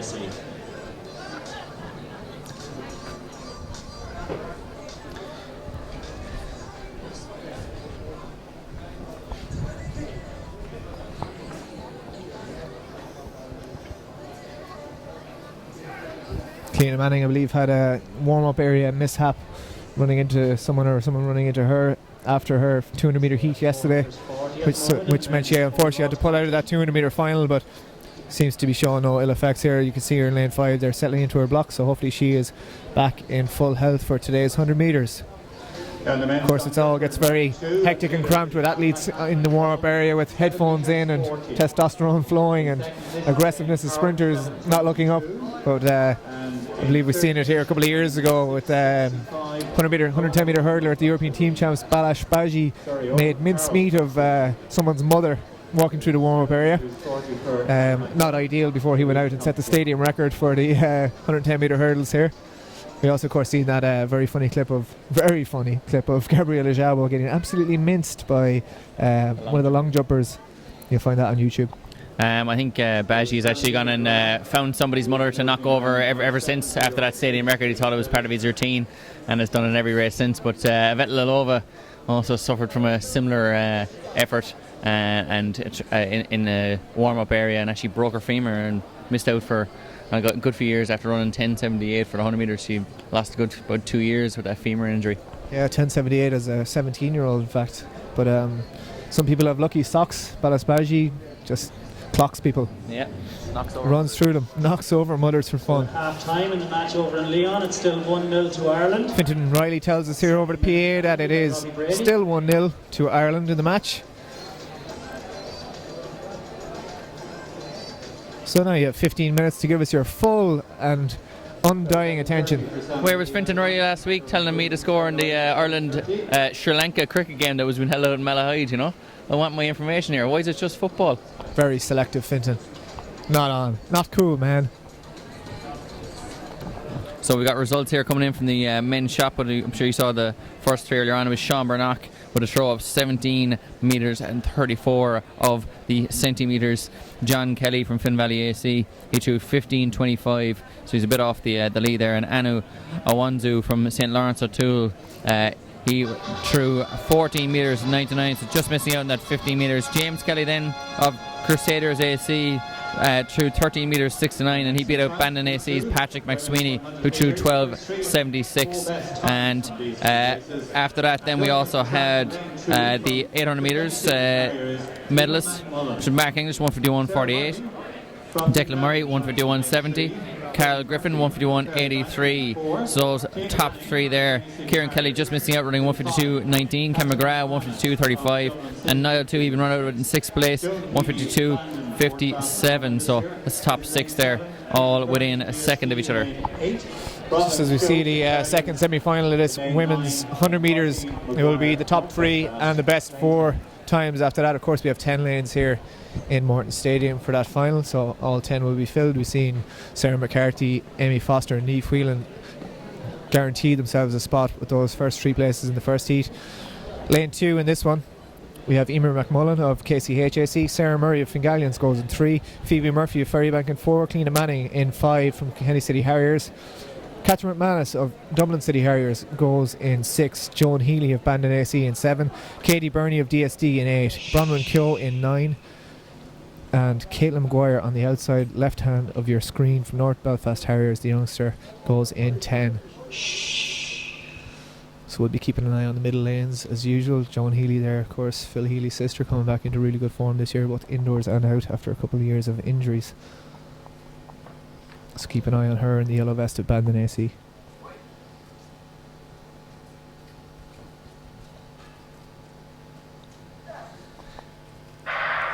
And we're cleanly away here once again. So it is Joan Healy away to a flyer there in lane 5. So keep an eye on her in the yellow, as is Sarah Murray of the red. Fingallions the inside. I think she is in the lead at the minute. Catherine McManus pushing on to get one of them automatic qualifying spots, and it is Sarah Murray who takes it from Joan Healy and Catherine McManus. Cliona Manning just behind in 4th, and I'm sure she'll have done enough to get a qualifying spot as one of the fastest losers. 12:13 on the clock, so slower than the first heat, but as I said, the wind is blowing a gale here in gusts.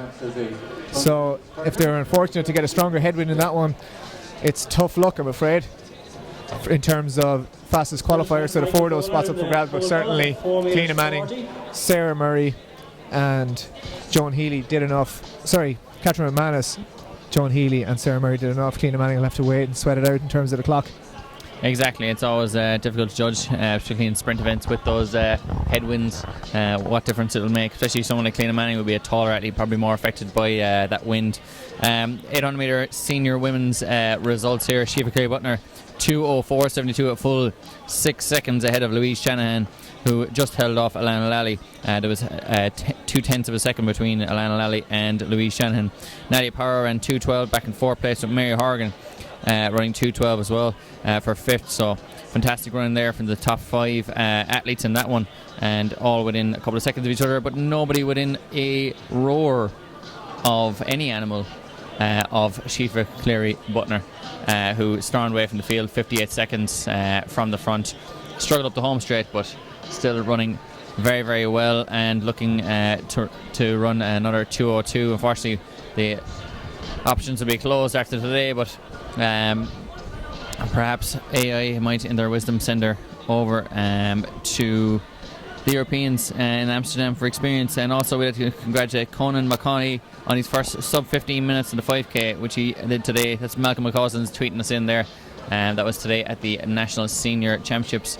It was won by Conor Duffy in 14:32. And Donald Egan is absolutely loving it. He says, I thought the 10k finish was good, but the 5k was way better. He might think it was going to be and the hashtag, by the way, to send us in is hashtag AITF16. That stands for Athletics Ireland Track and Field 16 the year being 2016.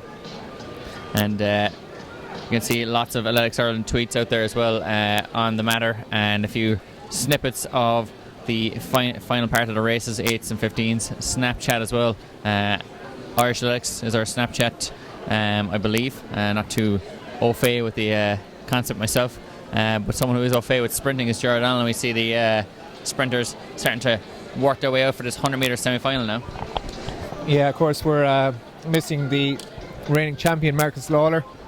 He has had to withdraw from both the 200 metres yesterday and the 100 metres today because of a slight niggle, so speedy recovery to Marcus.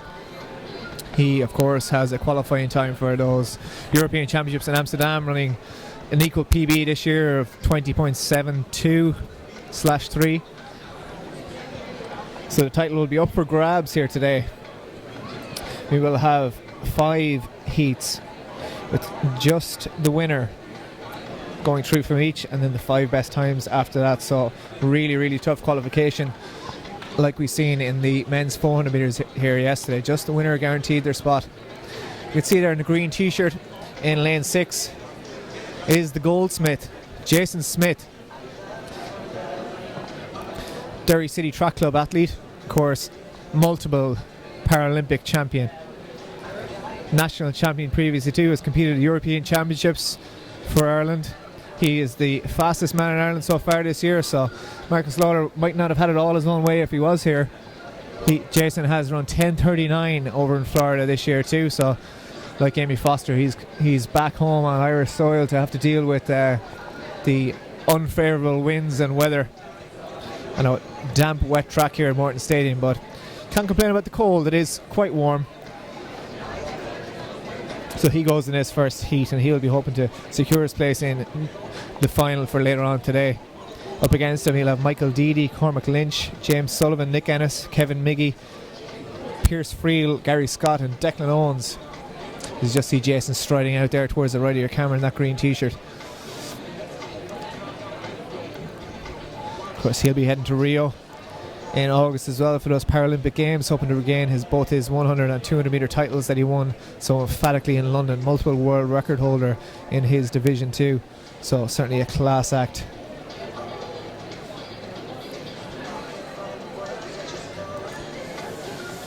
He'll be hoping to join the rest of the 4x1 men's team as well in Amsterdam for those European Championships. He's certainly a great addition to that squad, being the fastest man in Ireland so far this year, over the 100 metres. So link him up with the likes of Marcus Lawler, Craig Lynch, Aina Madden, and sparks shall fly, I'm sure. Rogers, 4 metres 50.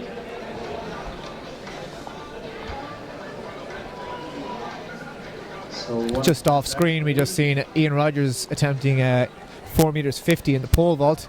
That was his second attempt at that, so he'll have one more attempt to clear that height. And we'll just try and get you a quick update on the results as they stand in that one. But as I said, if you go onto the Athletics Ireland webpage or onto the Twitter, you'll be able to find the live results link and keep yourself up to speed with that. As well as you can click back on the YouTube as we're live here. You can click back to earlier footage, get a look at those 400 metre hurdles finals, the 800 metre finals. If you're about two hours into the feed, two to 2.5 hours, you'll be able to catch up with Thomas Barr's storming victory in the 400 metre hurdles, as well as Mark English's comfortable performance after only 3 weeks of running on solid ground. He stormed back to beat the likes of Carl Griffin and Declan Murray to take that title. So here we have it, the first of the men's 100 metre semi-finals. In lane 1 from Menapians AC, Michael Deedy. Cormac Lynch, Marion AC in 2, of course famously seen wearing that Superman t-shirt at the indoors a couple of years ago.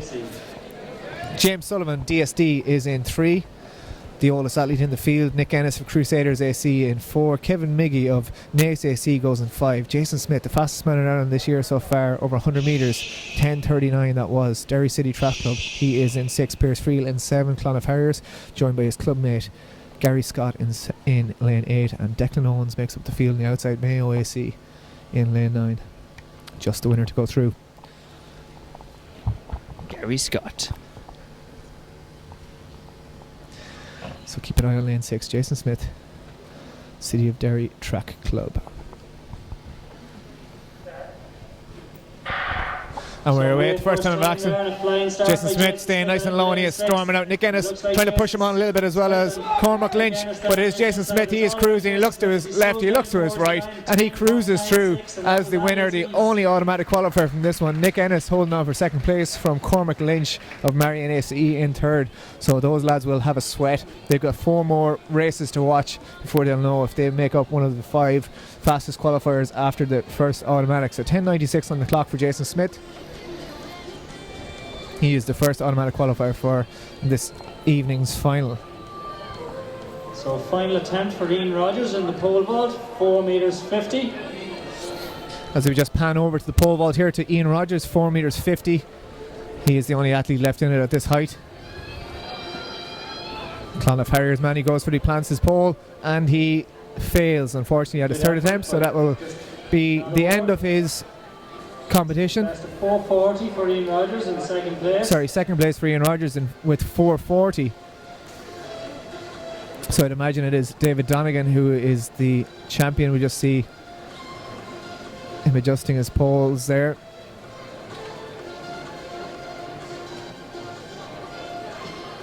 Thomas Houlihan still left in this one as well at 4:30. He's taken his 3rd attempt.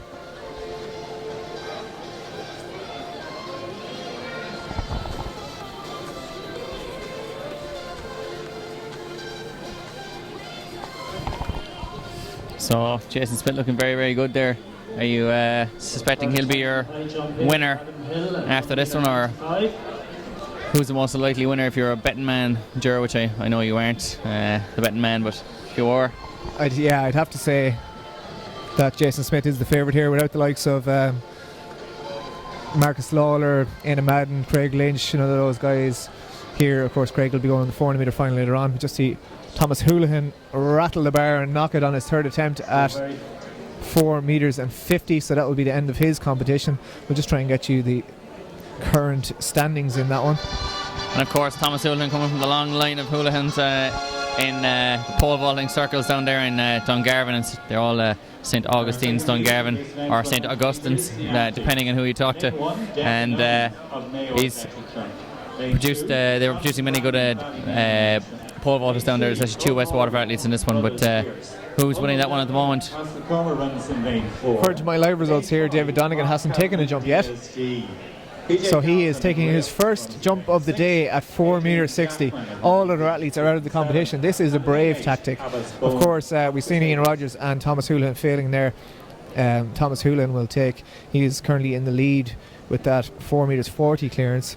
At the first attempt, Ian Rogers took 3 at that, so he'll be taking, at the minute, he's sitting in the silver medal position, but we do have David Donegan on the runway looking for the gold.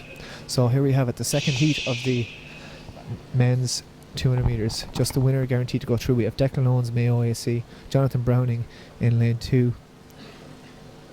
We don't have Declan Owens, he is withdrawn. We have Jonathan Browning in 2. We have Owen Morgan 3, Owen Muldowney 4, Mark Kavanagh 4, PJ Galvin 6, Adrian Jackman in 7, Abbas Bowen in 8. And we have our first false start of the weekend. Hopefully it's just a faulty one. I might see a green card and all athletes will be safe, but we'll have to wait for the starter and his assistant to make that decision. So Jonathan Browning in this one is the second fastest in the field on times with his 10.71 so far this year. He is in lane 2 there in the the black vest of Ballymena and Antrim.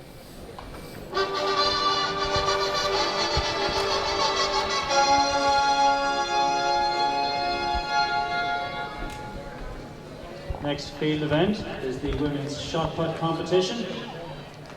So very good field here. So we just pan over to the pole vault quickly while we wait the start. David Donegan taking his first attempt of the day at 4.60 meters. He will win it with this if he clears it. Geraldine Stewart from Tyrconnell. So not quite on that attempt anyway, so it's a brave tactic he's going for. He's going straight in at 4.60. Well, no other athlete has cleared even 4.50. From Limerick AC. His first attempt of the day. He'll have 2 more attempts to that, and if he doesn't clear any of those, he will be picking up no medals, and it will be Thomas Houlihan who takes it on countback from Ian Rogers. So quick run through this lineup again. Declan Owens was in the first heat. He's down on our start list here for lane 1. It's obviously empty. Jonathan Browning of Ballymena and Antrim in 2. He should be the class of this field, but watch out for the middle lanes as well. Owen Muldowney and Mark Kavanagh. In lane 3 we have Owen Morgan, Brothers Pierce AC, Owen Muldowney, Castlecomer in 4.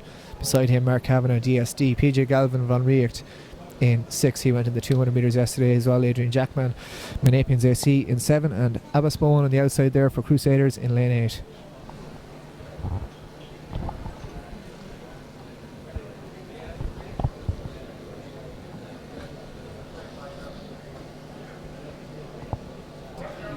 We're standing behind our blocks. We did not have a DQ thankfully, so an issue with the equipment or otherwise a faulty start, green card.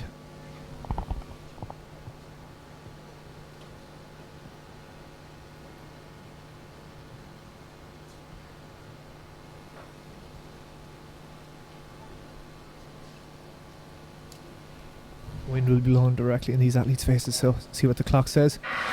And we're cleanly away this time. Watch out for Browning in 2 there, a flyer of a starter. Mark Kavanagh going well in the middle, as is Owen Muldowney. And it looks like Kavanagh and Browning here. Browning just going to hold on for this automatic qualifying spot, and he is the winner of this second heat. Mark Kavanagh pushing through for second. Quicker than the first heat, so Mark Kavanagh and Owen Muldowney will certainly be keeping their fingers crossed as these next 3 heats go on. But 10.84 on the clock there for Jonathan Browning, so not too far off his season's best, and in these conditions that's good running. Like I said previously, if you want to watch a replay of that, you can just click back on your YouTube feed and you'll be able to watch it there yourself, as you can watch any of today's earlier races. And if you go onto the Entry YouTube page, you'll be able to watch the full 6 or 7 hours of yesterday's action. We see some great races there, especially in the 400 metre flat heats. We've seen a fantastic finish of the men's 10k. Brandon Hargreaves taking the title, as well as all the other field event and track action. David Donegan going for attempt number 2 here in this pole vault. He gestures to the crowd, give me some support, man. Waving his arms and clapping the Clonliffe Harriers athlete. And his attempt number 2 at 4.60. This will be for the win. If he does not clear, he is done and dusted, and Tomas Houlihan will be the champ. So yeah, courageous attempt here from David Donegan coming in at 4.60. could wrestle that from Thomas Houlihan as he strides towards it here. Will he get over it? It's... Oh, he hasn't got over that now. He certainly hasn't. Very close. So he will have one more attempt. You can see on the board there it says placing number 8. He is of course in last place until he clears a height. This is his opening height. The best of the rest were 440. Both Thomas Houlihan and Ian Rogers clearing that one, but Ian lying in second place on countback. I think David should have come in at 450 maybe running and just got over 10 centimetres earlier just to get to the title, seeing as the other two lads didn't clear it. Nah, in for a penny, in for a pound, and David O'Neill's going for it here. He's going for the story. Hopefully he was going for the Steve Hooker one jump, one win effort. Perhaps, yeah. Of course, Steve Hooker very badly injured in that Olympic Games where he was that in Athens or Sydney. Was it that far back? Are we that old? I don't think so. No, I think we're a little bit younger than that. I think it was not World Championships. I'll check with Cathal here. I'm sure I had plenty of money on him. I'm going to just go with back in the Beijing Olympics. Steve Hooker, very badly bandaged and injured. Steve Hooker took one attempt in the pole vault, took the title. It's Berlin 2009 World Championships we've concluded here. Happy days, and he since retired, of course, after that. Lane 4, Patrick O'Connor from Clonliffe Harriers. Lane 5, Owen Buggy. Still 1-0 in the match. Lane 6, Michael Crean from 53 minutes in. Yeah, Conor Greeley has concluded that we're giving as much as we're getting, and we're playing reasonably well. And I believe we'll be thereabouts at the end of it. 1-0 at the moment. Sure, the best fans in the world, Ron. Best fans in the world. Heat number 3 of this men's 100 metres. We see Chris Sabanda there in lane 7. He'll be another man to watch for this 100 metre title. He's around 10.77 so far this year. The full lineup from lane 1. We have Kieran Maher, Benapians, Dean Byrne, Duneen, Eamon Fahy, Denore, Patrick O'Connor, Clonliffe, Owen Buggy, St Albans, Michael Crehan, Kilmurray, Ibrick, North Clare, Chris Sabanda in 7. So Heat 3 and we are away, so keep an eye out in those middle lanes. Owen Buggy out to a flyer, as is Eamon Fahy. Chris Sabanda though is storming away here in lane 7, and he is going to be the automatic qualifier from this one. 11:11 on the clock, so the slowest of the heat so far. Eamon Fahy will have to keep his fingers crossed, as will Owen Buggy in 3rd place. But Chris Sabanda has done enough. He is safely through to tomorrow's final.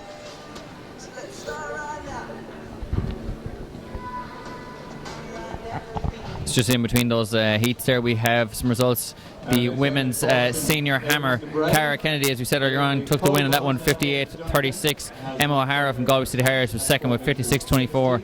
And finally, Michaela Walsh, the junior, threw 55-86 in her final round to get up to the 3rd place. So for some fantastic showing there. A massive field in that one. There was 15 athletes, which is certainly more than there would be in most years. Summer Leckie got the win there in the high jump for Finn Valley. That was a 171 clearance. Cushatown AC's Shannon Sheehy kept the Cushatown AC flag flying with a 168 jump, and she actually beat out Anna McIlmoyle from City of Lisburn on countback, with Anna McIlmoyle having one less clearance, one missed clearance extra at 168, and then our lady Shannon Sheehy here from Cushatown AC. Gráinne Morgan was 4th and Grace O'Rourke was 5th. So those athletes were only 3 centimetres off. There's actually 4 athletes just off that 3rd place by 3 centimetres. So we're seeing David Dunnigan has come up here now for his final attempt at glory. One shot, kid. 4.60 for the title. His opening height. He's failed twice already. This is his final attempt. Thomas Houlihan lying in the lead as it stands on countback from Ian Rogers. He thrives under pressure.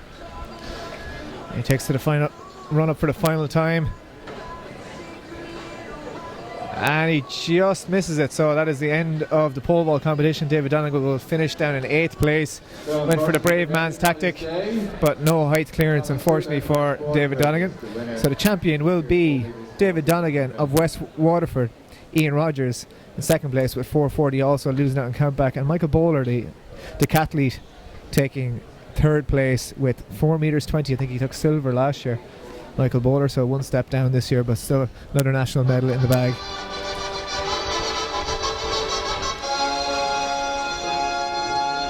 I did Mikey Cullen a disservice in that last heat there running. He was in lane 8, but he was on a different sheet.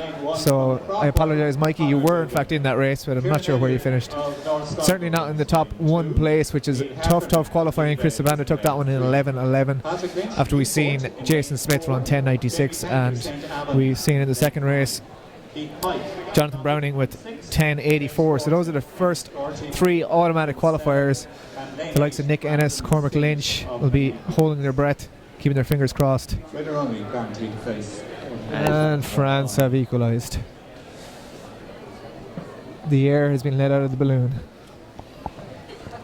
We just wait for Fintan Riley to announce it over the PA to hear the loudest groan of the day,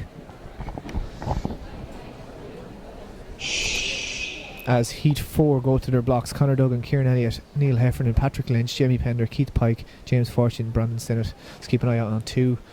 Kieran Elliott, silver medalist in the 200 metres yesterday, certainly in good form, and Keith Pike there in lane 6. He's been injured, but hopefully back into good form for this 100 metres. Away the first time asking, and it is Pike and Elliott are away well, as is Jamie Pender of St. Albans, but it is Kieran Elliott who's going to get through in that first base. Keith Pike just trying to hold off the St. Albans man. 11:17 on the clock for Kieran Elliott, so I'd imagine that wind is picking up a little bit. These times are getting slower as we go on, but he will be through to that final later on today as the only automatic qualifier from that heat. Keith Pike and Jamie Pender will both be waiting to see how the times are panning out from those previous heats. So one more heat to go, and then we've got to tell you who has reached that final. Of course, 10 lanes here, so we have just the winners and the 5 fastest athletes after that. Coming up next, we'll have Dean Adams. They'll probably be one of the favourites, as well as Adam Murphy, St. Lawrence O'Toole. They'll be both looking to steal that winning spot, get themselves safely through to the final.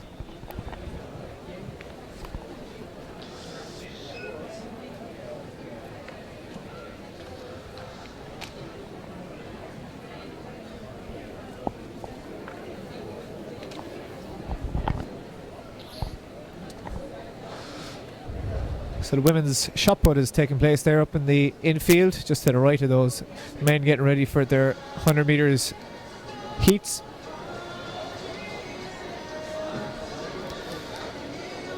Looks to be in the 3rd round at the minute. See Claire Fitzgerald there in the blue vest. She'll be one of the favourites to take the title. And we'll try and get an update for that one for you. Don't forget, tweet us in, hashtag AAITF16 and at Irish Athletics. You can also join on the Snapchat, get a look at the trackside action. And you can click on the live results link in the on the Athletics Ireland webpage, as well as on the Facebook. You can see Claire Fitzgerald now getting ready to take her throw here in this women's 3rd round of the shot put.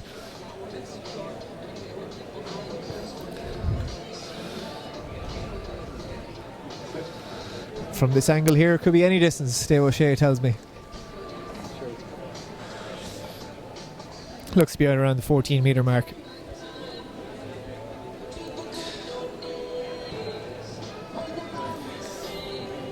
Michaela Walsh is also going in this one, of course, the bronze medalist there from the hammer earlier today. She finished 10th in both the hammer and the shot put at the World Junior Championships in Cali in Colombia 2 years ago, so a really world-class junior athlete, and she's still a junior this year. She'll be off to Bydgoszcz in Poland this summer, hoping to do slightly better.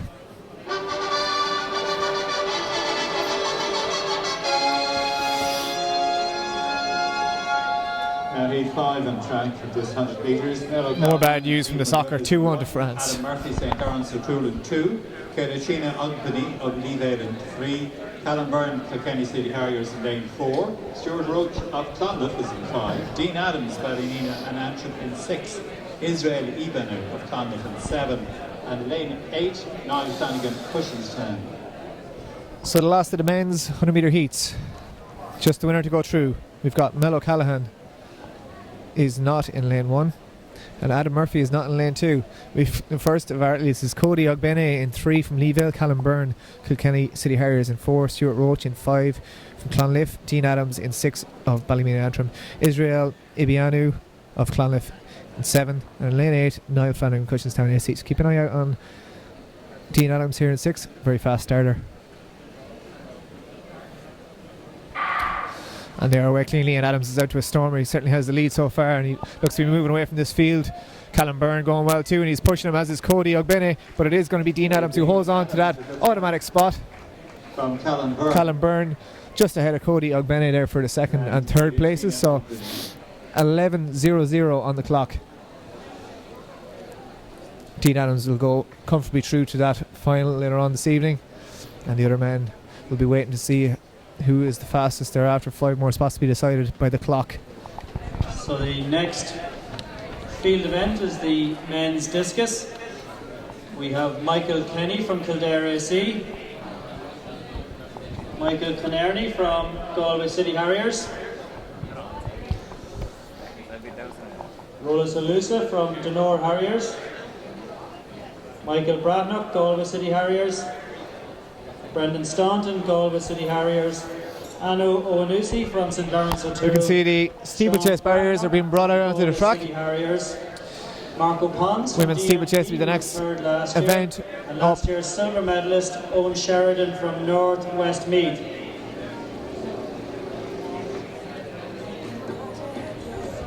As that shot put carries on there on the 80 field, women's shot put.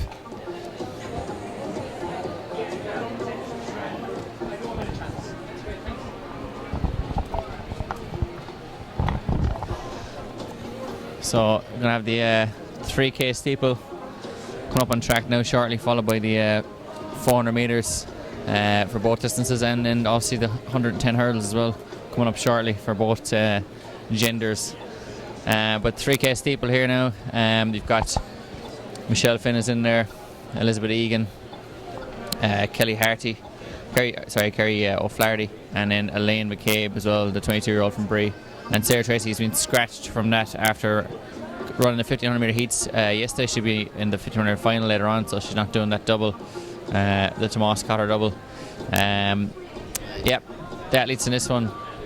To watch out for would be the main two would be Leeville AC's Michelle Finn and Kerry O'Flaherty from Newcastle and District AC. These two athletes will be going to the Olympics later on this year. We're seeing some more shots from the shot put here. See Laura McSweeney just getting ready, preparing herself there. As Claire Fitzgerald gets ready to launch this one out. She won the discus yesterday and is looking to win the shot now as well. So multiple national champion is Claire Fitzgerald from Tralee Harriers. She steps back out.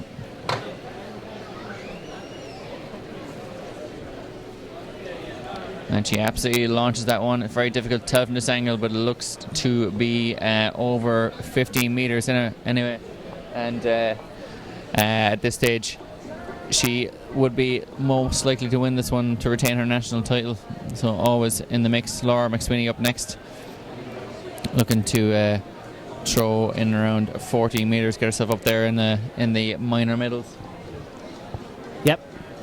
Carl has returned from wherever he was, sitting there prescribing and transcribing, talking to all the stars. I was following the action closely. Some good, very good 100 metre heats. Should be some cracking finals. Jason Smith, very impressive as well. Return to form for our Paralympic star and general athletics star. Certainly, 10.2 man. He looks like the most likely to win that one. But the minor medals could go to anyone. Christopher Savannah looking very good in the 200 yesterday, and again in the 100 metre heats earlier on. So certainly after this 3K steeple, there's plenty of sprint action to come, 400s and 100s. So once again, start list is Elaine McCabe, the stair in the blue, just on the inside of another shot put going out there. It's in around 15 metres again, so these athletes all in and around the same level at the moment. We're just trying to get some exact results for you there in that one, and the officials just making sure that the rules are being followed. We take a look over at this 3K steeple start, so they have 7.5 laps to run over barriers. And Michelle Finn and Kerry Harty here, already into the lead is Kerry Harty, and Michelle Finn is in second place. 4 athletes in this one. One athlete going to go home disappointed, Elizabeth Egan and Elaine McCabe are third and fourth at this moment in time. These athletes going to be duking it out for that bronze medal. Michelle Finn and Kerry Harty, two future Olympians looking to take home the national title. Sarah Tracy, as mentioned previously, not in this one, so it's going to be a battle here between Kerry O'Flaherty and Michelle Finn, the Leavelle athlete versus the Newcastle and district athlete. So already straight to the front is Kerry O'Flaherty. She's passing through 200 metres in just more than 200 metres with the steeplechase barrier in about 40 seconds. So looking to try and clock 80-second lapping, which would be an excellent time for these ladies over 3K steeple. Michelle Finn just sticking gamely to her task, coming up towards 300 metres gone there now. She is about 2 or 3 metres behind this moment in time. One lap done, and Kerry O'Flaherty decided that she's going to try and run this fast from the start. Michelle Finn just about 4 or 5. So Kerry O'Flaherty running hard from the gun here. Michelle Finn about 4 or 5 metres behind. Going to try and pace herself off her, with Kerry O'Flaherty breaking this one up from the start as they come around towards their water jump here, first water jump, and it is probably taken a little bit better by Michelle Finn. Kerry O'Flaherty struggling somewhat as Kerry O'Flaherty leads coming into the home straight. Elizabeth Egan is leading that second group there, the duo duking it out for third and fourth. That is Elaine McCabe and Elizabeth Egan, both of Brie AC, so they'll be trying to take. There'll be a medal going home to BAC no matter what here, but who will it be, Elizabeth Egan or Elaine McCabe?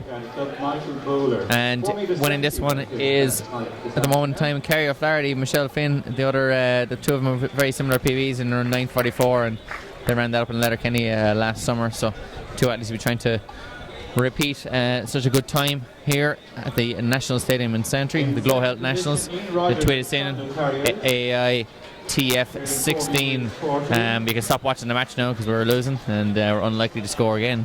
Carl Dennehy has said, but he said that before, and we all remind him of it quite rightly. Kerry O'Flaherty taking these hurdles very, very well, taking the barriers very well. Michelle Finn, great technique over the barriers, and seems to have a better technique over the water jump, so that could make the big difference here. Kerry O'Flaherty is having to do a lot more running in between the barriers to create that 2 or 3 metre gap, and then loses it every single time. So you're seeing a classic encounter here in the steeplechase. The water jump proving decisive as Michelle Finn closes that gap again, having to use less energy as she goes around. Kerry O'Flaherty having to make that gap every single time as she struggles slightly over the barriers, and Michelle Finn leaps over the barriers very easily. Kerry O'Flaherty still leading this one as we come up here with 5 laps to go, 4 laps gone. Well, not 4 laps gone, 3 and a bit. And Kerry O'Flaherty running very, very well here at the front. Michelle Finn just sitting in behind her, has never taken the slightest bit of interest in the lead, as Kerry O'Flaherty has wrestled it from her from the start, and has 2 or 3 metres here on Michelle Finn the whole way around. But as I said, every time they get to the water jump, you see there is that superior water jump of Michelle Finn. Elizabeth Egan here in 3rd place, and she's followed by Elaine McCabe from Brie, and those two, the medals look to be sewn up here. Elizabeth Egan has fought off the challenge of Elaine McCabe and is in 3rd place here in this steeplechase, as Kerry O'Flaherty is still leading this one 2 or 3 metres, and the water jump again could prove decisive as Michelle Finn once again closes that gap, as she does every single lap, closes that gap in the water jump, and that could prove decisive at the end if she manages to hold that energy until the very end. Yeah, and we're approaching halfway now, and you have to imagine that Kerry O'Flaherty has expended the more energy of the two. Obviously Michelle Finn is still quite breezy here, so she's going to be gaining that advantage from just drafting a little. Michelle Finn, of these two, Michelle Finn is the fastest this year at 9:58. Kerry O'Flaherty, not much between them though. Kerry O'Flaherty's run 9:59. She's only run 1 steeple this year. She's been pacemaking some races as well, and Kerry O'Flaherty, both these athletes have been getting around the circuit. Kerry O'Flaherty overall though is the quicker athlete. She ran 9:42 last year in Letterkenny. That's Michelle Finn's 9:43. Of course, Kerry O'Flaherty led home the Irish trio that qualified for the Olympic Games, including Sarah Tracy is the one missing piece of the puzzle here. She is also in action though. She'll be in the 1500 metres later today, so very excited about that. And Yeah, but at the moment, Kerry O'Flaherty is ploughing on, and this is a big key trial race, I suppose. If there is anyone else who happens to get the standard, it will come down to selections like this. But I imagine that Kerry O'Flaherty, Michelle Finn, and Sarah Tracy should be picked for the Rio Olympics untroubled when the deadline closes in about 2 weeks' time. I think it's just after the Europeans that weekend. July 11th, I believe, is the Olympic selection deadline for the Athletics Ireland. Will be knocking heads and picking their team. So both these athletes will be donning the green singlet in the Olympic Stadium in about 7 weeks' time for the heats of the women's steeplechase. And both these athletes donned the green singlet in the World Championships last year in Beijing. Both had disappointing runs, undone by the heat and humidity. It was an absolutely roasting day in the Bird's Nest Stadium when they ran last year, but they were both, I think, outside 10 minutes, or maybe I think Michelle Finn was just under it. But 3 laps to go here, and it's boiling down to a close head-to-head contest between Michelle Finn, and now for the first time Michelle Finn moves up on the outside, hurdles that one just as stronger as she moves to the right, and then just moves around Kerry O'Flaherty. Just reminds Kerry O'Flaherty that she's still there, that she's still in this contest, and she still wants this title. Can she get it? Takes that much to better. Kerry O'Flaherty for the first time begins to show signs that she's becoming a little bit more fatigued at this stage. Michelle Finn looks the stronger, having trailed for so much of the race. Now with just over a kilometre to go, Michelle Finn is running as strong as ever, takes that brilliantly, moves to the lead, ekes out a lead of about 5 metres. 6:35 is the split at 2k, so they're on for a sub 10 minute clocking here. Given the conditions, given there's a strong breeze, it's not a good day to run the steeplechase. Michelle Finn is flying around the Century Stadium here, on course for a sub 10 minute clocking, on course for a season's best, on course to show that she is well on track for a good Olympic Games. Michelle Finn on her way to victory, or is she? Can Kerry O'Flaherty raise an effort once again on these final 2 laps? With 2 laps to go, Shane Duffy has been sent off in the France-England game, and I'll be sending Michelle Finn off here to a victory as she strides away from Kerry O'Flaherty.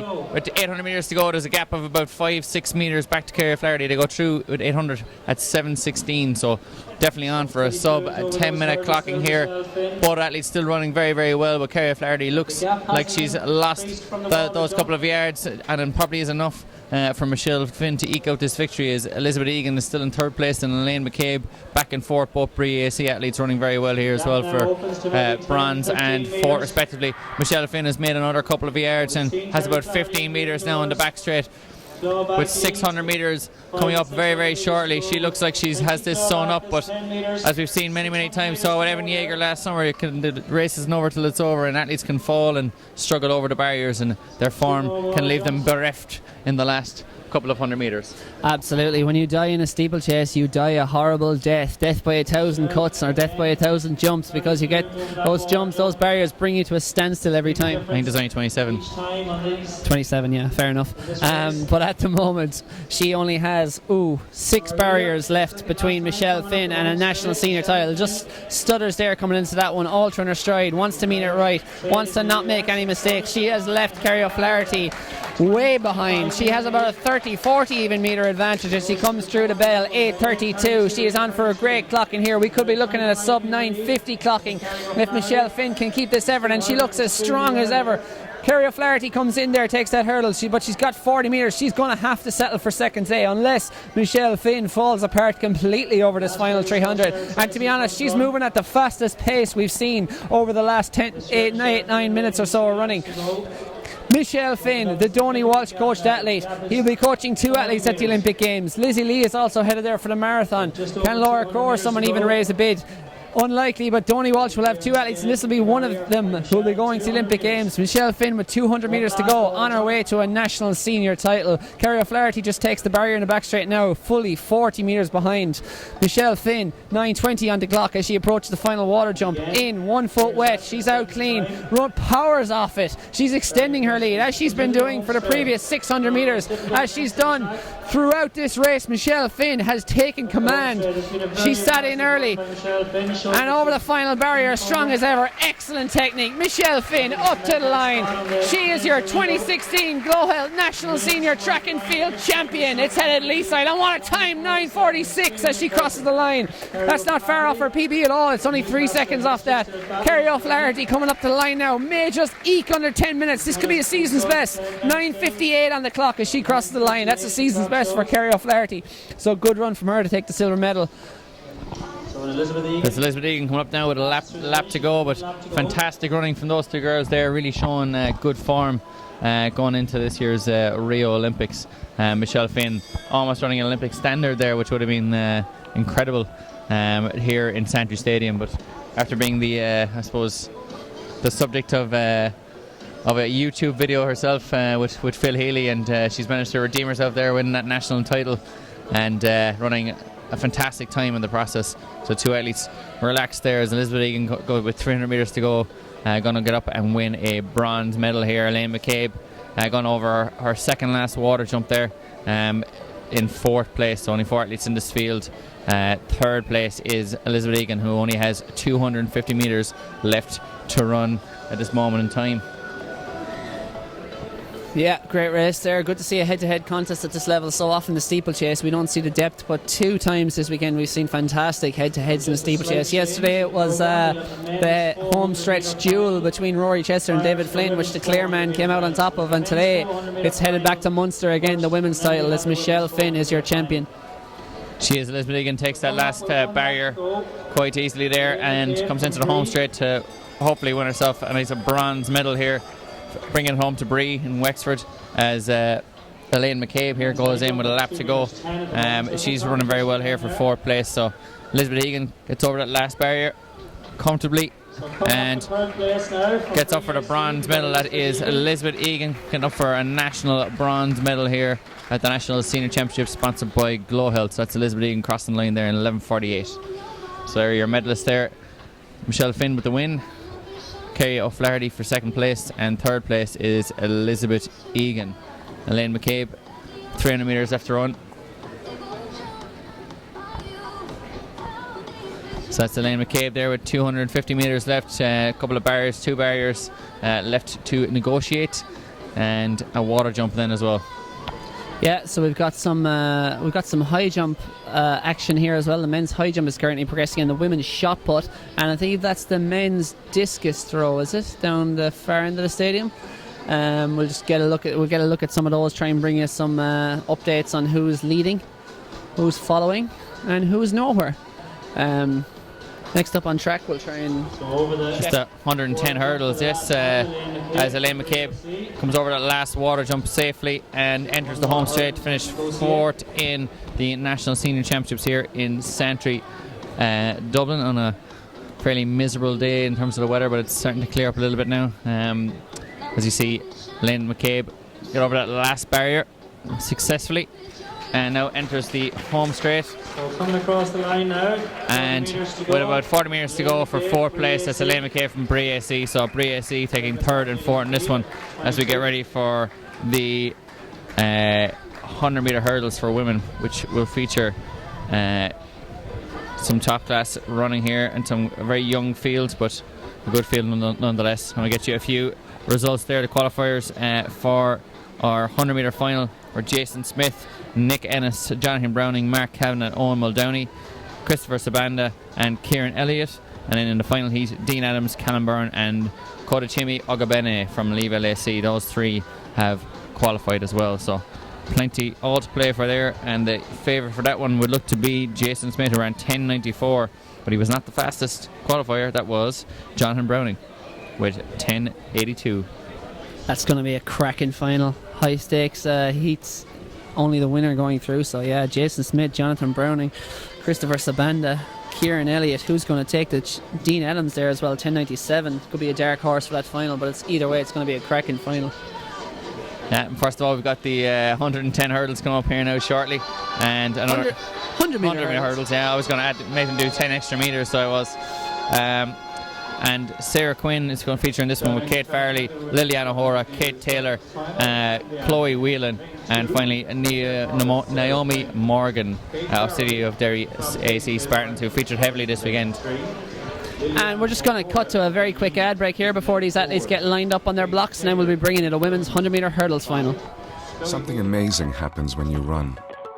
Running increases your confidence, giving you greater control of your life. Control is power. Runners are amazing. And for the times you're not, we'll be amazing. With innovations like tailored health insurance that puts you in control. See how we can tailor a plan to suit you today. GloHealth. My cover. My way. So 100 metre hurdles here for women national championships here in Centre Stadium. Sarah Quinn is in lane 2. Kate Farley, City Lisburn AC, is in lane 3. Liliana O'Hara, the oldest in the field at 21 years of age, from Junine AC. And lane 5 is Kate Taylor from St. Cronan's AC, and Chloe Whelan's in lane 6. Naomi Morgan, City of Derry AC Spartans, is in lane 7. Imagine being the oldest in the field at 21. Poor old Liliana O'Hara must feel terrible. No, she doesn't.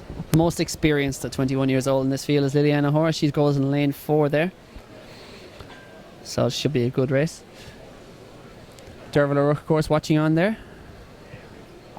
Now, she does have one eye on the football, to be fair to Derval O'Rourke, but I'm sure she'll be spinning around from that very quickly as soon as these athletes are called to their marks. The lineup, once again: lane 2, Sarah Quinn, Claire Morris; lane 3, Kate Farrelly, City Lisburn; lane 4, Liliana O'Hara, Duneen; lane 5, Kate Taylor, St. Cronan's; lane 6, Chloe Whelan, Monapians; lane 7, Naomi Morgan, City of Derry AC. 6 athletes to the line for the senior women's 100 metre hurdles final. National record, of course, is held by Derval O'Rourke at 12:65, which is absolutely lightning. Run to win a silver medal in the European Championships in 2010. We won't see anything like that here today, but it's not about the time, it's all about the gold.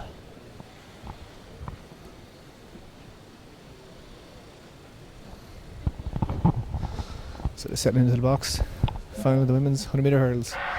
Cleanly away, and we'll be looking out for Liliana O'Hara there in lane 3. And she is the first to rise. Beside her there, Kate Taylor, but Liliana O'Hara in the lead so far. On the inside there, Sarah Quinn going well for Claire Morris, but Liliana O'Hara has almost a hurdle of a lead. She clears the last hurdle cleanly, and she is the champ, 14:39. I think that'll be a PB for Liliana O'Hara as well, a big PB at that. Certainly faster than what she's run this year so far. So she is our champion on the comeback trail from a couple of years of injury. She was a great young junior, and she is now the 2016 GloHealth National Senior Champion, women's 100 metre hurdles.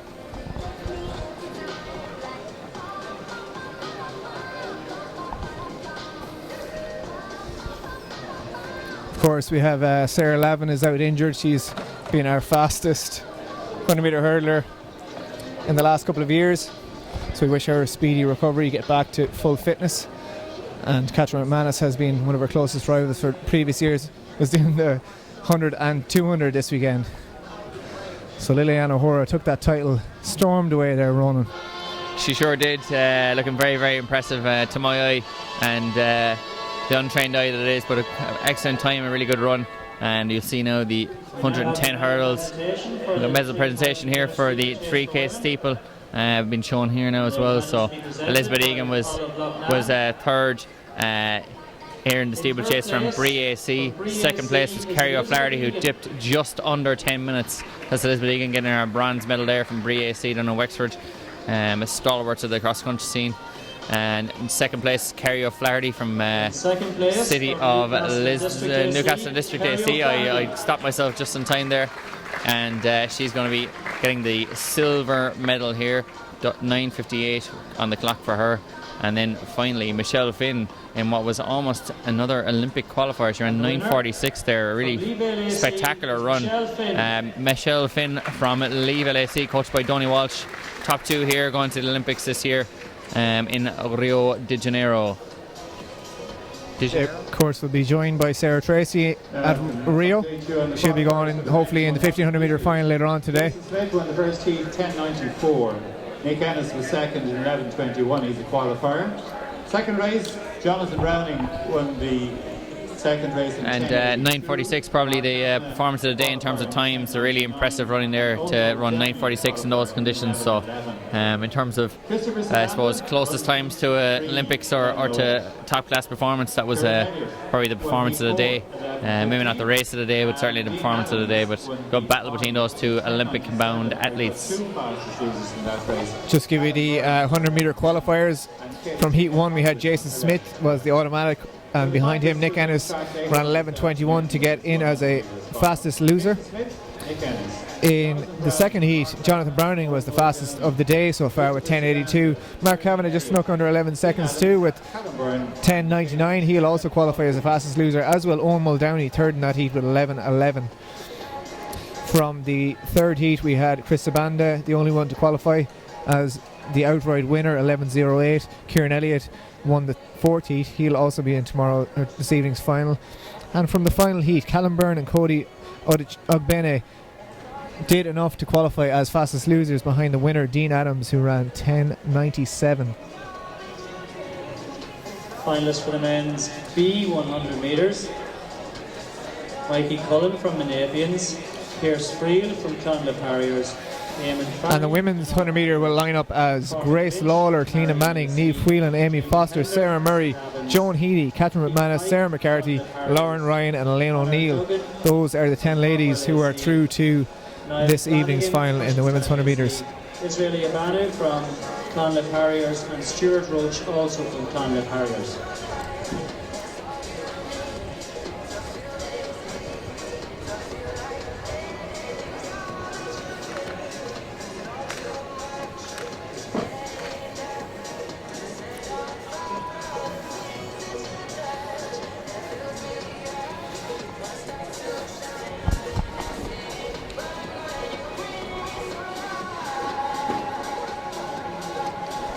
There is a B final in the men's 100 metres too, and athletes taken up to the field in that one will be Mikey Cullen, Pierce Friel, Eamon Fahy, Cormac Lynch, Jamie Pender, Keith Pike, Conor Duggan, Niall Flanagan, Israel Ibianu and Stuart Roach.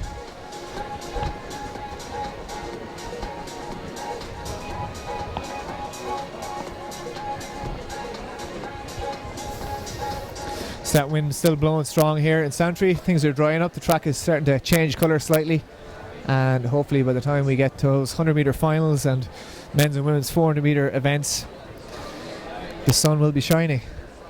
It's trying its best to break through the clouds at the minute, but not quite getting there.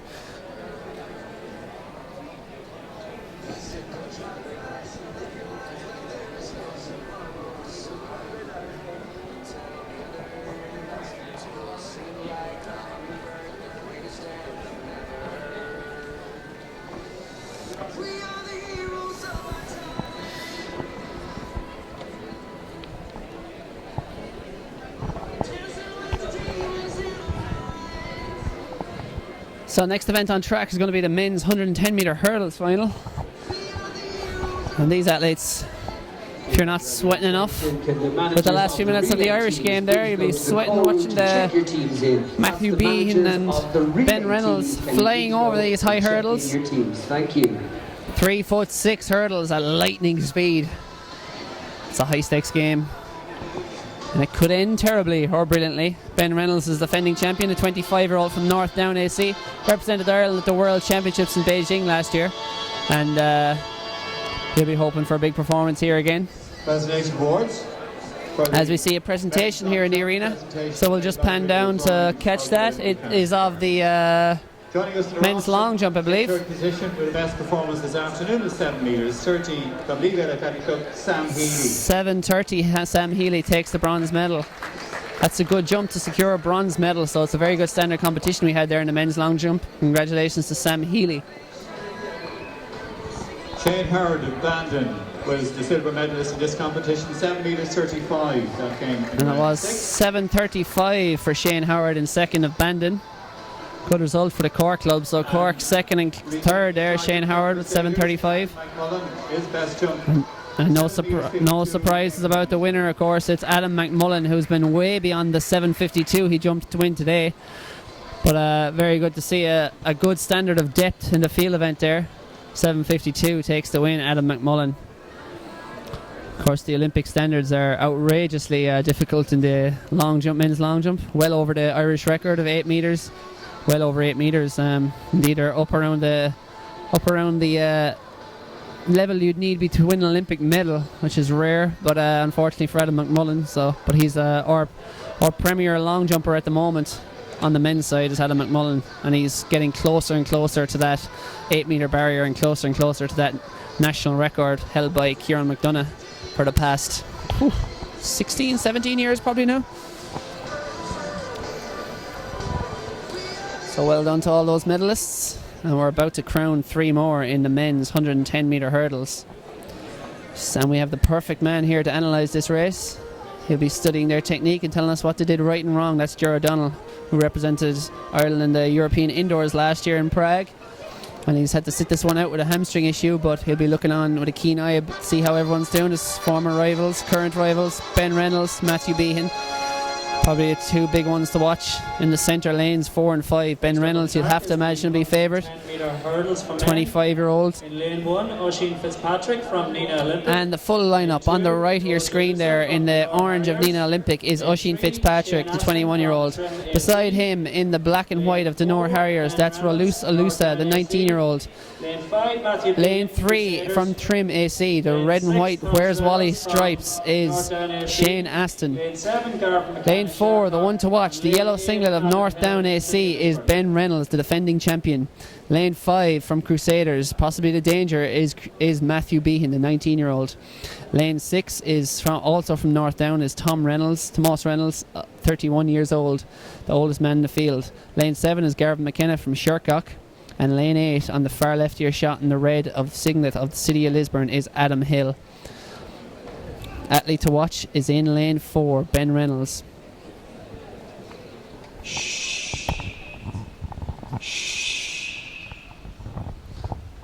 Reynolds, of course, needs 13.90 if he's to book his spot at the Europeans, which is also a B standard. 2 B standards required. He's got 1. And today is the deadline. Last chance to get to Amsterdam. 13.90 needed. Away to a good start. Reynolds flies out of the blocks and leads to the first hurdle. Matthew Behan going with him, but Reynolds has already got a metre and he's pulling away from this field. Behan going well, and it is the second Reynolds in third, but Ben Reynolds is away and gone. How fast can he go? Clips the last hurdle, 13.94. It's agonisingly close, but he hasn't hit that standard. What a run from Ben Reynolds. Destroyed the field, clipped a couple of hurdles and still managed to break 14 seconds in what looks a good strong headwind. Great run. Yeah, good solid run there from Ben. Alright, he'll be disappointed. Obviously, that's the time on the clock. It's not official yet. We've seen a few times adjusted so far today, so he'll be waiting that one out to see the official result. But he is clearing away the champion here today anyway, 13.94 into what looks like a decently strong headwind. So he retains his title from last year. Matthew Behan making a good step up from the junior ranks this year to take the silver medal there. Not sure who got the bronze, Cathal. And either is Cathal. We'll find out. I certainly over the last hurdle it was Tomas Reynolds, but again I'm not too sure. We were too caught up in the excitement of Ben Reynolds there at the front, trying to see what time he clocked. Of course, Tom Reynolds, Ben's brother and coach, has picked up numerous medals here in the past at the National Championships, and another one today. Garvin McKenna in that one too, also joined Matthew Behan at the European Junior Championships last year. See Tom Reynolds looking up to the officials, trying to get his time confirmed, but shakes his head, so I don't think it's been enough for Ben Reynolds to qualify for the Europeans here today, but running himself into a bit of shape after missing a bit of time. In second place, on the podium here, Laura McSweeney third in that shot put, and then second place was Michaela Walsh, who's getting plenty of medals this weekend, and a lady who's once again a champion here is Tralee Harriers' Claire Fitzgerald, who has won both the shot and discus titles this weekend. So very impressive weekend from Claire Fitzgerald, but something she does nearly every time she sets foot in the Century is to clean up the medals. Surely have to build a new room down below in Tralee for all the medal haul that she's pulled in over the years. Yeah, and fair play to her, over 15 metres there, so a good winning throw for Claire Fitzgerald. Congratulations, another national title for the Kerry lady. And next up on track, it was due to be the women's 400 metres, but it doesn't look that way. It seems there's been an amendment to the schedule because the men are all out on track for what is undoubtedly the race of the day, certainly in terms of depth. We have so much at stake here. Ger O'Donnell, can you just tell us what exactly is at stake for these 8 athletes? Absolutely, of course. We've had such a strong 4x4 relay team in the last couple of years. These men will be looking to run themselves into spots for that in terms of the Europeans and the Olympics this year if their team is to go. But we have certainly one of the classiest fields of the day. All of these men sub 48.10 to qualify yesterday evening here. So run through the lineup. In lane 1 we'll have Brandon Arry, 2 Zach Kerr and Craig Lynch will be in 3, Brian Gregan in 4, David Gillick in 5, Richard Morrissey in 6, Andrew Mellon in 7, and Adam McComb on the outside there in lane 8. 2 Northern Irish athletes there on the outside call, hoping to run themselves back into Europe.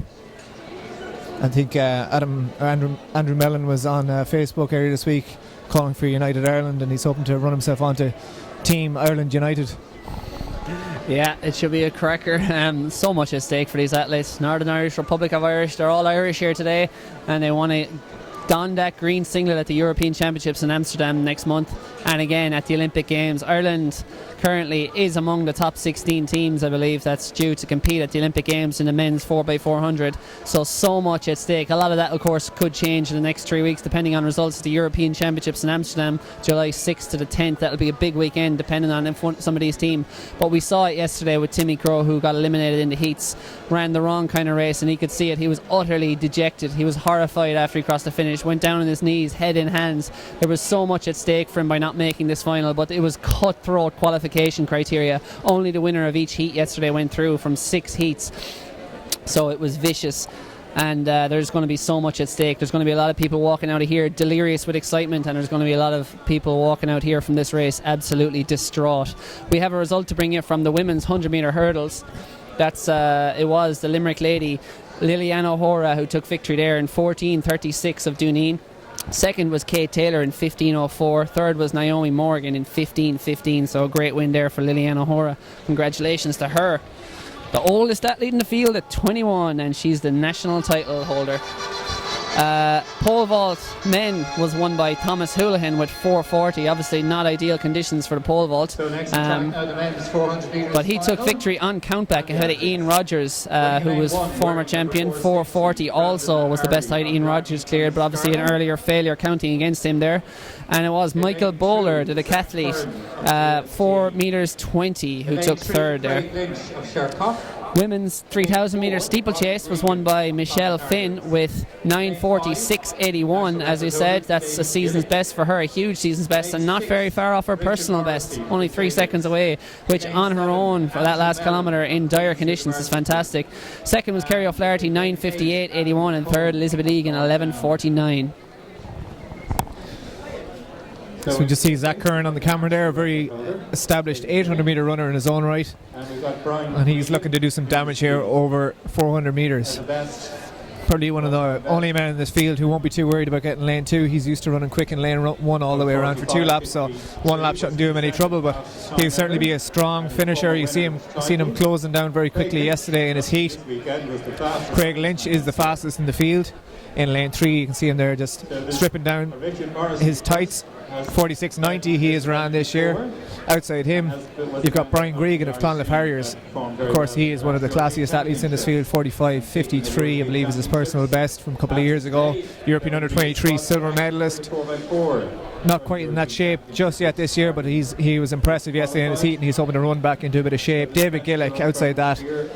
We all know who David Gillick is. The national record holder, twice European indoor champion, 44.77 at his best, but back from 4 years of retirement, back with a bang, 47.2, season's best this year. Richard Morrissey outside him, just a couple of hundredths quicker, 47.24 this year. So all these men right bang in the same sort of shape.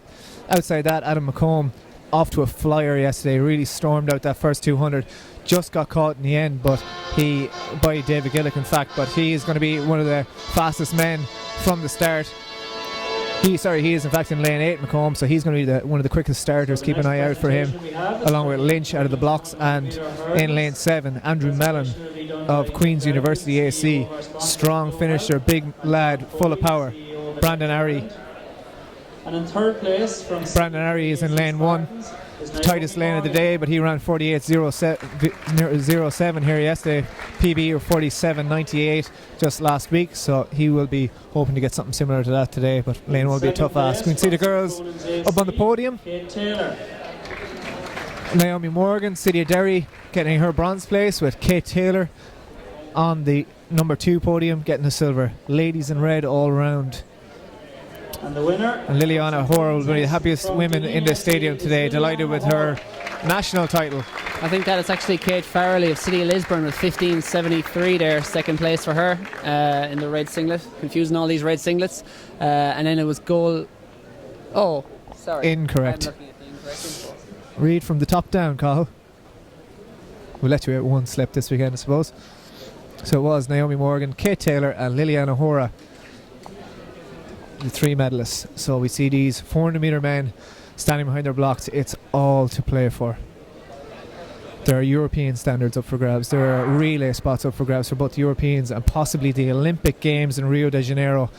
All of these men in with a shout of picking up at least a medal. Meters, championship medals, qualifying times, and relay. We've got times ranging from 46.90 to 47.9. This goes for later on the year. Relay squad for the Olympics. Just a second separating the fastest to the slowest this year, and most of these men have run in around the 47 low times, so it's certainly going to be tight. It could be anyone's. Who do you think, Carl? Lane 4, Brian Gregan. Certainly looked impressive yesterday here, and as we were talking, he always runs himself into shape during the season. The last couple of years in particular, starts off a little bit slower than he'd like, but he can get down into those 46s with relative ease compared to the others who'll probably be looking to set PBs with those set of times. They're on their marks. One of the races of the day, the men's 400 metres.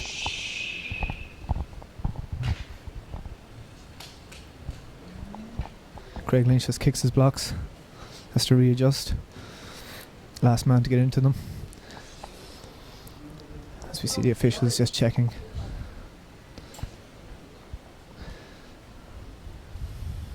So we've got Ari, Kern, Lynch, Gregan, Gillick, Morrissey, Mellon, McComb. Who's going to take it?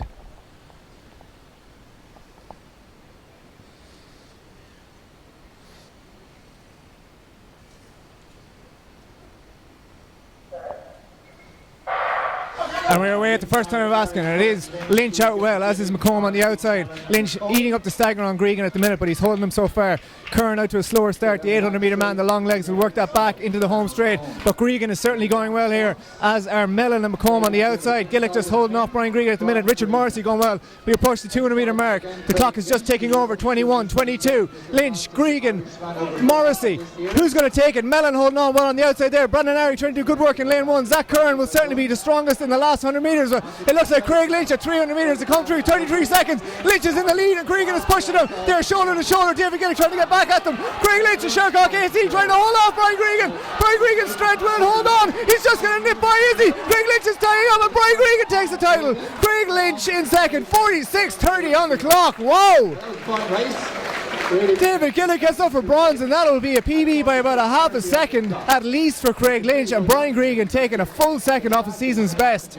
That was impressive.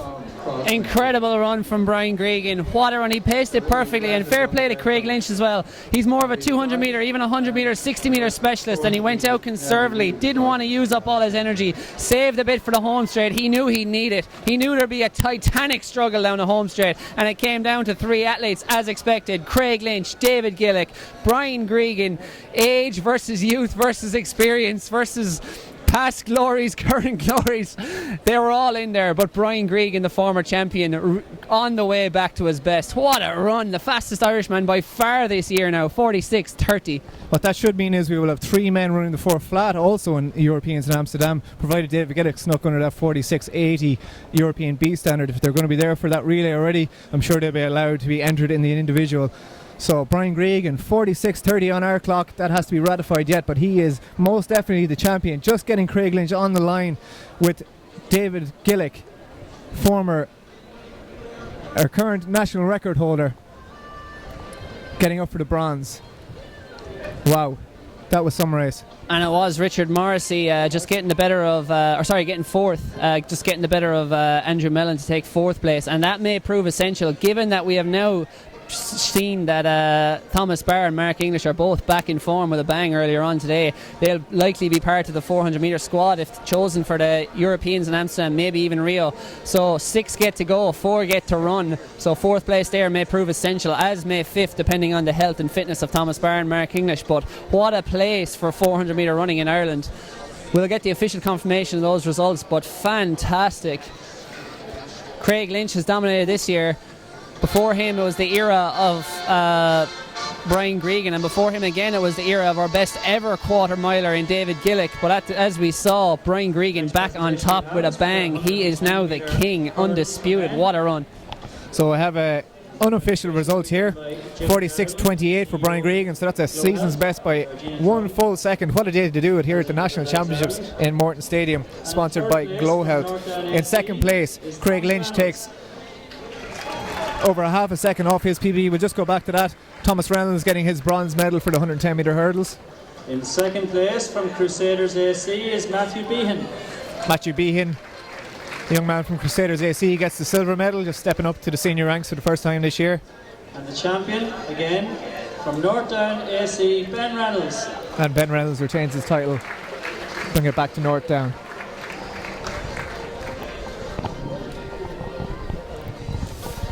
And fantastic stuff there. Whetted the appetite here for this women's 400 metre race as well. Craig Lynch, massive PB. We could see some big PBs in this one as well. It's going to be a titanic battle. I'll just go back to that men's 400 metres. So we have the times here unofficially. Craig Lynch 46.40, so taking 0.40 off his PB, 0.50 in fact off his PB, full half a second off his PB there to take that title, or take that silver medal. And David Gillick just 0.04 of a second behind, 46.44, so another season's best by David Gillick.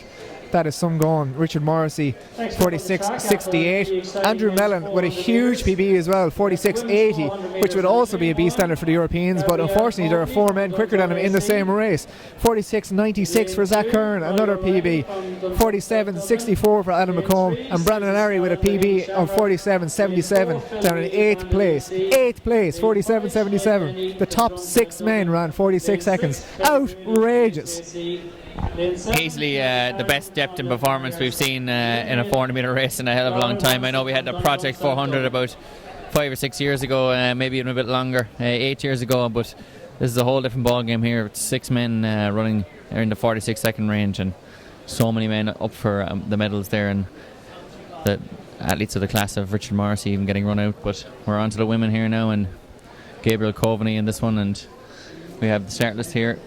So just give a run through there. In lane 1 we'll have Gabriel Coveney of Dundrum AC, Molly O'Reilly, her clubmate outsider, Susan Scallon of Raheny in 3, Phil Healy in 4, of course of viral fame at the IOA Championships, Sinead Denny in 5 of DSD, Claire Mooney in 6, the fastest Irish woman this year with 53.1 so far. Ciara McCallion outside that, 54.7 performer, Clonif Harriers, and Lauren Hansen of DSD AC. We weren't too sure who she was yesterday, but I can tell you she's from America, the county USA, that's where she's from.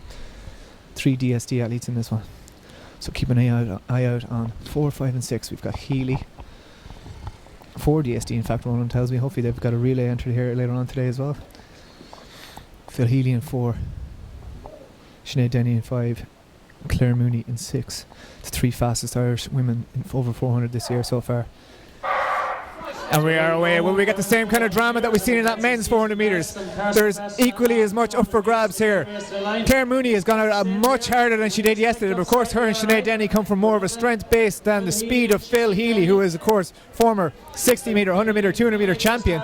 And it is those 3 athletes moving away from the field. Susan Scallon going well in lane 3 too. Ciara McCallion trying to hold on as Claire Mooney moves up onto her shoulder, but those 3 athletes are neck and neck as we cleared the 200 metre mark. Phil Healy just has a slight lead, maybe a metre or 2 on those girls, but those have the strength and endurance. Will they come back at her? Phil Healy comes around the 300 metre mark. The clock tells us 38 seconds. She has a metre. Sinead Denny trying to push back at her. Claire Mooney a strong finisher, but it is Denny and Healy for now.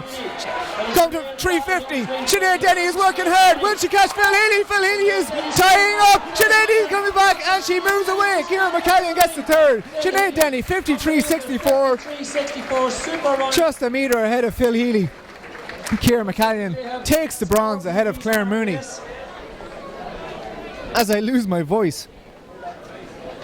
An incredibly exciting finish there, Phil Healy. In fact, doing the opposite of what she did in the IUA Championships, and going out very, very hard in that 400 metres there, passing Sinead Denny by 200. But in the last 40 metres, Sinead Denny showing the probably the experience over 400 and that strength. She's a former Celtic international cross-country runner, in fact, and now a national senior title, 2 in a row for her, so fantastic running from her. Phil Healy second, and third place could have been Kieran McCallion, I think, got up for third there. Yeah, so Kieran McCallion will have run herself into a guaranteed relay spot with that performance, I would think, so we'll just have to wait on the times, maybe just in around her 54.7 PB. So we will have a women's 4x4 team at the European Championships, and I think you've seen the likely contenders to take those spots in that race, so all was up for grabs. Drama in both 400 metres here today, 2 of the best races of the day so far. In the men's high jump, we see Jamie Murtagh taking the title from Barry Pender, who has jumped 2:26 indoors this year and has a European qualifying mark with that, but not to be today. Jamie Murtagh is your champion.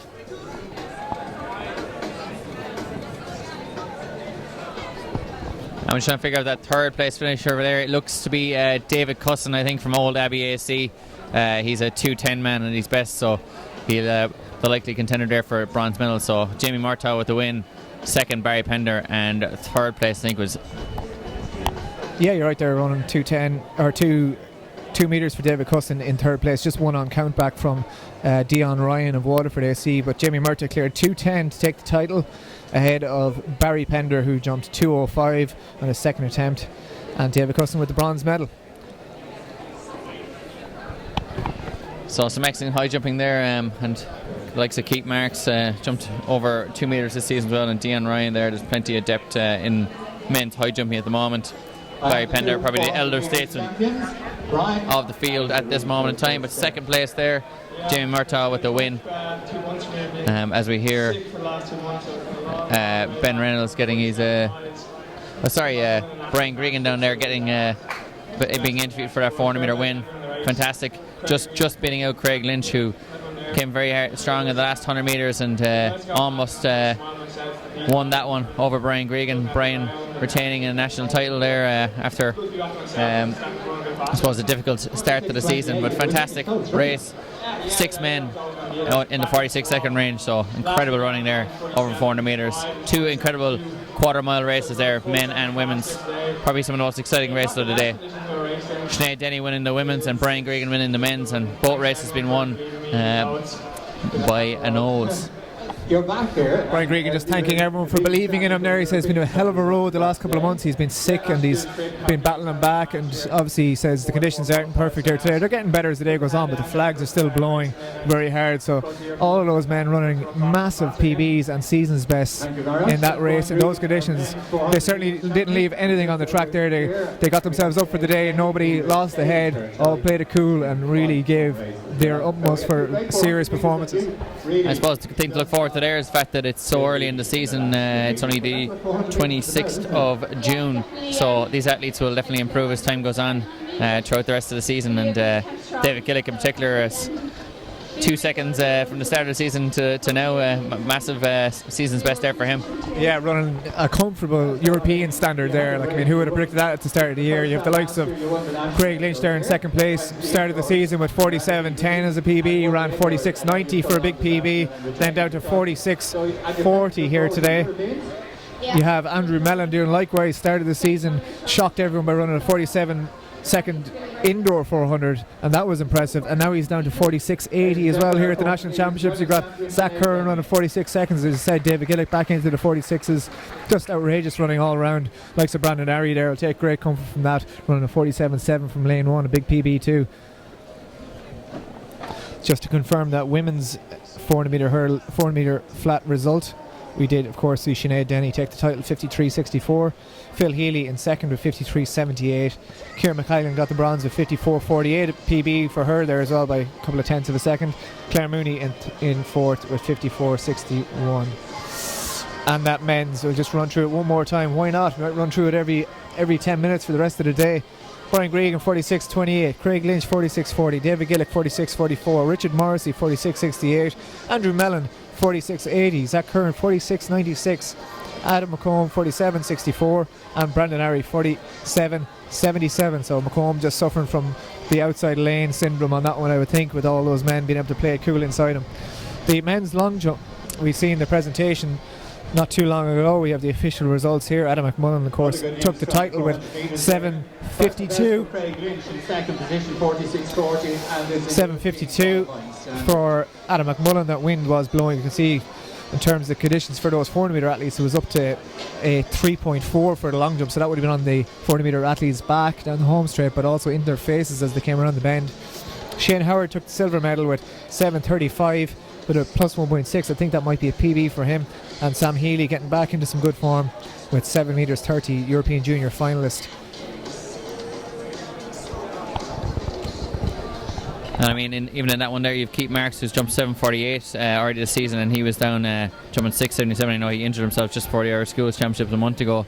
So that's 4 very good athletes there in the top 4, and Shane Howard, I think that's a massive PB, jumping 7:35 there. So we just got the women's 100 metres now going to be coming up on screen shortly. And in that race, we have Vicky Harris from Mullingar Harriers. She's going to be in lane 1. Kalina Manning recovering from that mishap in the indoor stadium earlier in lane 2. Nia Whelan, who won the 200 here yesterday and also anchored Ferrybank at the relay, she's in lane 3. Amy Foster is in. We actually have potentially a different. In fact, I have the right start list here. We've all sorts of permutations. Amy Foster is in lane 4. She's going to try and retain that title. Sarah Murray, lane 5, with a fantastic indoor season and a very, very good run in the relay yesterday. Joan Healy, the varsity 100 metre champion from Bandon AC, she is in lane 6. Catherine McManus, who dabbles also in the hurdles as well, she's in lane 7. Sarah McCarthy, doubling back from the long jump earlier, she's from Mid Sutton AC and she's in lane 8. Lauren Ryan from Duneen AC is in lane 9, the youngest in the field at 16. And just outside her, Elaine O'Neill from Limerick AC, and she is your last lady there out in lane 10. So the ones to watch here are lane 3, Niamh Whelan in the green, Amy Foster in lane 4, she's going to be wearing red, Fingallion, Sarah Murray, who's also going to be in red, and Bandon AC's Joan Healy in lane 6 will be wearing yellow, and Catherine McManus in the blue of Dublin City Harriers in lane 7. All to play for. Yes, indeed. So Amy Foster, of course, joint national record holder with Eilish McSweeney, 11:40. And they're called to their marks. Women's 100 metre final at the GloHealth National Senior Championships here in Morton Stadium.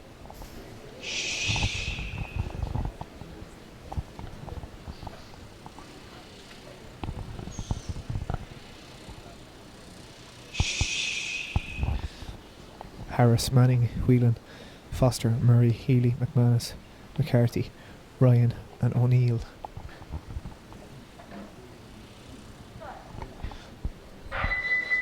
And we have a faulty start or possibly false start here, so the ladies are recalled by the starter. We'll have to wait and see what the official judgment is, whether it'll be a green card or possibly a red card for some of these athletes. Hopefully not.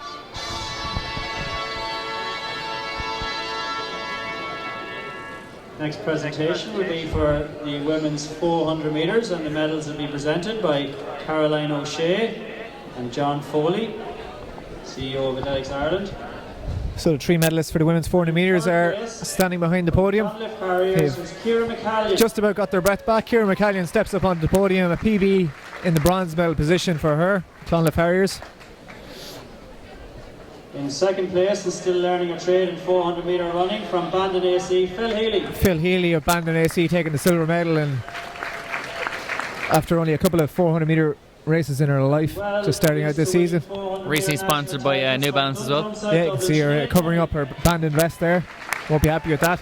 Sinead Denny of DSD is the champion.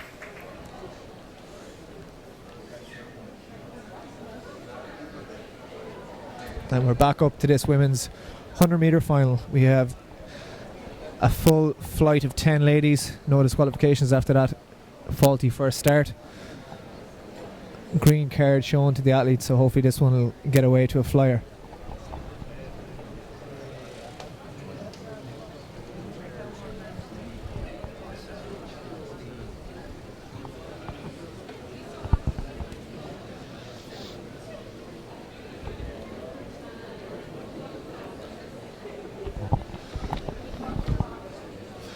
called to their marks. We've got Vicky Harris, Tina Manning, Niamh Whelan, Amy Foster, Sarah Murray, Joan Healy, Catherine McManus, Sarah McCarthy, Lauren Ryan and Leanne O'Neill. Niamh Whelan, your 200 metre champion from yesterday.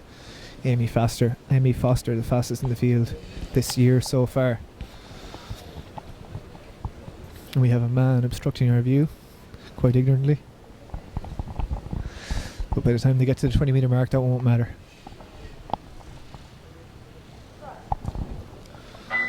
And we have a false start this time. It looked like Joan Healy of Bandon AC there in lane 5.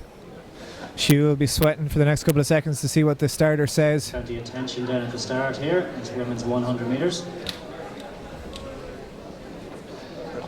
Yeah.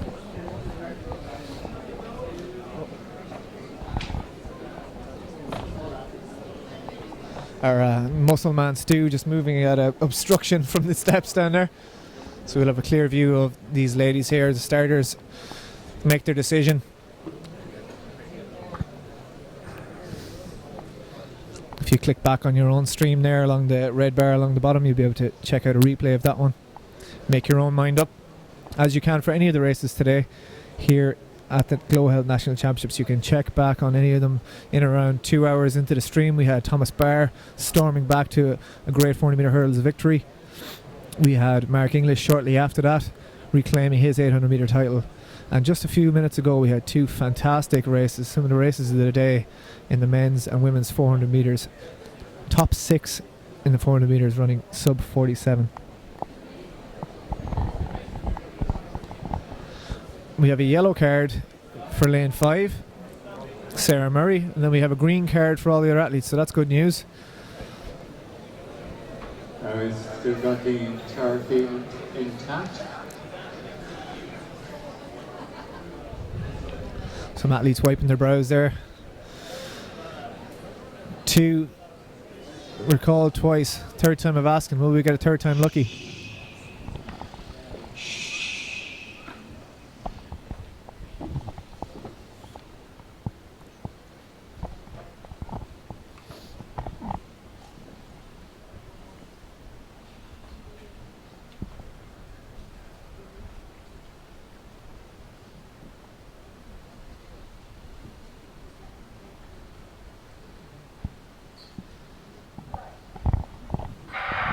And we are away this time cleanly. Watch out for Amy Foster there in lane 4. Niamh Whelan going well in 3 as well. Pushed her all the way in the heat. Sarah Murray and Joan Healy not leaving it up. But it is Amy Foster. Pushes all the way through the line and she is the champion. Niamh Whelan looks to have taken second place from Joan Healy in third. 11:86 unofficial on the clock. But it is no doubt about the winner, Amy Foster. Amy Foster takes that title. Certainly, and just watching Phil Healy there on the podium, checking up to the crowd to see what how her sister Joan Healy got on there, who I think was third. So some fantastic running there, and a really high quality women's 100 metre final there. Those girls will be looking to try and get on 4x1 teams as well for the rest of the season, and Amy Foster showing her class there. Certainly, I suppose the nicest athlete to watch. Beautiful technique and just a superb technician of a sport. Yeah, you can't run 11:40 for 100 metres without being smooth and technically good, and she is the only one in that field with that kind of class and time in her bag. So she takes the national title here for 100 metres. 11:86 showing on the clock, but a few of them have been corrected so far.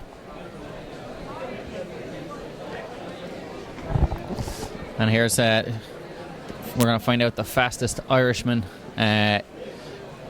today at the National Senior Championships. I know we've had many upsets over the last few years. Jamie Davis being one of the most popular winners in recent years, and he's, I suppose, famous interview afterwards referencing what he was going to do instead of actually running after his poor performance in the heats the previous day, but got the win, and had plenty of great winners over the years. We're going to see a fantastic run here, perhaps from Jason Smith to get the win, but all athletes will feel they've got a chance, particularly with disqualifications, etc. You might just see an upset in this one. Yeah, in any sprint event you got to get out of the blocks cleanly and wait for the gun. We've got a tweet in from Seamus Carey there, seeing it so bizarre seeing David Gillick running without a tan. I suppose he's used to being touring the European circuit prior to racing at the National Championships, but don't know if we would have got much of a tan this year in the way the weather in Europe has been. But Thanks for tuning in. Seamus. Caroline McManus says that was some men's 400 metres. She's not wrong. Brian Gregan and David Gillick, super stuff, she says.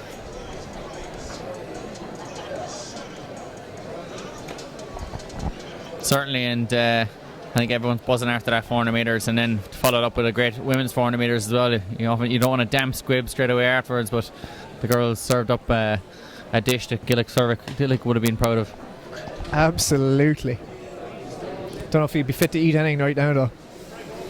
I suspect not, but Cathal, then he was interviewing him only moments ago, and had a good chat with him, and he was delighted with the return to form, and it's a standard as well for the Europeans, so it'll be exciting to see how many men we can get over there for that European 400 metres, and obviously potentially a very good relay as well. We're posing for staged commentary photos here with Kieran Carlin on the behind the lens. I'm sure many of you know him. You can check out his photos later on today. The men's 100 metres is the next one up for grabs, the blue ribboned event. I wouldn't agree with that now. I believe the blue ribboned event is about to come, the men's 1,500 metres. The blue ribboned event, the men's 100 metres. We have 6 I think you're thinking of the blue ribbon event. Michael Kenny from Kildare AC, John Dwyer. So the lineup for this men's 100 metres. City Harriers looking to add to his tally. We will have Owen Muldowney there in the white vest on the right of your screen for Castlecomer AC in 1. Callum Byrne of Kilkenny City Harriers will be in 2. You can see him just settling into his blocks there, making sure they're right. Dean Adams will go in lane 3, the fast starter from Ballymena and Antrim. Jason Smith, the fastest Irishman over 100 metres this year, 10:39 for Derry City Track Club athlete and Paralympic champion in London 2012. Jonathan Browning goes in 5, Ballymena and Antrim AC. He's the second fastest Irishman this year, and the third fastest goes beside him, Chris Sabanda from Clonmel Harriers AC. Kieran Elliott, his training partner, goes in lane 7 for North Sligo AC. Mark Kavanagh, DSD, goes in 8. Nick Ennis outside that. Crusaders, he ran in the 400 metre heats yesterday, and he's back for the 100 metre final today.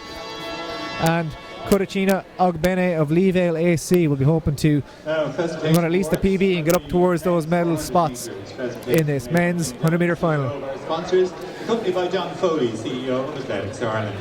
Joining us in the rostrum in third position, David Gillick. So one of the best races of the weekend. We have the presentations here for the men's 400 metres. David Gillick, national record holder, takes the bronze medal with a European qualifying time. Craig Lynch with a half-second PB takes the silver medal. Very popular here in the crowds, getting a big clap. And Brian Gregan was the man who held on best to win again a national 400 metres title. So Brian joins us on the rostrum. Brian Gregan retains his national 40 metre title with a big season's best, a great run, great determination down that home straight to reel in Craig Lynch, and he is the GloHealth national champion for 2016 over 400 metres.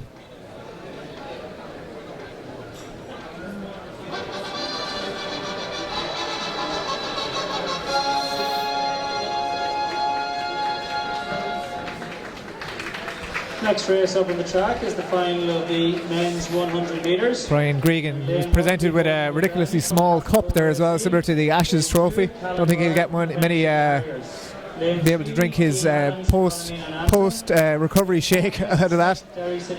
You can see him almost laughing at the comically small size of that cup. Either that, he's very far away though, so maybe it is bigger than we think it is. Very true. He's a big man too, big hands. Big hands, small cup. Mark Kavanagh, Dundrum South Dublin in lane 9. As we pan back up for this men's 100 metre final. 10. All up for grabs. Jason Smith looks to be the class act of the field, although Jonathan Browning was impressive in qualifying, running the fastest time, 10:84. But was Smith keeping his powder dry? Quite possibly. You had Dean Adams in there as well. I certainly think we're all feeling Jason Smith victory here, but it's a complete lottery as to who second, third and fourth would be in this one. Yeah, I'm sure nobody wants to be fourth anyway. That's one thing that's guaranteed. But middle of the field, 3 to 7, we've got Adams, we've got Smith, Browning, Sabanda, Elliott. Who's going to take it?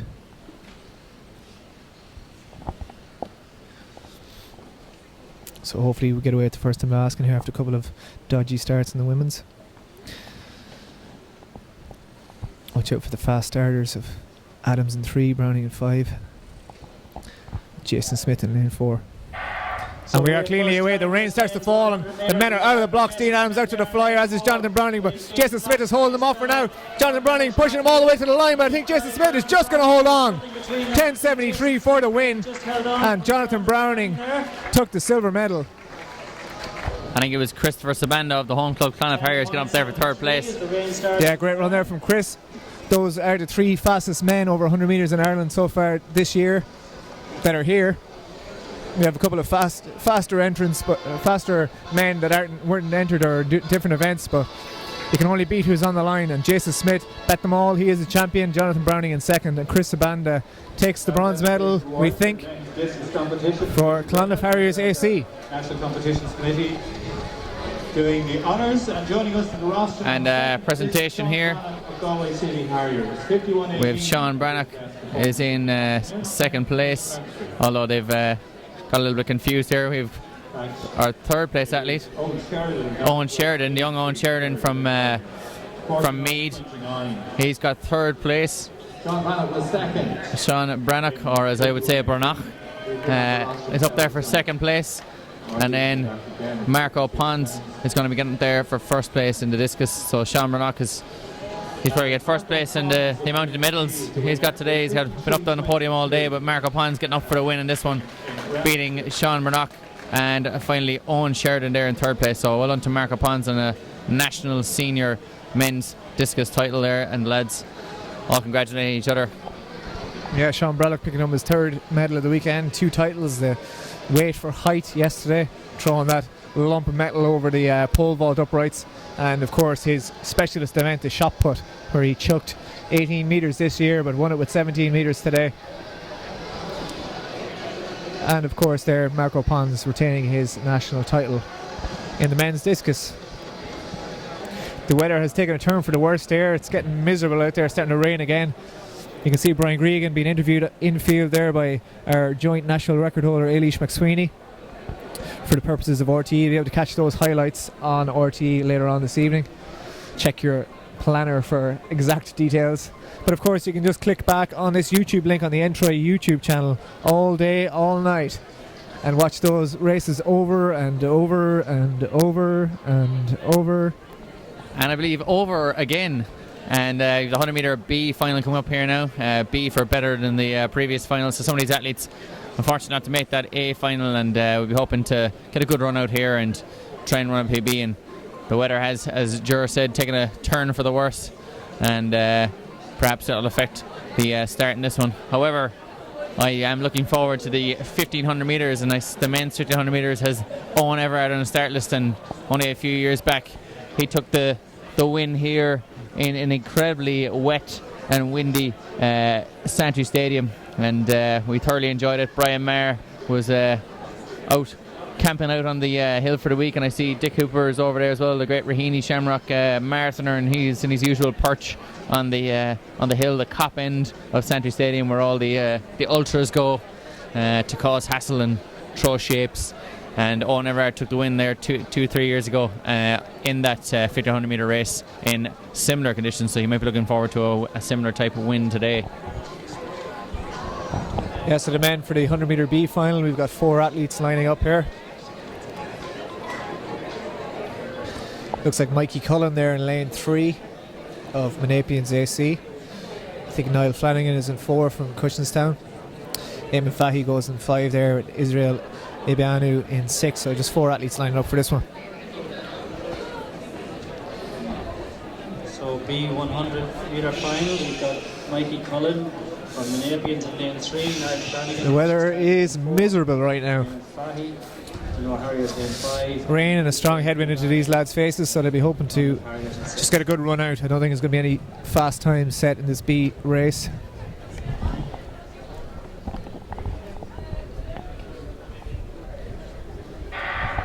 And we're away cleanly. It's Eamon Fahy in the blue t-shirt there. He is out very well, the Denora Harriers man. And Mikey Cullen on the inside. Monapians AC going well, as is Cushenstown Niall Flanagan, but Eamon Fahy takes it 11.19 to take the B final here at the National Championships. So another good run out for their weekend there for those lads, 100 metres. Controversial lack of singlet there from the Dunor Harriers man, Eamon Fahy, but maybe you just felt, it's a bit too cold for that today. And on that note as well, Jared, Catch and Duggan just texted us in, say it's absolutely glorious down in the real capital down in Cork, and maybe the national championships could do it a detour down to the closer to the equator, Cork City. Oh, of course, yeah, everything should be in Cork, in fairness. The medals will be presented by Jim Dowden, CEO of GloHealth, and the weather certainly not doing us any favours here today, but we're coming towards the end of the programme for the National Championships here, sponsored by GloHealth at Morton Stadium. As we see Joan Healy pick up her bronze medal, 11.94 for third place in women's 100 metres.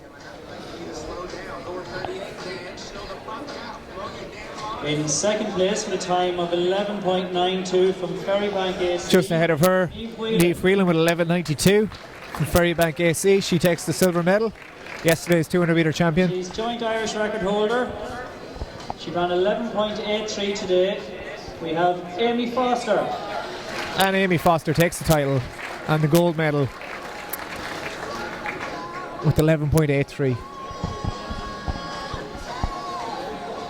So just the 1500s followed by the 4x4 relays to come, and that will be a wrap for another year of the National Championships here from Morton Stadium.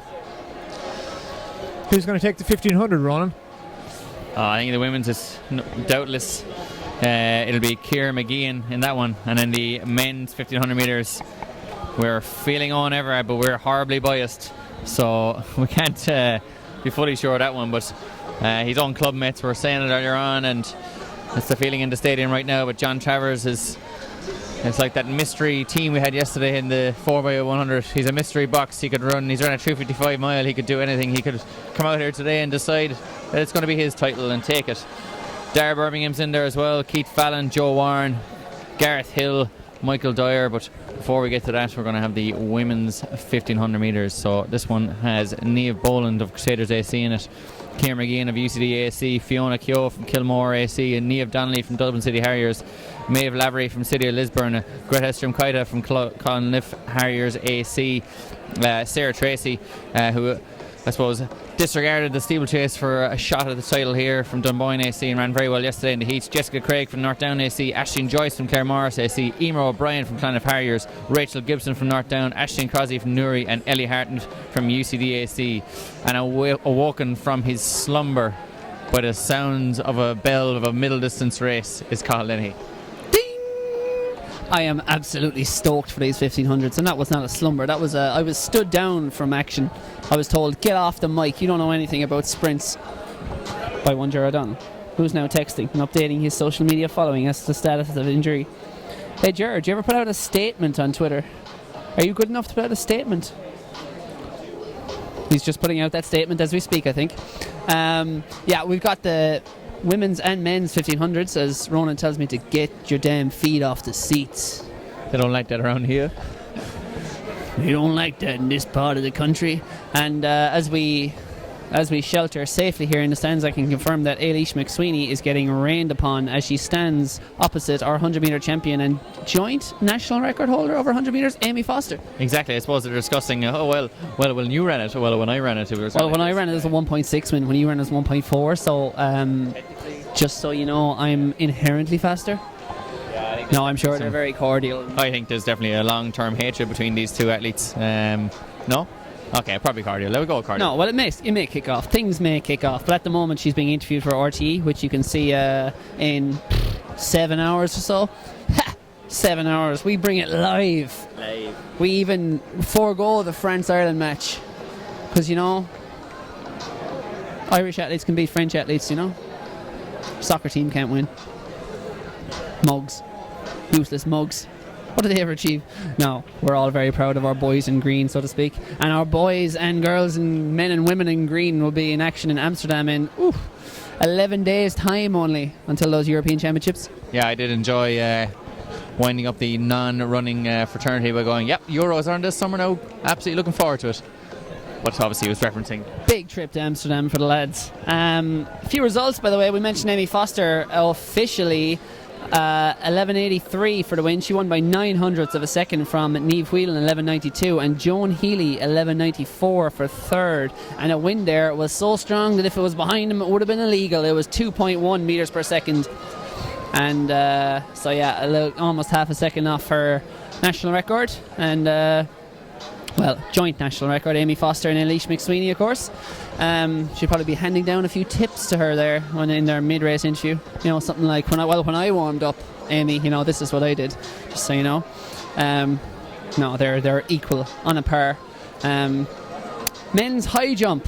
We're sorry we didn't bring in more of this, but obviously chaos reigned here across the arena for much of the afternoon and we couldn't bring everything. But Jamie Murtagh was your champion, 2:10 he cleared to win. Overturned Barry Pender, who jumped 2:05 today, obviously well below his best. He's been well over 2:20 before, but damp conditions across the arena here today, so not ideal for the high jumpers who are running up and planting their feet in those javelin-esque spikes.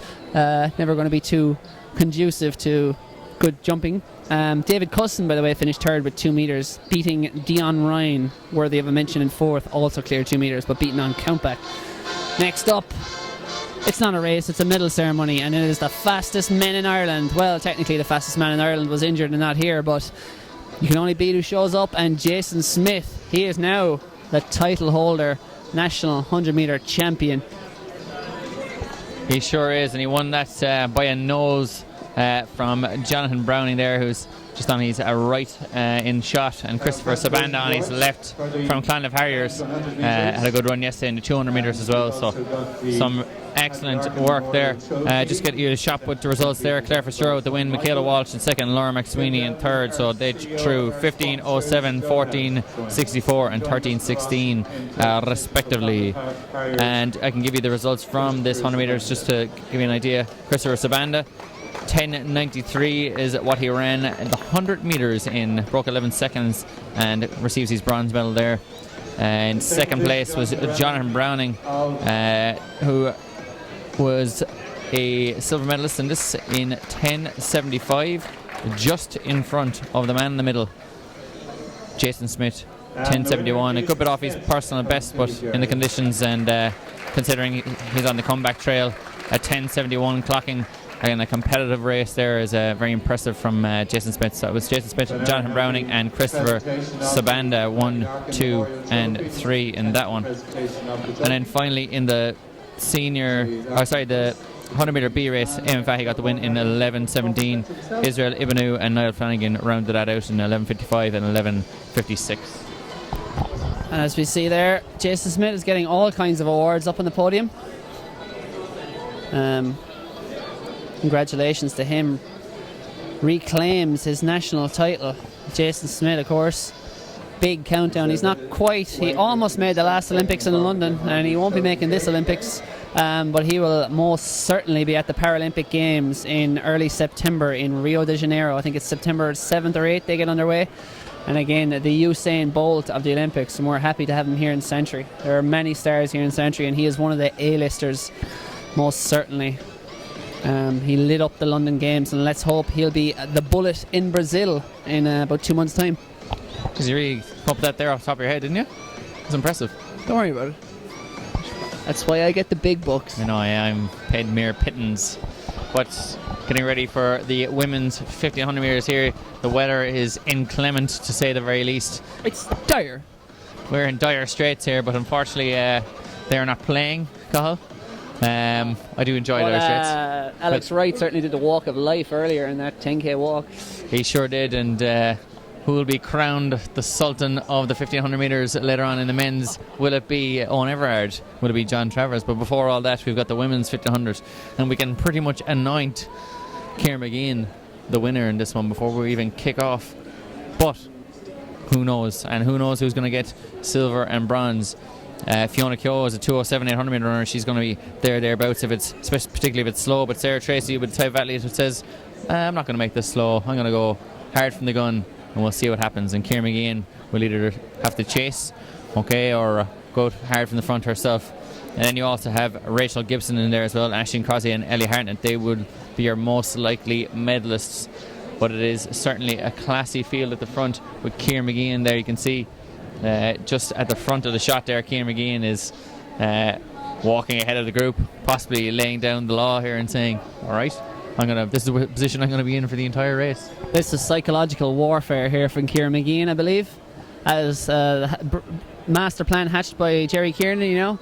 You know where you walk, Ciara? You walk out front, out of that call room, and you stay well ahead. And then when you just start running, as soon as the others are walking, you just start running. You show them how it's done, and she is first to break into stride along that back straight. And let's be honest, that is likely the way it will be in this race and all the way home for Ciara McGeehan. She is the standout performer in this women's 1500. She is a world-class miler. She is a world junior silver medalist, and then endured 5 years of injury, heartbreak, torment, problems with her feet, her ankles, plantar fasciitis, all sorts of issues Ciara McGeehan has had over the last few years, but she is back healthy and she is as good as ever. 4:06 already this year. Ciara McGeehan is on her way to the Olympic Games, on her way to the European Championships, and we'll be looking out for a good performance from her here.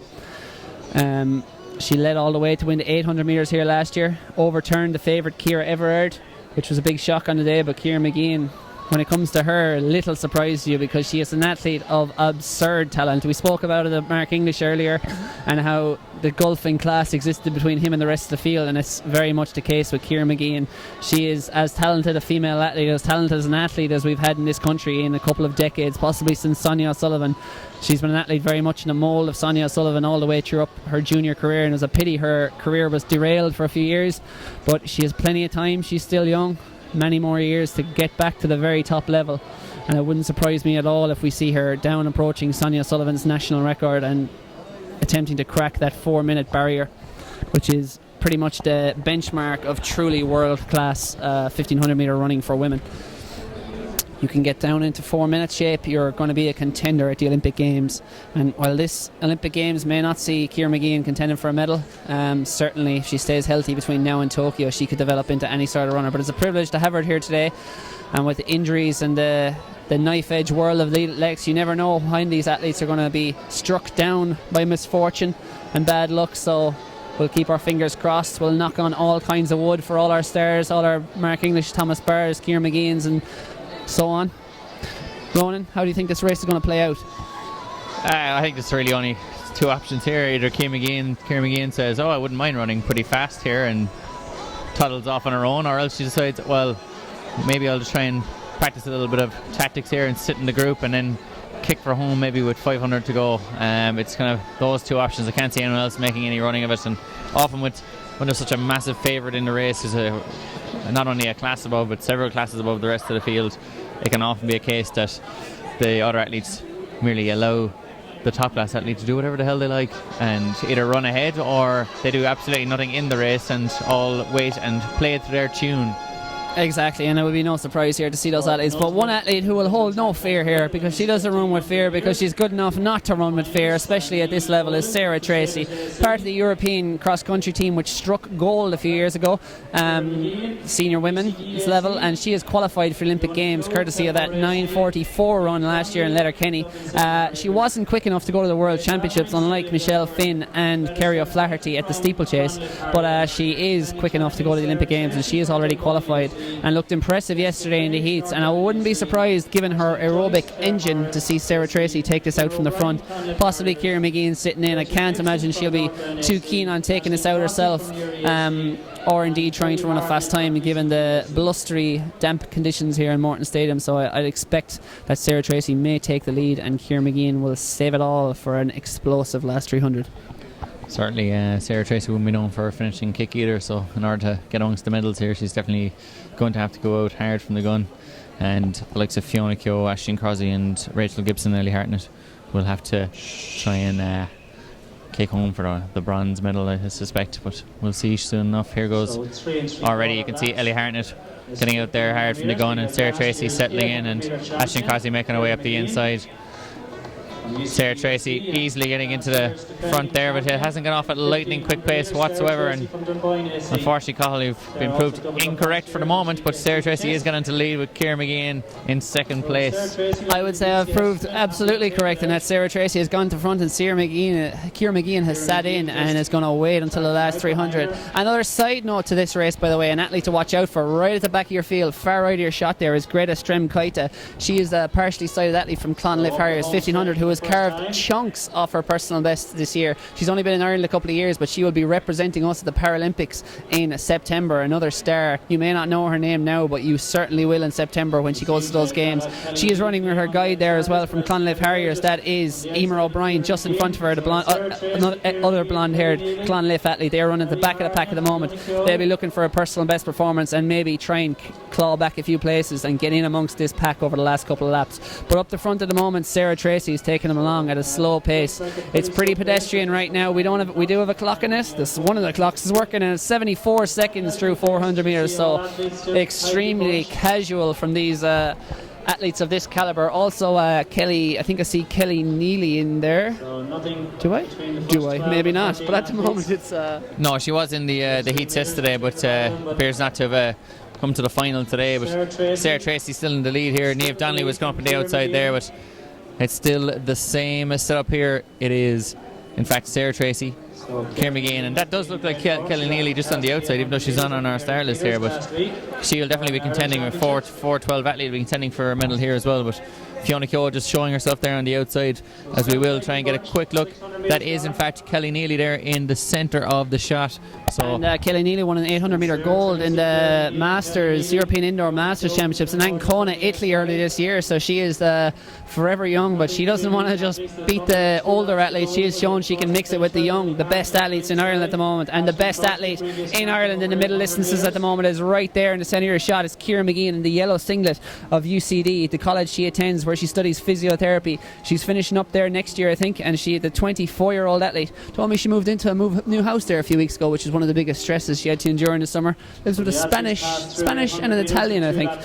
Anyway, Ciara McGeehan is through 800 metres. It's still a slow pace. It's outside 2:30, and Sarah Tracy has said, enough of this. I'm going to be an Olympian, and I'm going to run like an Olympian and take it out from the front. Hits the front with 700 to go. Ciara McGeehan is on her like a limpet. 600 metres to run. Ciara McGeehan is beautifully poised, and the one athlete to go with these two is Kelly Neely.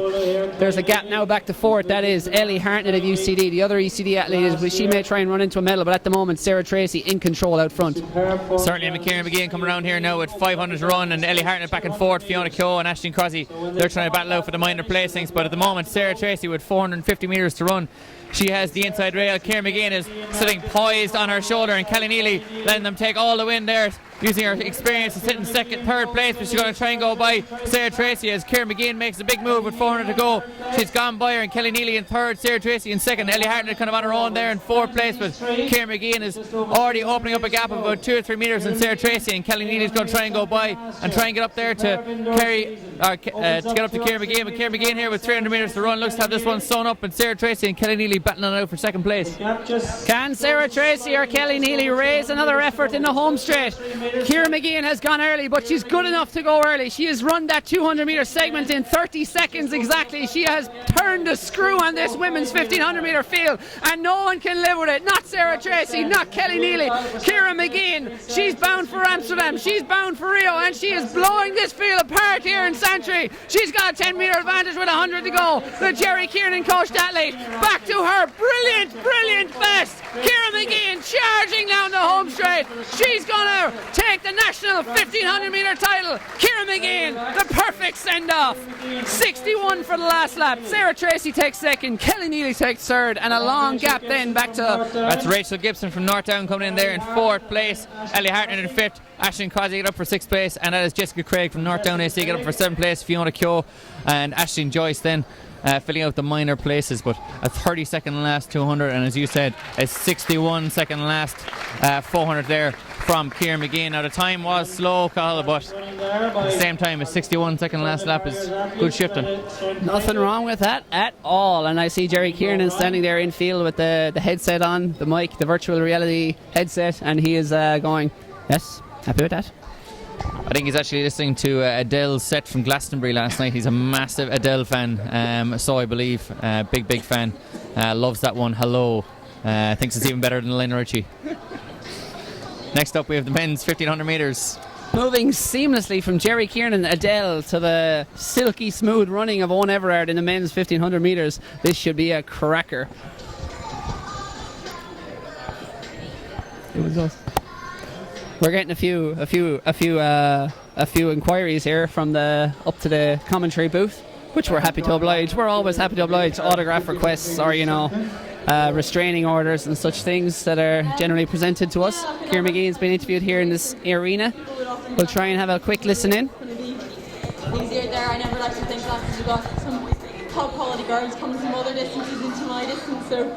But no, and just our classic amount of research here that we always do for these events, we've just asked somebody in the crowd for their advice on one of the athletes, and the first man on our start sheet here is Mike McCabe from Raheny Shamrock, who I believe has recently come straight out of Baltimore, Maryland in the States, and is a low 14-minute man and a 3:48 man as well, and he qualified handily enough for for today's final. That's the Raheny Shamrock man, 2:99. Mike McCabe, maybe hoping to be a maniac today and get up there for the win. Owen Everard is going to be our second man on that team sheet from Kilkenny City Harriers. 30 years of age now, 30 years young, but vastly experienced. 149 already this season, and a 3:41 performer, and a 3:40 this season, and also has ran 3:58 for the mile. Cormac Kelly's in there as well. He's been ripping it up, running 3:50, 1500. Is also a 150 man at his best as well, over 800. Richie Owens ran 152.8 there recently for a PB over 800. Has also ran 14:45 for 5k, so he's got both the strength and the speed to be involved here at the pointy end of it.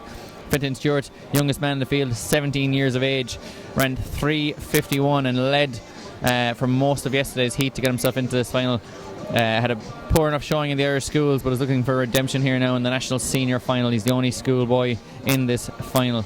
Of course, they're all schoolboys at one point, but he's the only current schoolboy. John Travers from Tenor Harriers, a 3:55 miler at his best. He's Mercurial. He's coached by Jerry Kiernan. He is a box with a question mark. We are unsure of what form he's in or what he'll do. He's only around 3:51 this season, but he could run something particularly special here today. Andrew Wright from Willowfield Harriers will have a great kick finish if he's thereabouts. Dar Birmingham, the bronze medalist from last year from Raheny Shamrock, second Raheny Shamrock man in the field. Keith Fallon from Galway City Harriers ran sub 350. He won the varsity 5,000 metres, so he has the strength. Joe Warren from Downey is a perennial contender, a perennial medalist, and he also a barefoot I suppose guru, aficionado, loves it, but he's going to wear spikes today. Zealot. He is a zealot, and we're a big fan of Joe, and if you ever meet Joe around, he's a great source of information and an all-around nice guy. As well as that, you have Garrett Hill from Ballymena and Antrim, who's made yet another national senior final. He's evergreen at the age of 37. He ran tactically sound yesterday in yesterday's heats. Michael Dyer from Northdown AC is another man who's been around, knocking around these woods for a long time. He's a good 800 metre runner as well. He's ran in the 150s for 800, so he will be thereabouts. Mark Conway, also 31 years of age from Dundrum, South Dublin, has made another final here as well, and a very classy athlete. Kevin Kelly from St. Coca is another young athlete, 20 years of age, ran very well yesterday, and we are on the start line as we speak. And it's all kicked off here. Owen Everard to get it out and has a quick look around to see if anyone else is involved at all. Owen Everard is a very coy racer. I would say that probably the smartest tactically in this field, as he's proven time and time again. He proved it a couple of years ago when he beat David McCarthy here in torrential rain to win the national title in an epic home straight battle, and he did it last year again to beat Joe Warren in a very similar home straight battle. He knows how to win national titles. He's done it twice before. He's a sub 4 minute miler. He has impressive speed, he has impressive acceleration, and most of all, he is very strong in the 4 inches between both ears. He is a very strong tactical runner, very smart runner, very astute. So too though is Joe Warren, who is moving up there on his shoulder in the green singlet of Doheny's. John Travers, it could be brilliant, he could be brutal, we don't know what he'll produce, but when he produces his best, he is an incredible runner. He's a 3:55 miler. He set this stadium alight a couple of years ago at the Morton Games when he ran a 3:37 1500 en route to the mile in the Morton Mile. He is a mercurial talent, an outrageous talent. He's good from 1500 all the way up to 10k, but what will he produce today? He likes mid-race surges. He's often done it in the past. Last year he took off mid-race here in the 1500 metres, but it didn't work out in the end. Will it work out today? Will he keep his powder dry until the last 400? We're about to find out, but it's been an extremely cagey opening 400 metres there running. Certainly has, Cahill, and Kevin Kelly likes to do it. Did it in the varsities earlier on this season in the indoor 50-100. Likes to lead 68 seconds through that, so the leading isn't exactly too taxing. It's only 4:15 pace, which is some of these athletes can do at their leisure. Owen Everard just in second place. Joe Orange, the dominant figure in the Donny's singlet, the green singlet, just sitting in there in third place behind the two taller athletes. Cormac Kelly just on the outside, a very strong, powerful athlete, and on your very, very outside of shot, that's Fintan Stewart, the young 17-year-old. Will he show the exuberance he showed yesterday? We're coming up now with 800 to go, 2 laps to go. The 2-lap tango, 1:49. Here goes Dara Birmingham. He's had enough. He's going to go for it here. He's got into lane 1. He wants to get into position, but it's only a mere shot. Mike McCabe going up around the outside. We're 5 abreast here, Cahill. We are 5 abreast, and there's athletes running out on the outside of lane 3 at the moment. That's how wide they have to go because the pace is so slow. They're going to be outside 2:20, I think, at 800. That is crawling for athletes of this level. They go through 800 now in 2:21. They are pretty much walking, and it is still at the front. That was a nice tactical move by Dara Birmingham. Wanted to get out of that box, didn't want to run wide, wanted to probably lead this race the whole way, and he's going to try it. But Owen Everard again, so smart, has such a knack of staying out of trouble. As I say that, he gets a shove from behind, but he is perfectly positioned on the outside in second to respond to any moves, and Joe Warren also poised in third.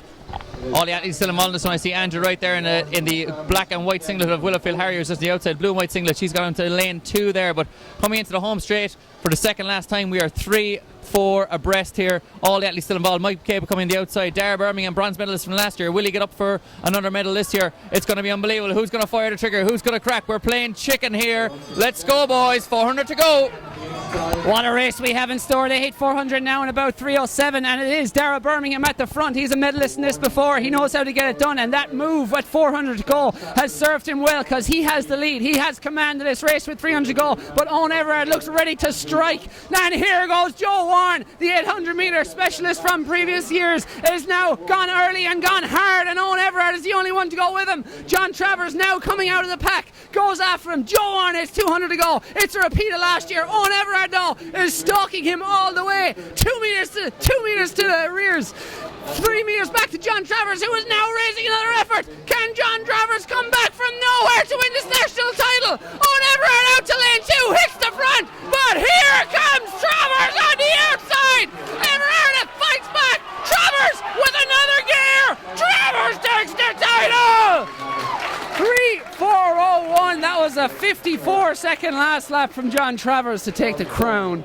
Owen Everard second, and I think it was Joe Warren. It was not even remotely Joe Warren. It was Cormac Kelly getting up there for third place, and Joe Warren ending up back in about fifth. Michael Dyer looking to be fourth. So Joe Warren after that big move in the back straight, getting run out of it there. But what a finish from John Travers, as you said, 54 seconds. So Jerry Kiernan with 2 winners there in both 1500s, men's and women's. Bodies strewn across the track here. There's athletes after giving everything. It was a slow early pace, but all the master tacticians worked their way to the front. Dara Birmingham went early. Joe Warren went a little bit later on, but it was perhaps too early in the end. And Owen Everard looked to have it sewn up coming into the home straight, but John Travers, as always, providing us with a surprise and getting up there for the win. Cormac Kelly doing very well to get up for third place. Owen Everard won't be too devastated with that. He's had a few of these before, and he'll be back again next year. What a great run from all those. Joe Warren, unfortunate, making the big move there and getting caught out for 5th place. Cormac Kelly, first ever national senior medal. And Michael Dyer, at the age of 31, getting up for 4th place, just missing out on the line.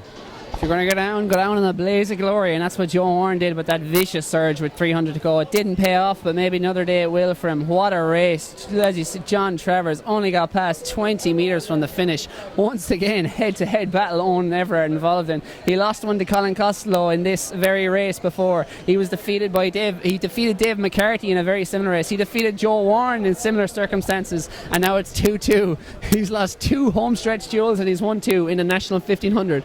And I see him over there, congratulated by his sister Ciara Everard, who is an Olympic qualifying standard, and his wife Geraldine Everard, who watched him win that title last year. And it's unfortunate this year John Travers showing super strength there in the home straight, and he's getting into it here now and looks to be absolutely delighted. It's been a struggle so far this season for John, and great to see him come up and get a national title here to his name, particularly after last year when he made that big courageous move, and this year tactically sound, sat in, and I suppose out-thought the thinker.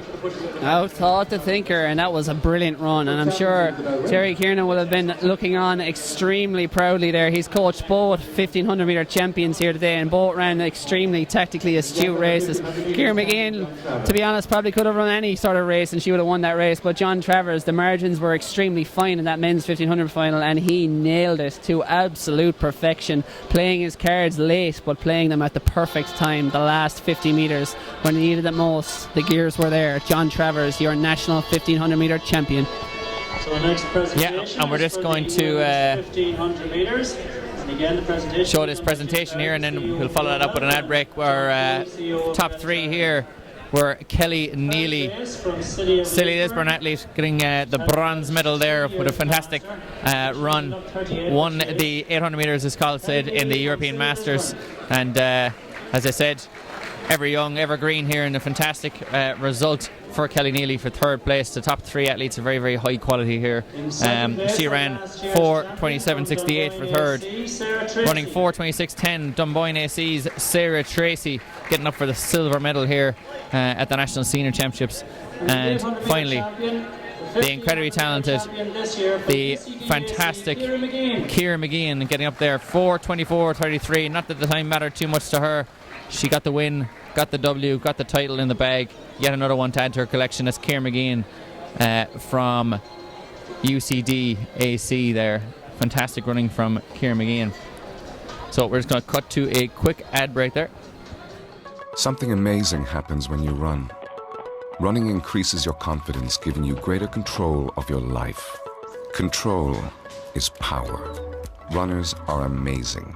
And for the times you're not, we'll be amazing. With innovations like tailored health insurance that puts you in control. See how we can tailor a plan to suit you today. GloHealth. My cover. My way. Something amazing happens when you run. Running increases your confidence, giving you greater control of your life.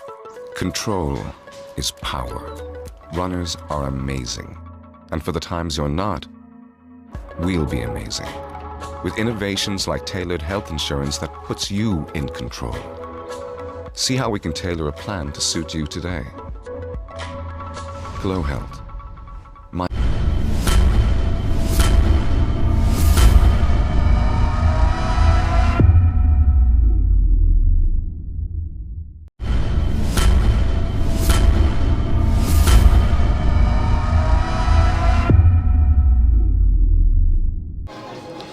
And we're just chatting off piece there, off camera, about the 1500 metre men's final. It's always been close to our hearts, Carl.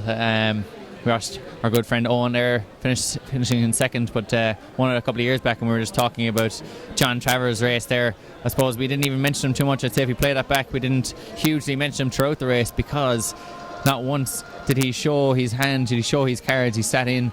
It was unlike last year where he slammed these cards on the table and said, "There, that's what I've got, gentlemen." This year, he just sat in, played it cool, and the only time he really poked his head above the parapet was 100 metres to go, and managed to catch Owen Everard in another classic Owen Everard duel up the home straight to win it, and Cormac Kelly doing very well then to get up for that bronze medal.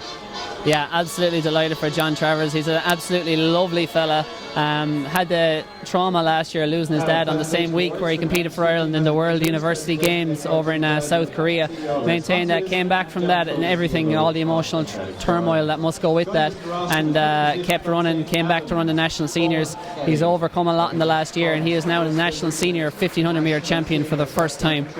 And that's Cormac Kelly getting up there and showing that it's not just about Brian Kelly getting the medals in the Kelly clan. Owen Everard getting up for second place here, and popular member in the stand here, getting a lot of claps. But I think one of the biggest rousing cheers of the day will be for John Travers, who, as you said, is a very, very nice fella, lovely guy, and getting a big round of applause here. And a fine athlete at 3:55 miler, and now a national 1500 metre senior champion. And well done, John. Fantastic stuff. And well done, Jerry Kiernan, with the two 1500 metre winners there. Absolutely. Good coaching. He's not just a TV pundit. He's an extremely astute coach at the back of it as well.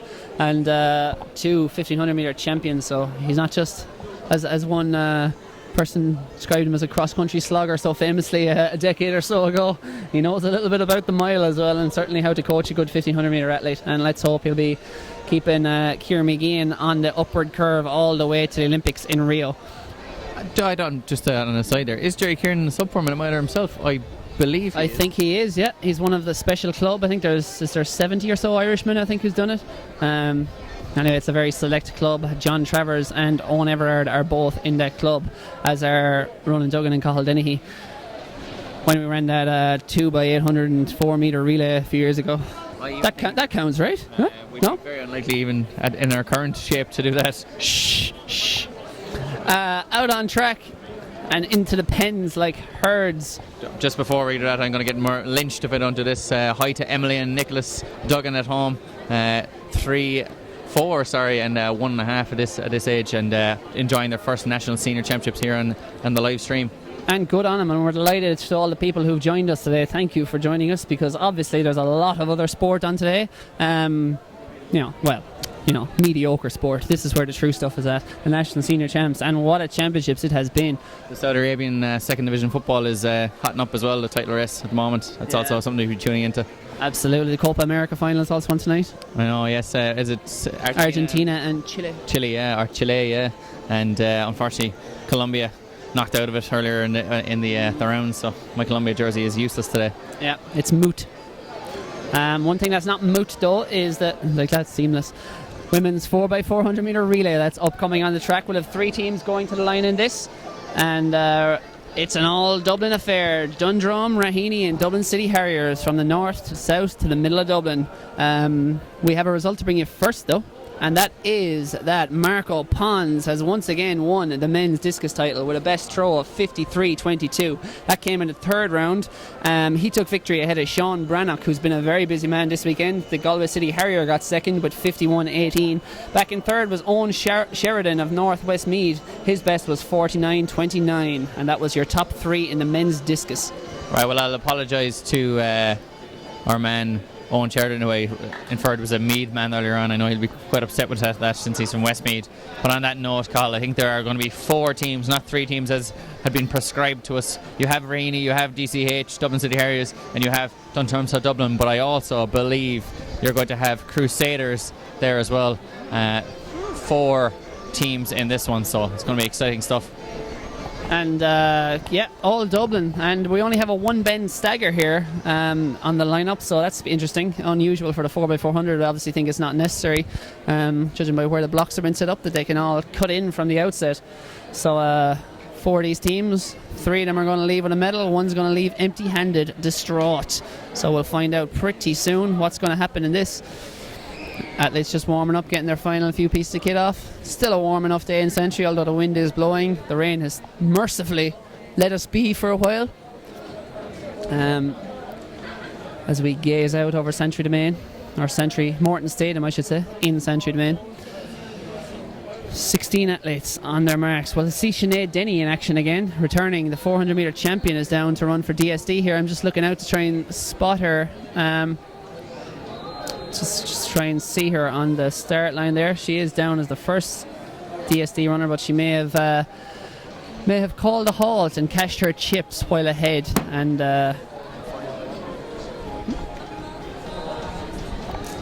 I'd expect DSD here to have a very strong showing. All their team was in the final earlier on, so very surprised if anyone can overturn them. I see Caroline Crowley down there for Crusaders, who is a European cross-country representative for Ireland before Christmas there. So all the way from 8 kilometres around the fields of... where was the European cross-country this year? Was it in... no, that was the previous year. I was going to say Bulgaria, but... Belgrade? No. It escapes me right now. But anyway, Caroline... Might have been France, yeah. It was in here is. Yeah. That's what it was, yeah. God. Pulling it together there too. Pull it together. That was almost risky there for a while. But anyway, we got there in the end, and Caroline Crowley will be in action for Crusaders on I don't know what leg, because the start list aren't complete at the moment. They were a late entrant. National record is held by Tullamore Harriers at 3:42.29. It's a strong showing for a club. You need 4 55-second athletes to run that sort of time. So it's that's the national club record rather than the national record itself. But that definitely could be on the thread today with the 4 athletes that we have from Dundrum Dublin today, 4 finalists. Exactly, it's a very strong showing, and that was not an easy 4x400 meter final to make. So it was extremely strong.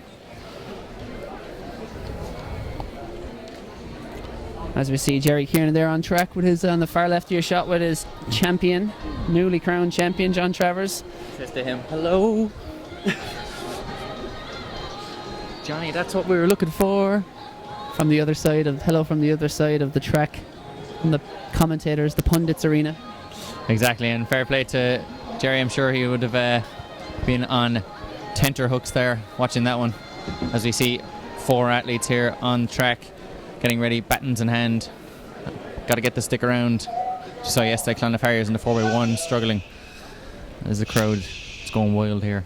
Ariana Grande and her one last time and mercifully falls silent for the start. And this is the one last time we'll see the women race today in the senior women's 4x400 metre championships. In lane 3 is Raheny, lane 4 is Dublin City Harriers, lane 4 is Dundrumsar Dublin, and lane 5 is Crusaders. Lane 6 is Crusaders. Away they go, it's a clean start.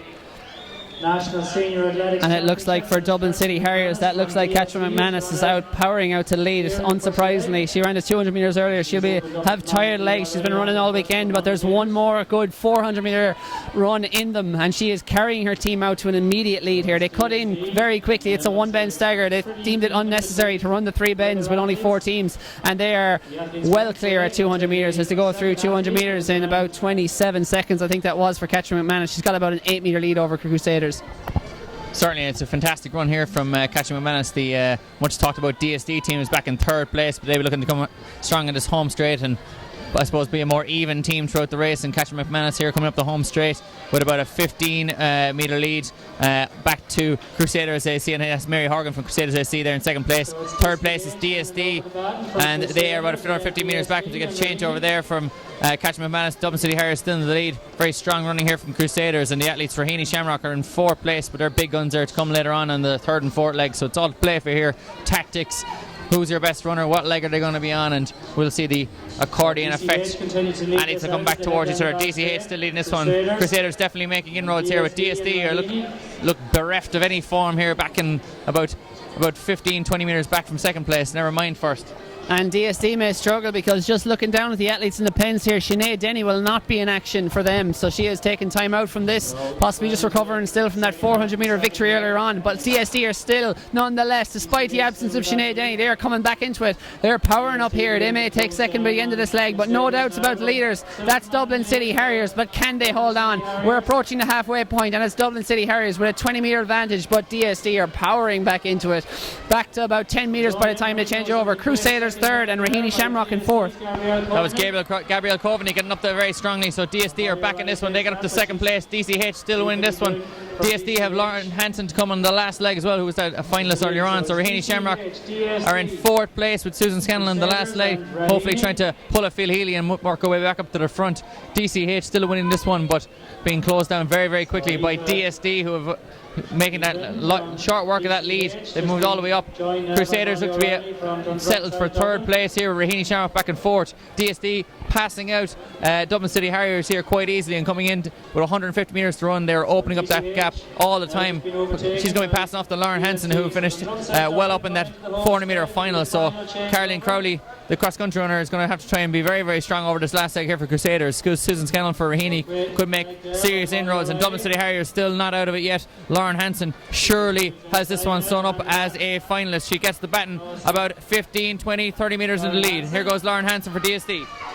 They pass through 1200 metres and Lauren Hansen is away and gone. Dublin City Harriers take the baton now. There's another yawning gap behind them back to Crusaders. Caroline Crowley takes the baton for them. She'll be trying to find her gears, the distance runner, and now Raheny take over back in 4th. So it seems as if the medals are set bar anything unusual happening, but DSD out to a unassailable advantage. Those medals certainly aren't set because Susan Scannell is a 400 metre runner and Caroline Crowley certainly isn't, and she has been eaten alive here. Susan Scannell is going to pull a massive run here and get herself up into 3rd place.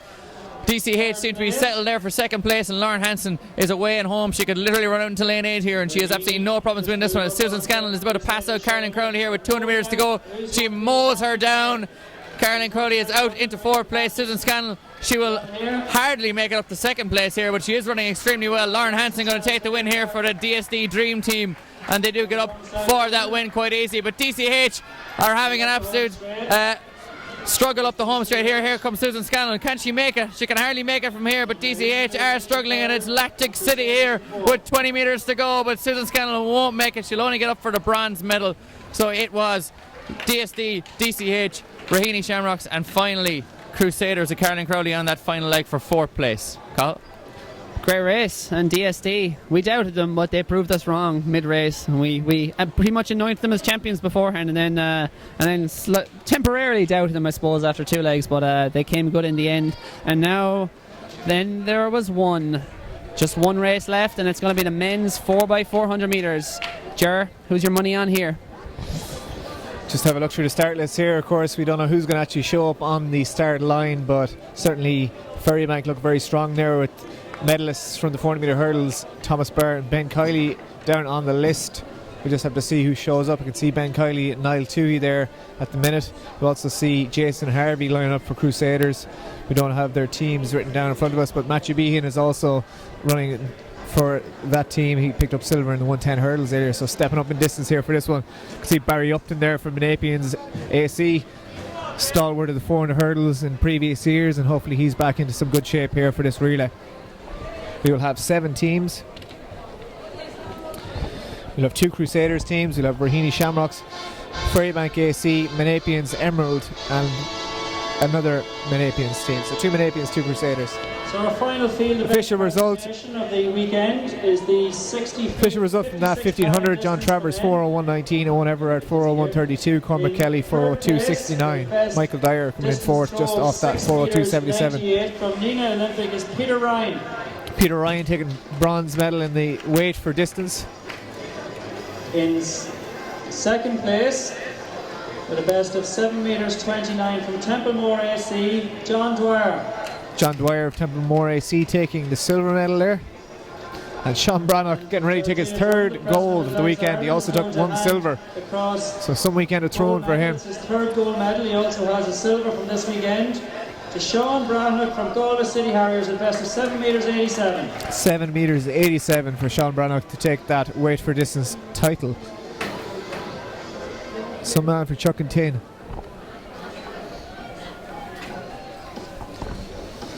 So the blocks have just been readjusted here. We will have the usual 3-lane, 3-bend stagger for this men's 4x4. So he'll be the 2nd leg runner that'll be cutting in after their first bend. And a very interesting entrant here, by the way. We saw him yesterday in the 1500 metre heats. Is Colin O'Mara, a name that might not mean much to many of our watchers, but number 1052 there from Emerald AC. Might even get a shot of him there down to our left. That is actually Frank O'Mara's son. Frank O'Mara, of course, the Limerick great, who won European indoor gold over 3,000 metres, and he's just facing the camera there, number 1052 of Emerald. And that's actually, he's American born and bred, but he's Irish blood. That is, that man has athletics genes. He's only a youngster and he was competing in the 1500 metre heats, but this, I think, is his first visit to the national championships. So best of luck to him. He's wearing Emerald AC colours that were carried to victory by the sprint men yesterday in the 4x100, and they're out there again for the 4x400, trying to make it a memorable double for the Limerick club, which would be an outstanding achievement. But our best wishes to him, and indeed all the O'Mara clan, watching no doubt from near and far. But back on track, it's tough to know who's going to get this one. Traditionally the Dublin clubs have dominated this race, and maybe that'll be the way it goes again, Ger. Yeah, I know. I see the Crusaders lads out there, Kevin Woods and his brother James. They took a bronze medal here a couple of years ago with a very young team. They were about 15, 16, and joined here by Jason Harvey today, as well as Matthew Behan. We could see Niall Toohey, Paul Murphy, Ben Kiley lining up for the Ferrybank AC team. Just don't have who their first leg runner is. We can see Nick Ennis there, around 49 seconds for 400 metres in the 4 heats. Yesterday he's going first for one of the Crusaders teams. So it should be a ding-dong battle, as they say. 2 Crusaders teams, 2 Menapians AC teams, a Raheny, a Ferrybank, and an Emerald. Raheny Shamrock lineup: Killian Kerwin, Owen Strutt, Daniel Scully and Kieran Kelly, all men from the middle distance events, but of course Kieran Kelly has run a 48-second low 400 metre in the past. Paul Murphy for Ferrybank is of course a 47 high man in his junior days, just battling back from injury at the minute, and Niall Toohey has also run a 47, so they'll be probably one of the teams to beat here, I'd imagine. When Ben Kiley slots in there, he ran a 51-second 400 metre hurdles earlier today. So we now have the medal presentation. But of course you have the likes of Jason Harvey there for Crusaders as well, a very accomplished 400 metre man, both flat and over the sticks. And third place is Raheny Shamrocks. And as always, we get to see a hilarious attempts here from the athletes, of all 12 athletes trying to get onto the podium here. This could be comical, could be the moment of the weekend.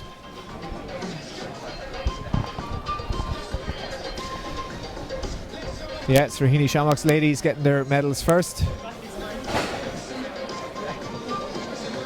It's all falling apart here. Benches are falling over. Young kids, basket girls are just making a break for it, running away. They're all rioting as all 12 athletes. Dublin City Harriers here have gone for the old 2-in-2 format, 2 in front, 2 on the podium, which is possibly a sensible strategy. Raheny attempted 4, and then much like Jake and Kate Winslet in Jack and Kate Winslet, Jack and Rose in Titanic.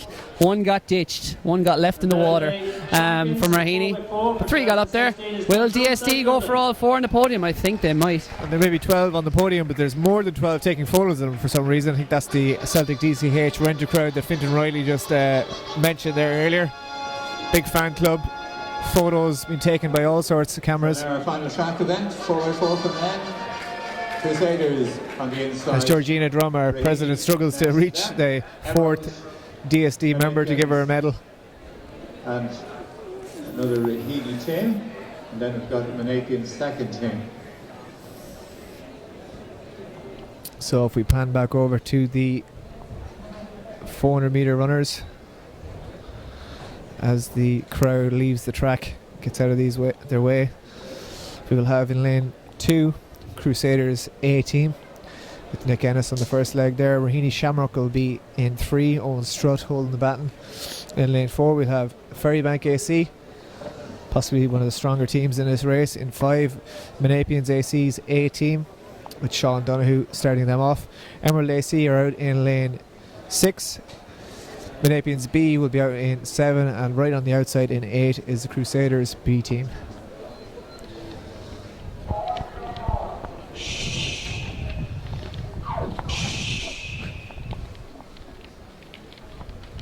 Call to their marks. Of course, the first leg runners here will stay in lane, differently to the women before they broke after the first bend, but this will be a 3-bend stagger, so the second leg runners will be the ones to cut in.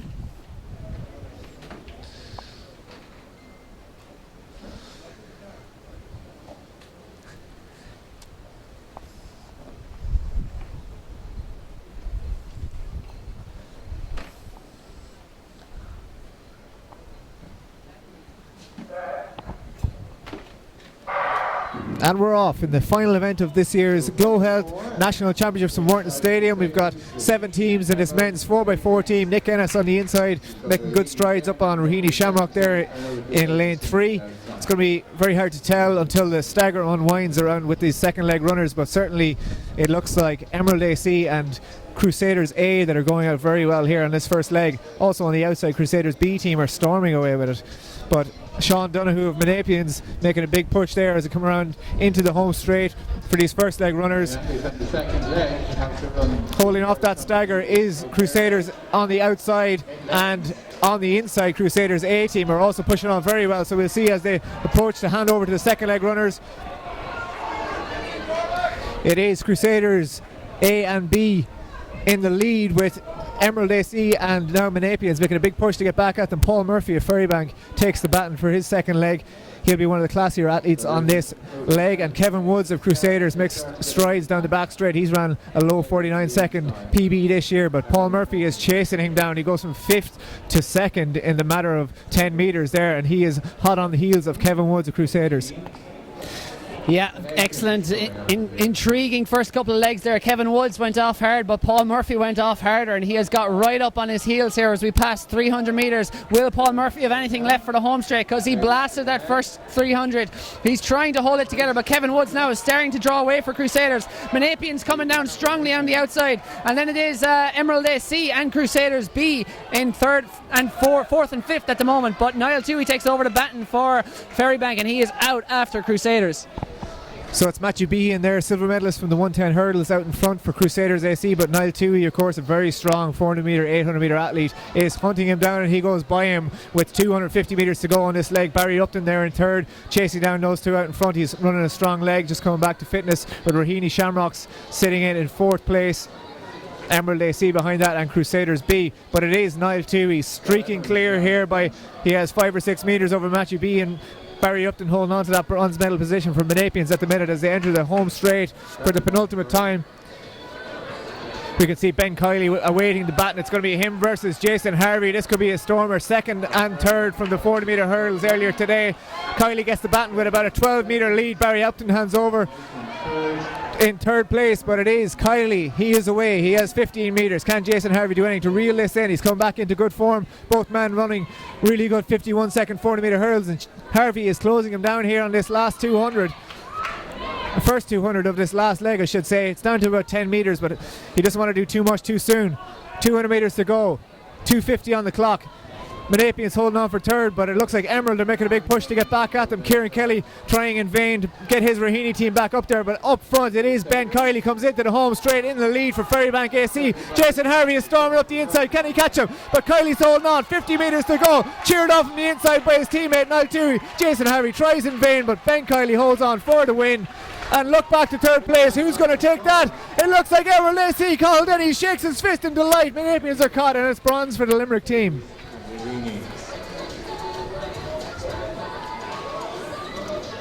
The relays never let you down, Carl. They never let me down. Another medal for Emerald. Well done to Limerick Club, but well done to the Ferrybankers. Kings once again today. That great Waterford sprinting dynasty, and the production line continues. But Ben Kiley and Jason Harvey shared a quick joke there as the incoming runners were on the way. Shared a little laugh, but it was all business as soon as they took that baton. Jason Harvey tried to launch a challenge, moved strongly up that back straight, but in the end, Ben Kiley, like a good magician, had something a little bit special up his sleeve for that home straight.